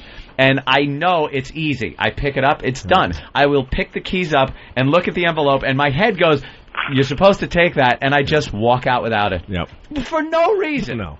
It just sits there. Names are coming in for Big Kev's show. Good. Dog Shit Sniffer from Woodside. Name the show, I Wonder What a Vagina Looks Like. 40 episodes too late. The dentist is coming in now. They have... He's here, and he took the instruments out. It's probably going to be very quick. It's just a little... I think so. I hope he calls you a faggot for coming in for this. I hope he goes to pick it out and goes, "What? Ooh, what's this?" Like says something you just don't want to hear. I've only seen one of these before. Let me call my colleague and ask him to look at this. Yeah, well, there's a big lump on my gum. Could you give me? I need to speak to Dr. Peterson in oncology. Yeah. Why? Let me set up my webcam so I can get a second opinion from Taiwan. We need to medvac you. Yeah. Ever been on a helicopter before? You're on the air? Yeah. We're on the radio right now? You and I, they can't really hear you, but I am on the radio. Okay. Yeah. Well, you guys still there? Yeah, we're still there. Okay. Was he a little concerned about being on the air? Well, I was concerned. I just probably never happened before. But I it happened when I went up there. Yeah. For God's sake. He's just checking, so I can't put you to sleep and fuck your mouth then? Okay, I'm just checking. I don't want to do that on the air. Oh, different dentist, Anthony. It's a different dentist. Oh, okay. Yes. Oh, that guy your sounds was nasty. Fired from malpractice. My teeth. That guy sounded a little nasty. Are we on the air? I hope he hurts you. I hope he just hurts you with that little pick, that instrument that hasn't changed in 500 years of fucking dentistry. 2007, we were supposed to have the stupid little Dr. Bones McCoy thing that's supposed to fix everything, and they're still sticking sharp pieces of metal in our mouth. 2007. What the fuck happened to the future we were supposed to have? Nothing. Nobody cares. Wait, Supposed to do with a laser. Yep. What's Jimmy saying? Jimmy? Yeah, he's putting my chair back. All right. Here we go. Jimmy doesn't like this shit, by the way. Jimmy's not a fan of shit like that. I hate dentists. I don't mind dentists, actually. Put your chair don't? back, baby. Now unzip your fly. I woke up and my shirt was unbuttoned. But doctor, I didn't know there were teeth in my pants.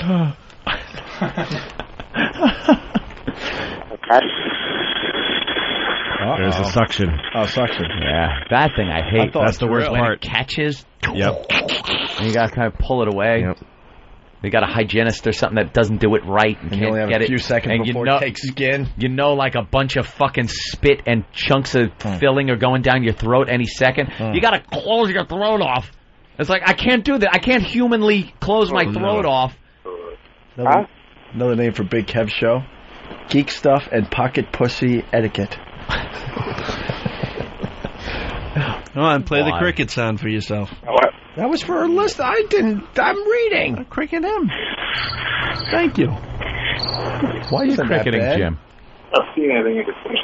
What? Sound like He's saying there's nothing in there. Oh, that's not You know what it is? Is that my filling that I'm filling? Could be. Get the drill. He's got to grind it, dude. He's got to grind it now. Oh, Greg, I got a broken tooth. I got a crown or something I never actually got finished years ago. Probably got a root canal. King Jimmy. Root canal. Oh, no. Oh, this Jim. doesn't turn out good for Jimmy. Good. Look, it's getting worse by the second. I thought it was a quick little pick. We went from a popcorn kernel to fucking He's root got a canal. cracked tooth. Oh, Jim. No wonder you couldn't get it out. It's You your wish tooth. it was a poppy seed, you faggot. Oh, you're dead.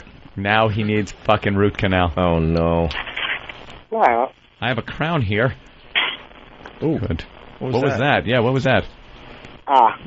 Dentist throwing down a metal tool in disgust. In his mouth. What are you bringing this mouth to me? Why do you people do this to your teeth?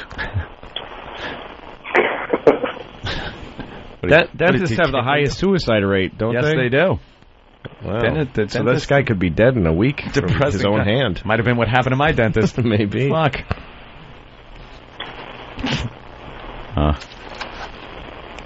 Jimmy, anything? Give a little moan, Jim. You all right? I'm bleeding.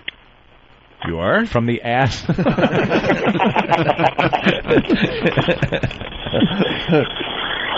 This is supposed to be fast. Yeah, what happened to this being a fast This is supposed to be a quick removal of a fucking piece of popcorn, and now he's bleeding, has a chipped tooth over a crown that's covering a root canal.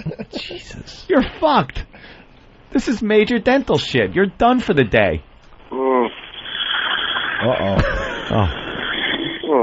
This is what it used to sound like in his Saturn. Sucking sounds and Jimmy moaning, and then a deep voice saying $25. Windows steaming up.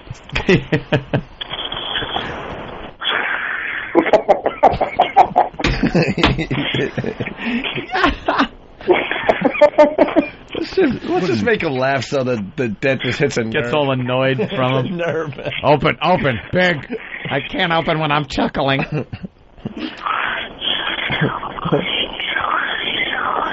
Is that Jimmy whispering? Oh, okay. No. Oh, yeah. The suction is working hard to get all that cum out of there. Just gallons of it going down that suction machine. What is all this sperm doing in here, Jimmy? Yeah, dentist is the only one that knows what cum does to teeth. You know it's corrosive. Usually the head of a cock isn't hard enough to chip a tooth. Seems in your case, but it's clearly a cock-shaped. Oh, yeah. This guy's obviously a size queen. Mouth wide open, so size queen. Biopsied what we've taken out of your tooth, and it's a piece of foreskin. Okay, this is but what you're feeling here, you're feeling this ridge over here. Is that what's bothering you? There's nothing wrong with him. There's nothing going on with you there. And then we'll... He has a ridge. That's done. Okay. Hold on. All right. Dude, you really made me. I had to take the phone away from my ear. Yeah. Yeah, because Louie's watching so much. You have a ridge on your tooth? I had gotten years ago. What is it, like AIDS? Filling, and I never got it finished. Does that need to be finished? Yeah. I want to with the X-ray. Oh, can you do the X-ray real quick? I know I never got it finished, and she told me I was supposed to, and I didn't. You're gonna get an X-ray? Yeah. All right, we gotta give it's up done on now. Now you're done. You're in there for the fucking You're in there duration. For 15, 20 more minutes. 20 minutes? Oh, They're taking X-rays. No, I was only They're taking gonna one. find shit, and he's gonna have to send him fucking a root canal guy. Mm-hmm. No, I don't need a root. I already got a root canal. It was put in. I thought you said it wasn't finished. It wasn't, but they had to just put the crown on there or something. Yeah, but Don't yell at me.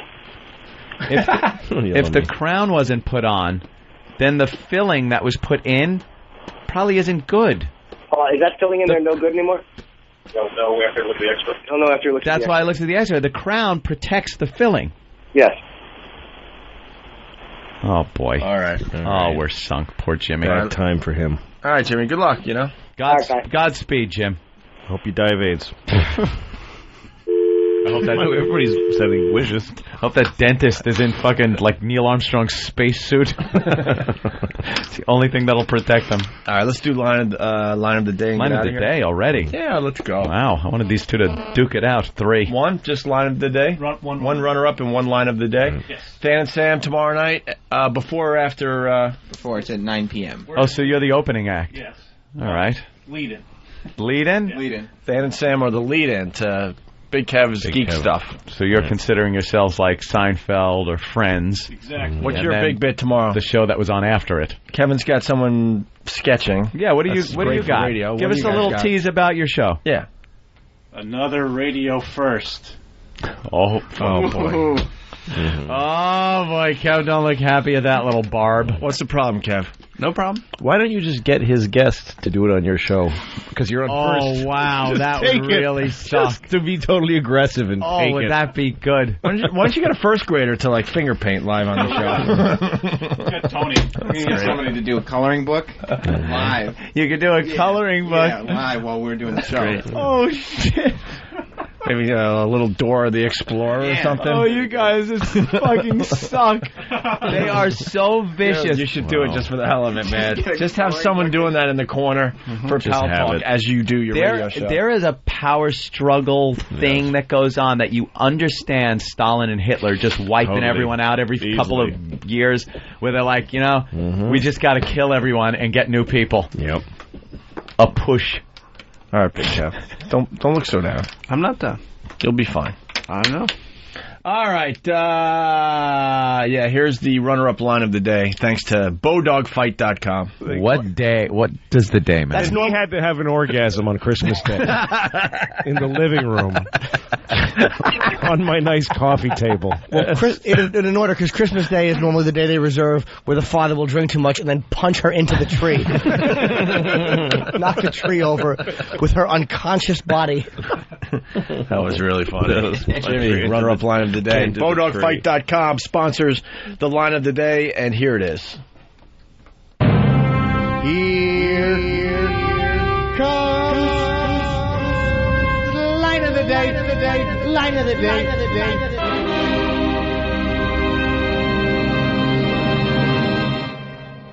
And what happened to conservationists that were so after like McDonald's for styrofoam cups and stuff? Now that every single thing does not come in cardboard, which will like blow away in a week, and now everything's in plastic. No, that twist tie is going to be up some fucking dolphin's cunt in a month.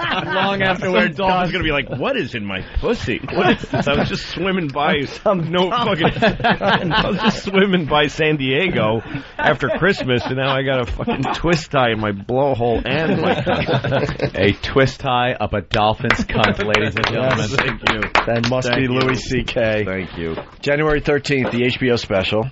And Caroline's all weekend long here in New York City. All the way through Sunday night. Tonight, I'm going. Good. You're going, what, 2 shows tonight? 2 tonight, 8 and 10:30, I think, and then Saturday the same thing, Sunday 8 o'clock. I'm going to the Late Show. Late show's better. That means I'm always better. I got a nap early too. show. I got a nap when I go home, so I can stay up late. I'm like a fucking baby. These stupid hours we keep. Yeah. Go home and nap. All right. Babies and grandpas. That's what fucking nap. Yep. We're off to Vegas. We'll see you Thursday? Sunday we leave for Vegas. We have to go to Vegas, and I know people are like, oh, we have to go to Vegas, poor guy. No, but we want to be doing our radio show at this point. We have to go out there for 3 days to talk for 3 minutes. Yeah, it's pretty much a 3-minute little presentation. And we have to take 3 days off for that. What happened to his head on CNN? Whoa. Oh, I hope that's a digital glitch.